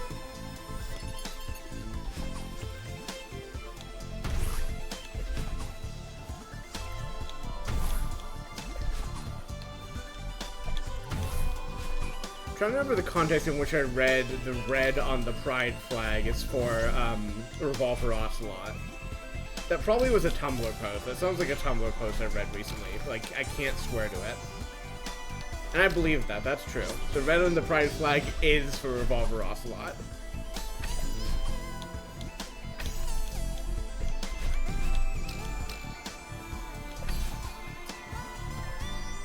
You got there. You got there close enough, and I'm certainly not going to be able to correct you on it, so...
Yosuke, okay. Fair enough, that's right. It's 3 AM for you, that's true. Do be late for bunnies and sharks and combinations thereof.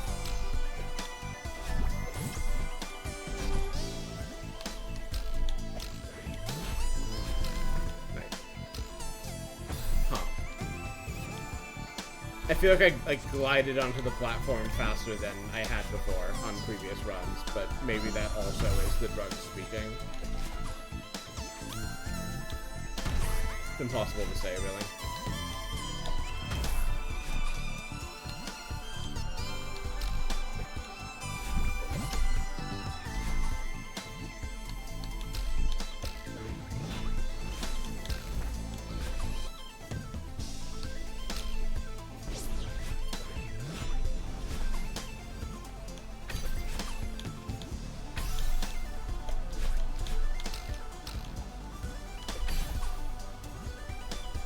I do like this kind of like extra style. Like they give you your dash back at the end of this whole bit. So like you don't need to bring a dash into it, which already is nice of them. But I kind of like the fact that there's like a crystal there. So like if you time your jump right, you can get it back going into this section. And like it doesn't like give you anything except for like a tiny time save maybe. But you get to feel cool, and you get that kind of like morale boost going into that attempt of like, hey, I have my jump this whole time, or my dash this whole time. It's nice to feel like you've accomplished a little thing. It's good dopamine.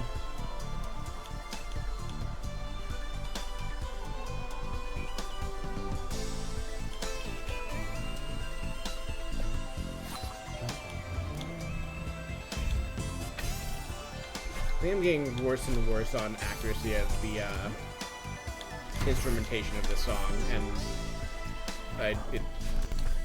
I've been playing this video game for too much, for too long, at a not too high, but still non-zero level of intoxication. So my brain is doing unknown things that I cannot be accountable for. That's my excuses, and I'm sticking to them.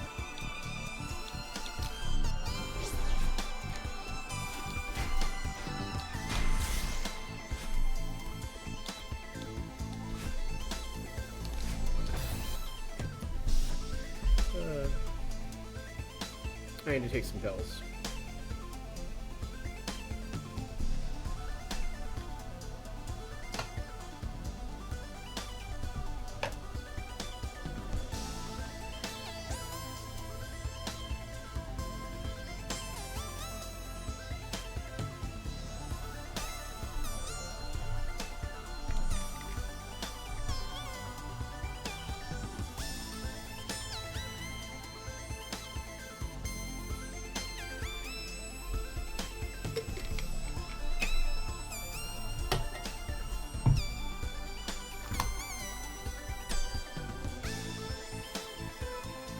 Okay.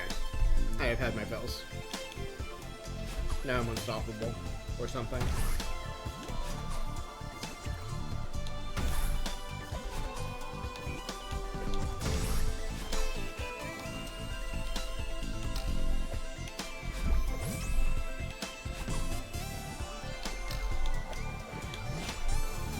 It's been a while since I fucked that up.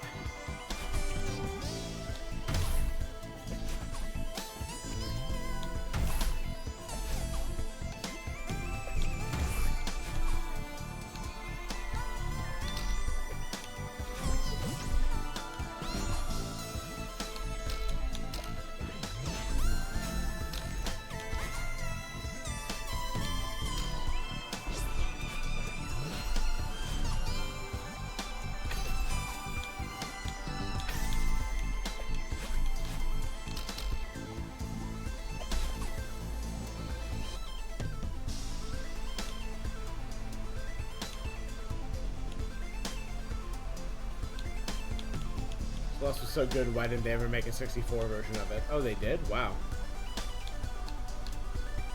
I'm just reaching for anything to say. I am excited for Fragments of the Mountain, and I still am planning on doing it after this, however long this takes. I mean, I'm sure there are, tricky platforming things in it, but I feel confident in believing it will not be to this level. And therefore, I can take it while it's very late at night, and also possibly with a re-up on the weed.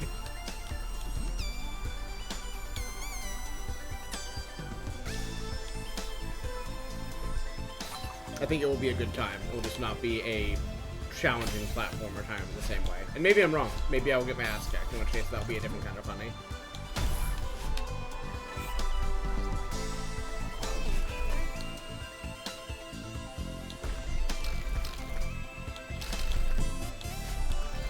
I think it will be a good time, regardless, is, I guess, my point, such as I have one.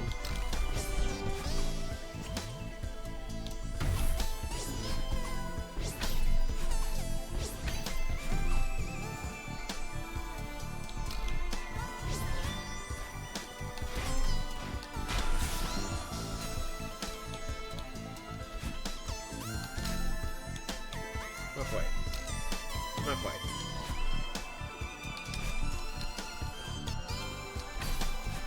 I guess the one way that, like, middle one is forgiving is that you don't actually need to do a wave dash that actually preserves your dash, because you get enough distance off of even one that does not preserve your dash that you're fine. Which, again, surprisingly, forgiving for how a lot of Farewell is. And, well, I think Farewell generally... I have said variations of this thought several times throughout the stream, I think, but I'll try to phrase it a clearer way. I think Farewell as a whole is just kind of, like, forgiving, even while being difficult in not every case, but many cases of its levels. And I specifically make that comparison versus the C-sides, where I think that, like, consistently is not the case. And some of the B-sides, that also is consistently not the case. I think it's interesting. I'm not sure if there's, you know, intentional design change there or other thing, but I think it is fun to see, I guess, or to think about. And I guess one of the benefits of having played this game before is that, and I guess now being able to kind of, you know, divorce, like, the part of me that's babbling from the part of me that's playing, is that I can say things like this and talk about them and see more of the game than just the original parts I saw when I played the first time. Seeing extra depth in it. Like, for instance, the trans flag colors in that one section, like, it's not even subtle.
You people, and you're having 3 a.m. right now. It's only midnight, well, longer than midnight now.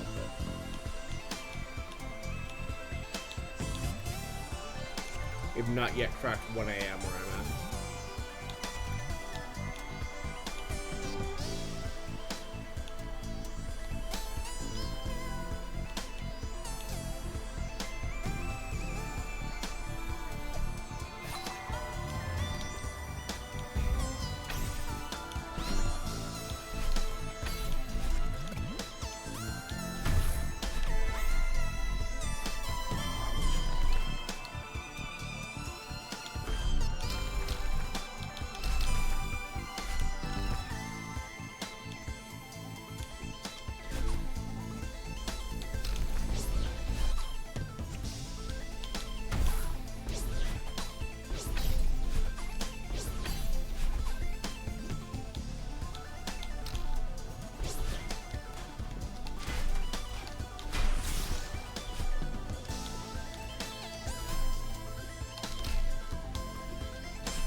I'm trying to start farther to the right here.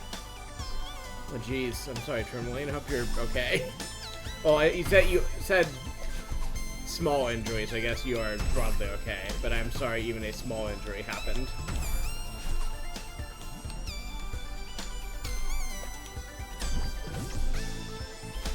I'm glad you're okay.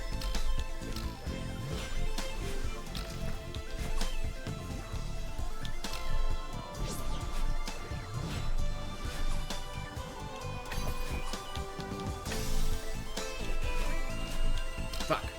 I didn't hold far enough left.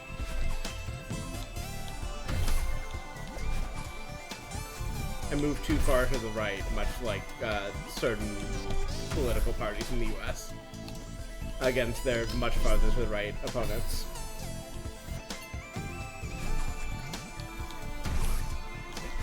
Fuck. Being punished for my dumb jokes by the video game. I'm fine. I'm cheery. I'm doing the hard thing. I appreciate the game trying to encourage me to keep going, but at this point I do not need it.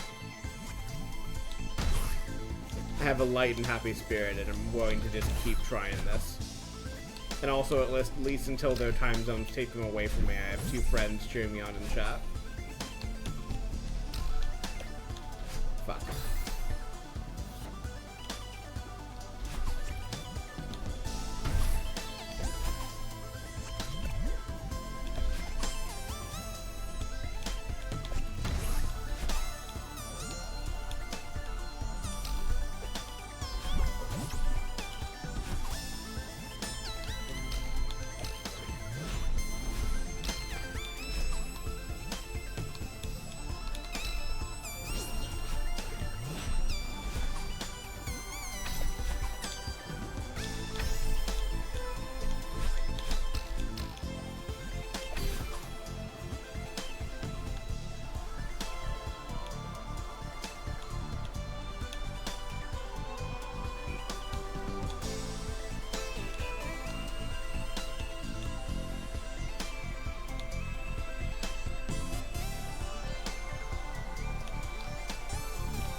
need to not to figure out what I'm doing wrong in those times where I don't get enough momentum on that one specifically and correct it.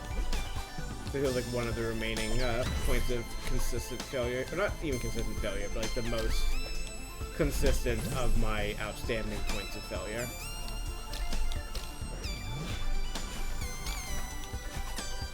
Which I'm reminded, when I was reading like this last wiki's like bits about golden berries and like what going for them is like, and you know, especially the one for this fucking chapter. One of the things they mentioned was like, you know, just you're obviously gonna start at like much higher death counts, and like part of what you have to do at that point is just like figure out like, okay, what are my trouble spots? Like, why am I dying repeatedly on them? Can I find a different way to do it? Can I find like a way to make it more consistent? And like, obviously, I said I'm not gonna bother trying to do that for most of the levels in this game, and certainly not this one. But that doesn't mean I'm not using the same mindset of just like, okay, what? I mostly have this screen down in a, you know, be able to do it in one shot. What is making that tricky? I'm not sure if I have.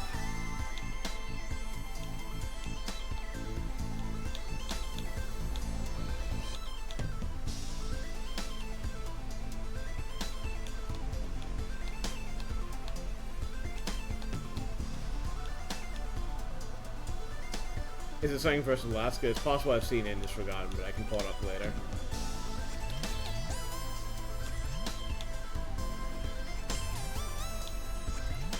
I did look up some like ARG stuff for this game, and I'm not sure if that's what you mean.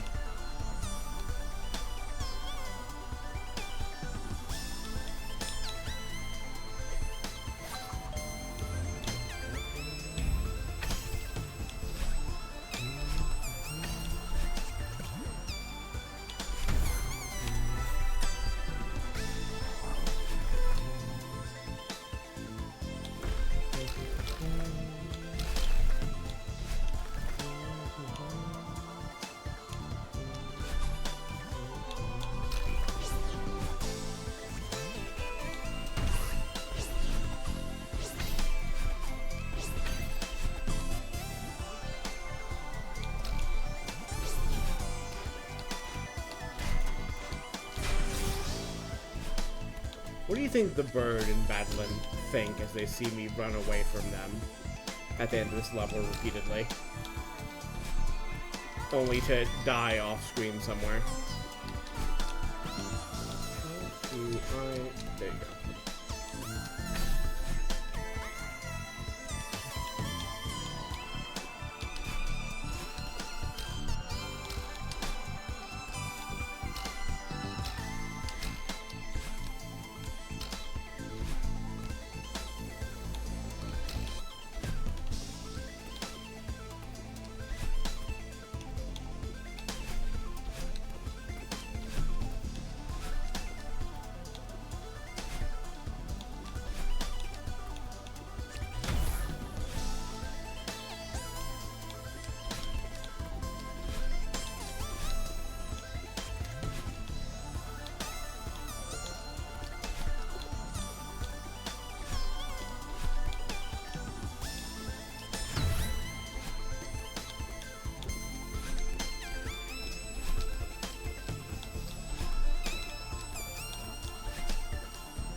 It's fine.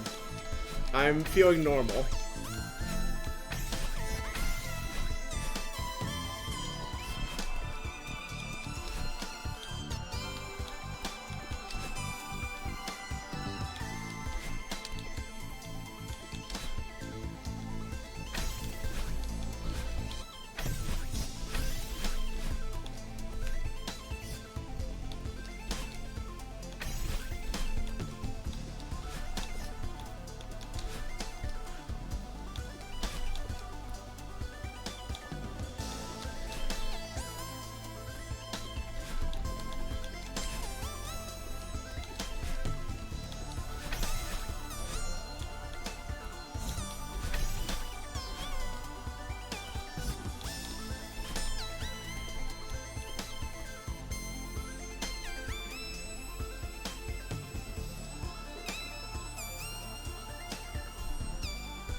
just want to do a Dagon and Dash, that is the thing. Yeah, well, kind of.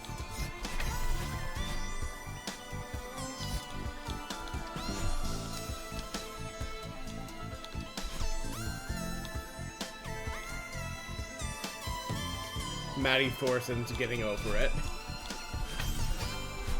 And I'm going to keep giving her the entirety of the credit for a whole game studio, but she is the first person who has a name that I remember. Or that my brain wants to use for dumb jokes.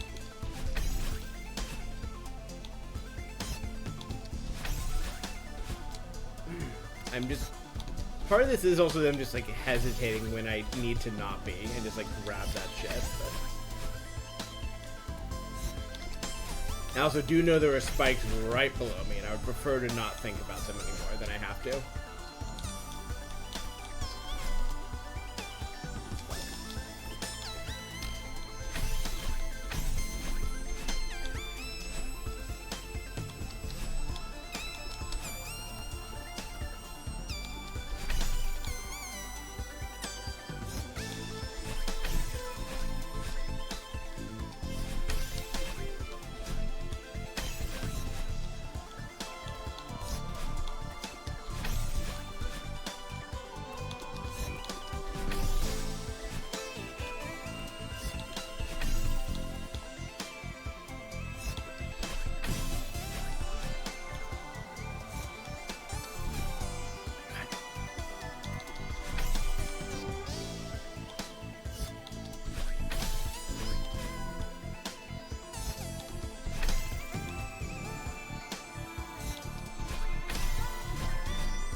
There's also more after this, by the way. It's just that I get a checkpoint, finally, and can stop being as stressed as I've been.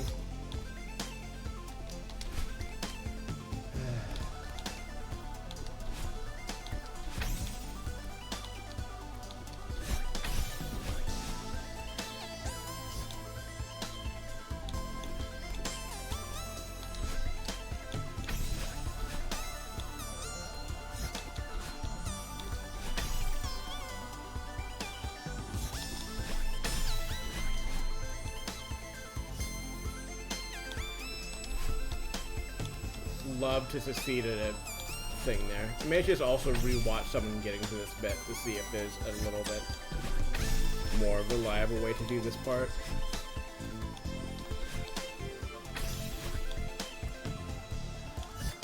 So I am pretty sure you need to do a wave dash there to have the speed and momentum, but I could be wrong.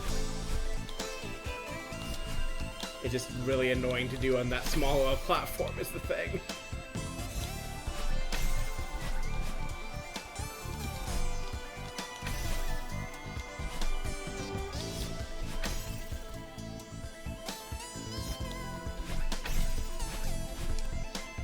Sure. Motherfucker.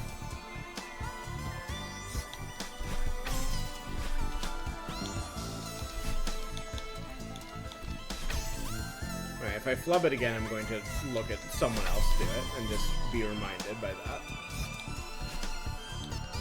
I'm far enough into this where it's like, okay, I just need to know the technique I should be trying to do, and I will leave the, Wow, how have I started flubbing this?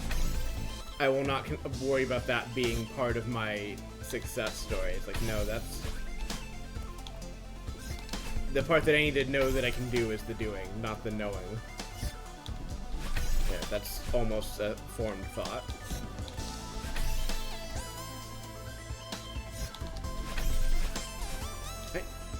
It's just... Okay, it's something just not recharging my jump when it should be. I'm timing this wrong.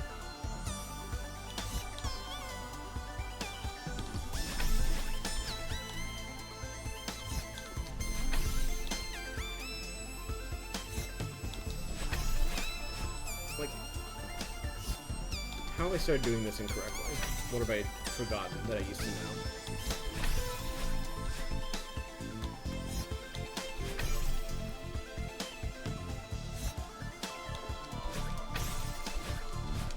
Well, whatever it is, I remembered it again. Fucking hell. God damn it.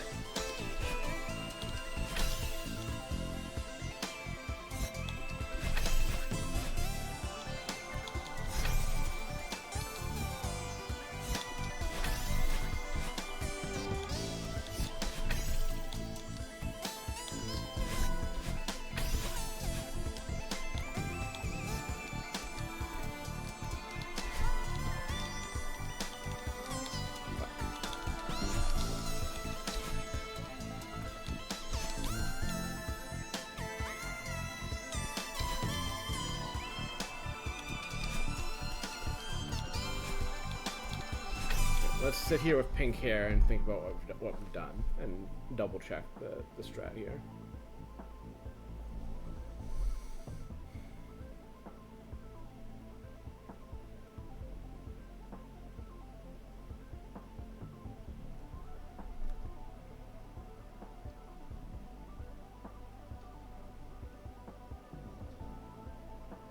Okay, there are some scary bits after this still, so it's not quite home free. That's fine. Okay, so it just is succeed at doing a wave dash. Okay. Thank you, video. Love to know the answer and then found. Fine, I'll check that too, but I think I might have remembered what that is. Okay, once my web browser succeeds at looking up information online.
Sorry, I was trying to get Trisha to, once again, not occupy space in front of the keyboard.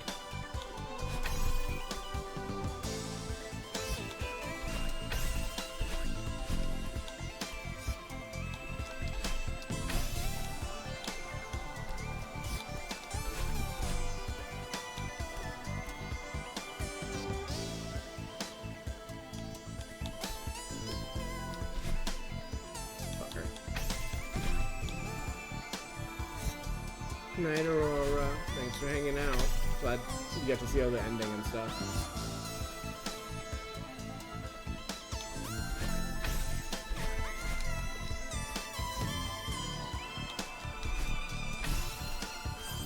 Fuck. A checkpoint! They are real!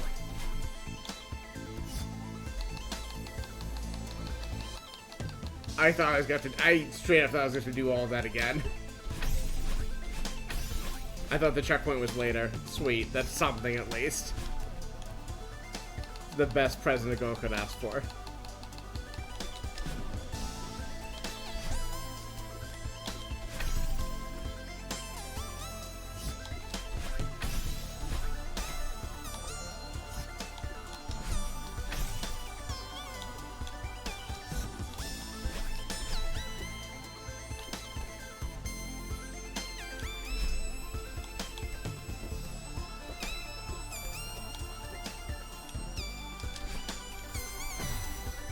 This is so much more approachable at this point. But the peace in my heart would have persisted if it had to persist through that, but now it is just not even a problem. My heart is as light as it has ever been.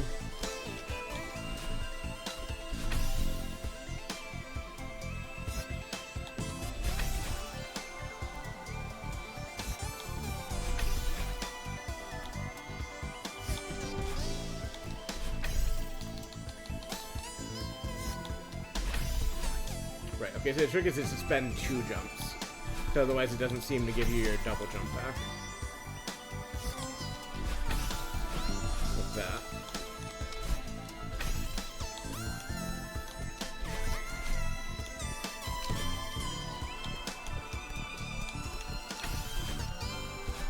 I didn't think this through.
Finding new exciting ways to die.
need to stop doing a diagonal dash there by accident. I also need to stop doing whatever just happened there.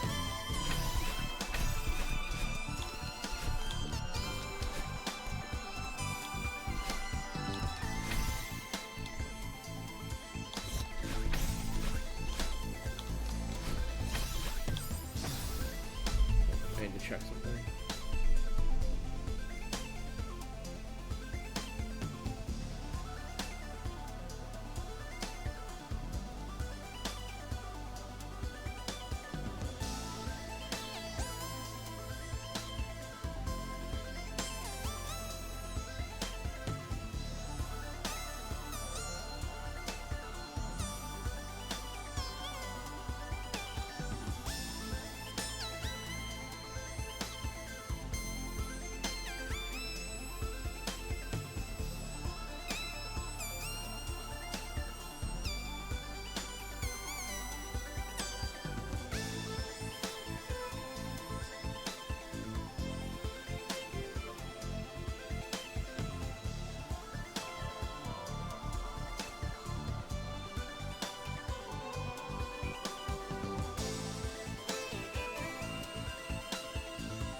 Careful where you're putting your paws, Trishy.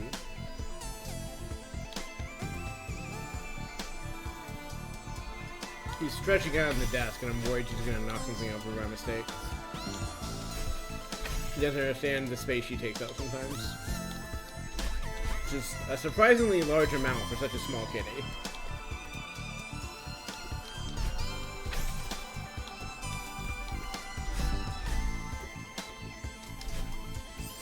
I should just go for the first one every time. I've been able to get like high enough momentum off that sometimes to make it viable to just go straight to the other one, but like, I don't know. I should just practice the option where I don't go that far, just so I don't die instead when that happens, like has been happening recently. I love how consistent that wave dash has been getting now.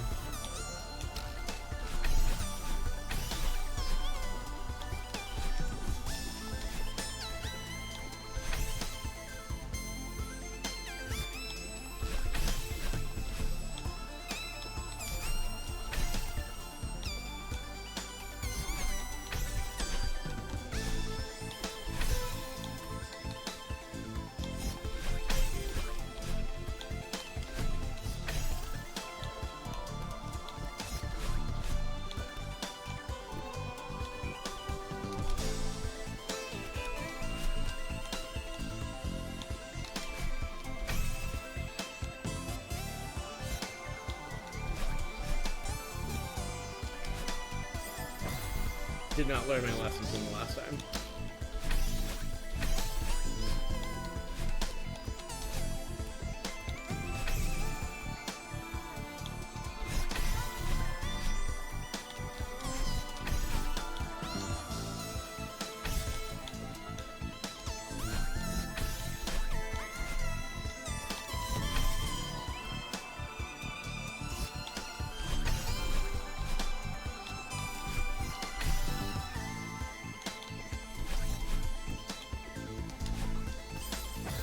Still have not learned my lesson.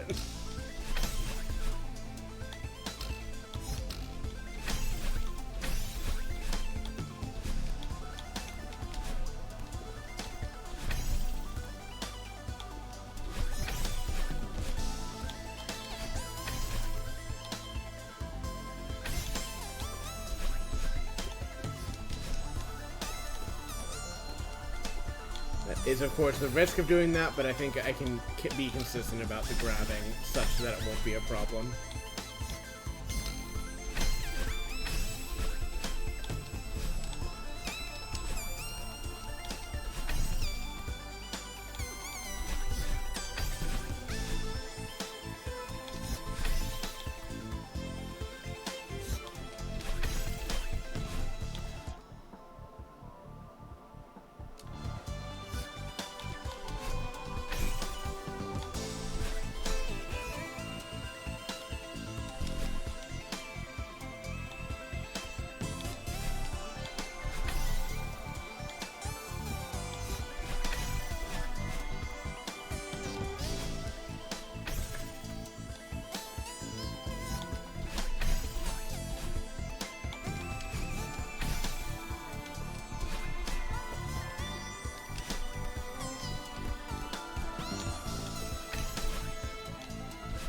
Still don't actually know what I'm doing there is the problem.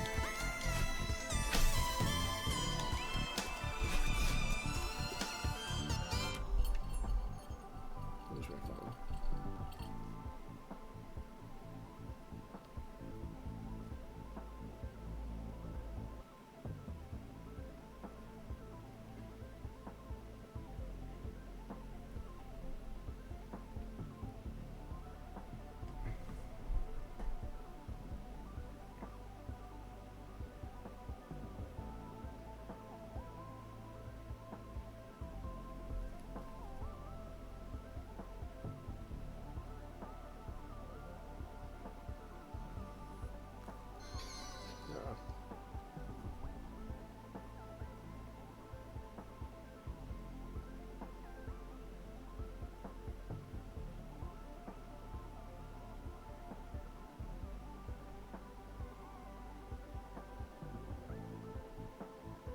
Okay.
Now what?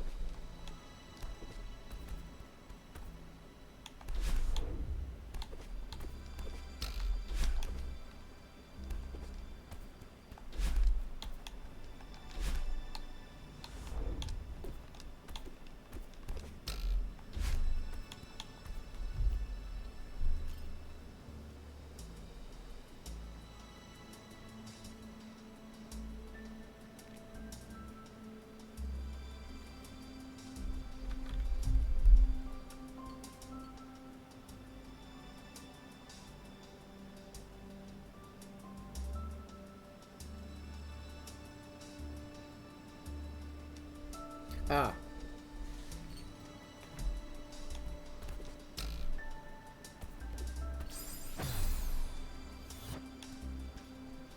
Of course. No, hold on. I don't want you yet. Well, here. Wait for me. Yeah, this is the last screen for the berry, and this is, I think, tinted gold. Or no, it's the second last. I know, like, one of these screens, like, right at the end, is tinted gold if you are carrying a golden berry the whole way as part of your, you know, reward for getting that far.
Oh, that's mean.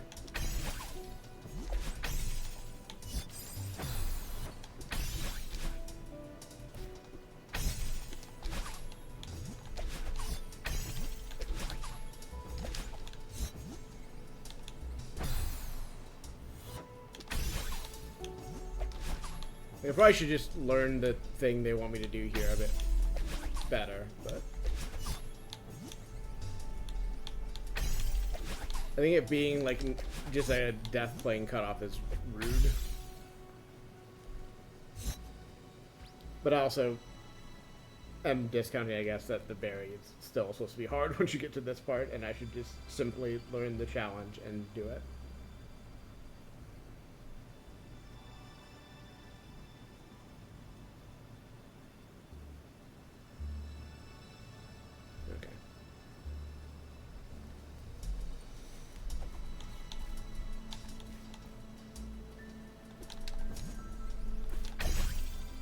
I think starting off like this is easier.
Rude.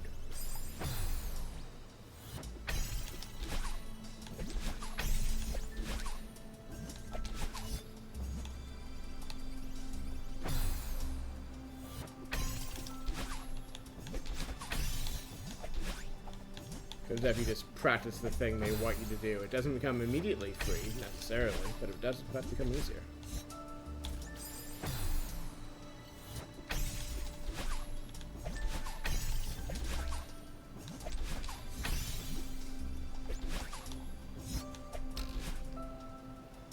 Like I said, not free, but easier. That might have also been saved, but yeah. Why don't I instead just practice doing the thing correctly and doing it once incorrectly just for flavor? Fuck.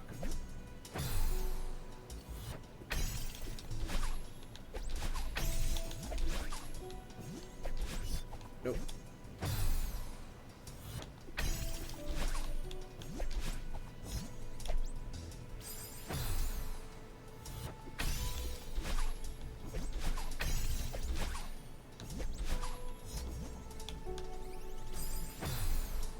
I guess if I don't reach that top one, it's not technically practicing doing it correctly, but it is at least practicing doing it kind of correctly most of the way, which is still valuable to do.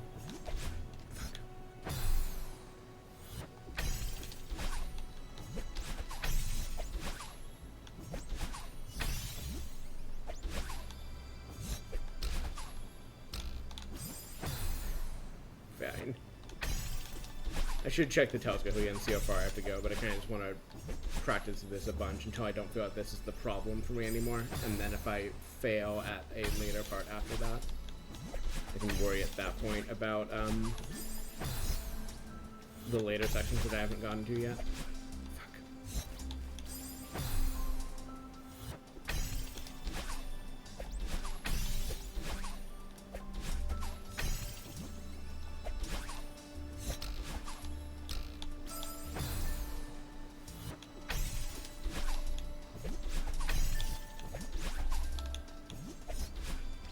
I think what's helped me a lot in this replay is just finally getting a feel for how many actions like really are will give you a few free frames afterwards where you can still do the thing and like you're not fucked yet.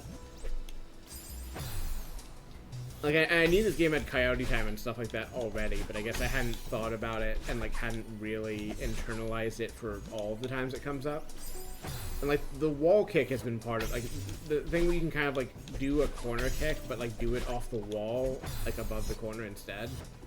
It's not something I think I really internalized until this run, and that, you know, makes a bunch of jumps like a lot more doable. And like now I'm kind of piecing together that like you can do this like throw off the wall here, and like it really is pretty late in the, you know, animation where it stops working. So you can really save it like further than you would think. And in fact, like that seems to give you like a good amount more height in some cases.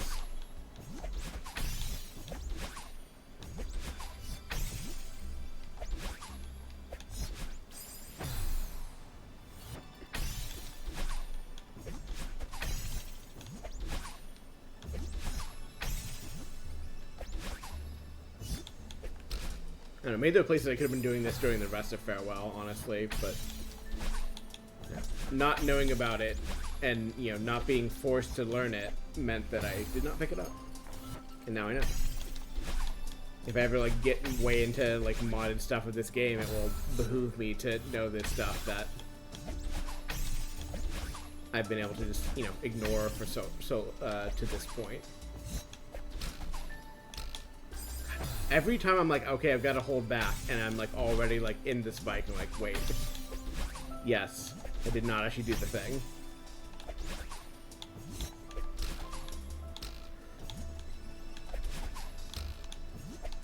Fuck, you have to do it right. Yeah, okay, I see.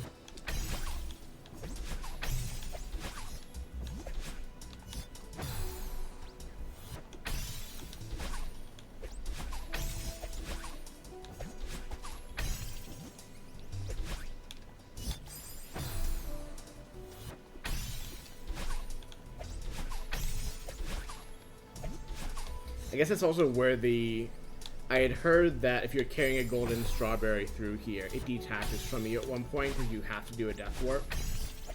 And I guess that first room is where, like, if you're carrying a golden strawberry, it will just detach from you at that point. It's like, hey, okay, you're allowed to die here specifically, and it doesn't count. And that was the spot.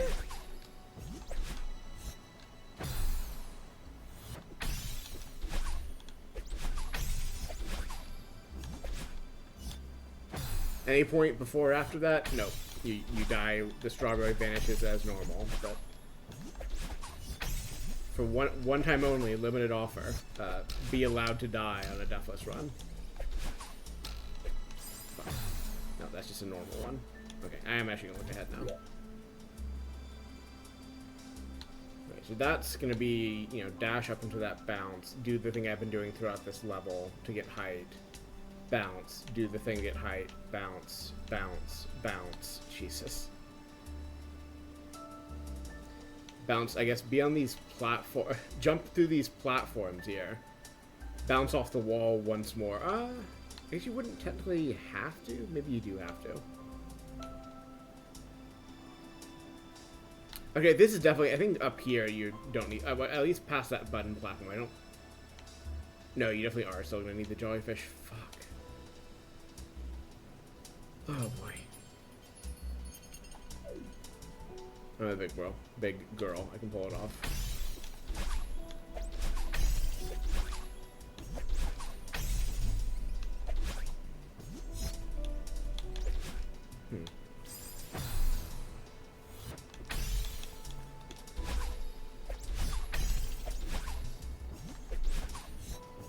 I disagree, but okay.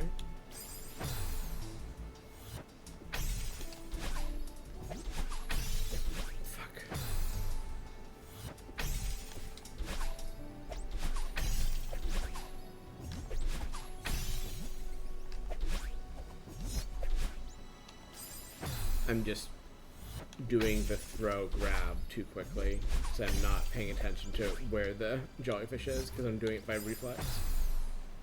I'm gonna be paying a little bit more attention. And or just, you know, slow my timing down so that I'm hitting it more consistently regardless. No, it's just not high enough.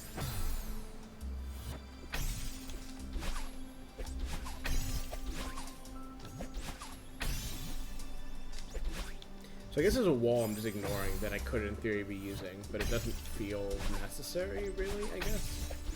Because either I'm coming in like way lower, or I'm I'm fine on height already. In which case, like in either case, there's not like really an incentive to change up what I'm doing. I don't think.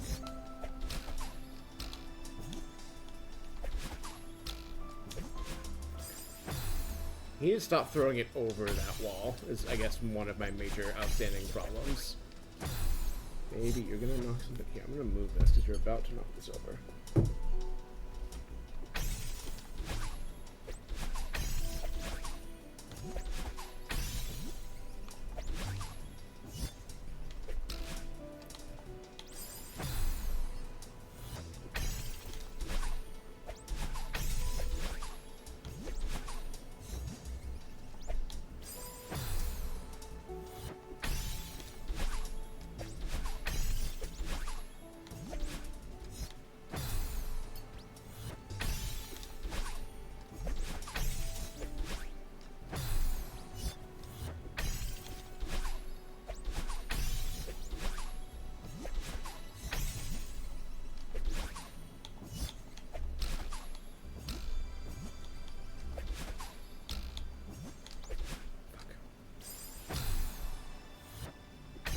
Insult to injury, having it bounce back like that.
Maybe since turn off my mic and just get in the zone for a bit. If more people pop into chat, I might talk more, but I think I can just focus on doing the jumping for a bit. Actually, I am going to do that, but I'm also going to go do a water break real quick before that, so I'll be a minute. Where is my mouse?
Wow.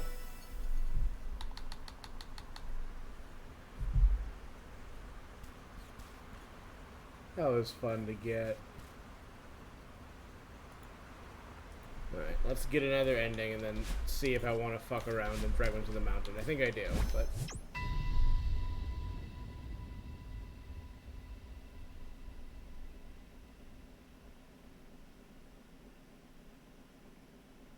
I probably will bring the stream down and bring it back up, despite, I think, probably no one being here, just because it will make it easier to do bookkeeping on my end.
I love the texture on these cutscenes.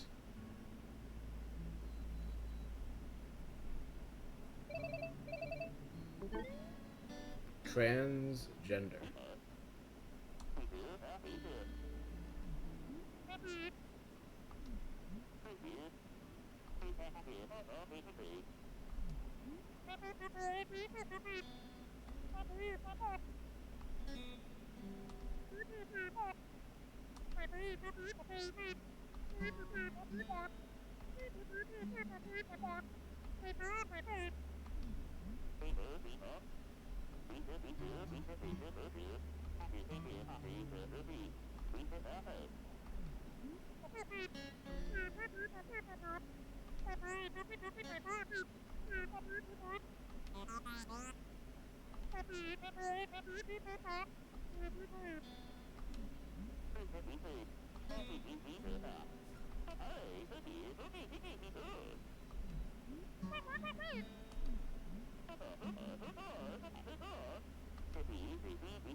Deliver article by 4:10.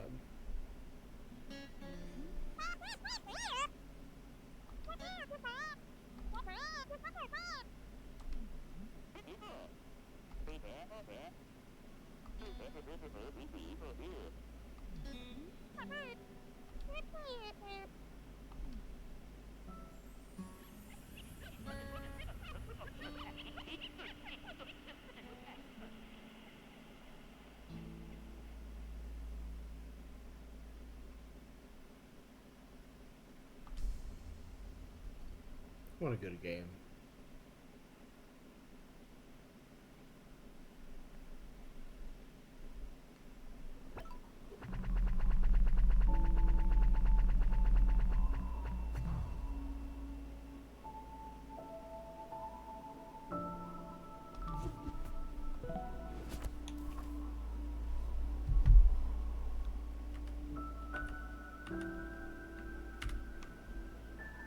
That's probably gonna be a problem.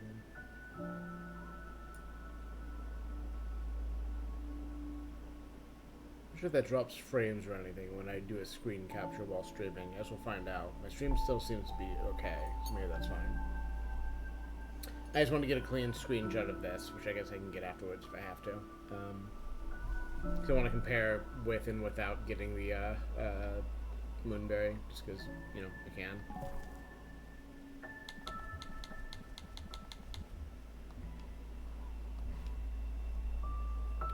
And yeah, I'll see what that number looks like and post it on my socials. Does Moonberry mark on the file? I guess it doesn't. Interesting. But yeah, that is a Celeste. That's all of it. I'll bring the stream down, kick some stuff off, stretch a little bit, and then at least fuck around with Fragments of the Mountain. Might not finish it. We'll, again, see how much of it there is. I really don't know. Thank you folks who dropped by. See you in a minute.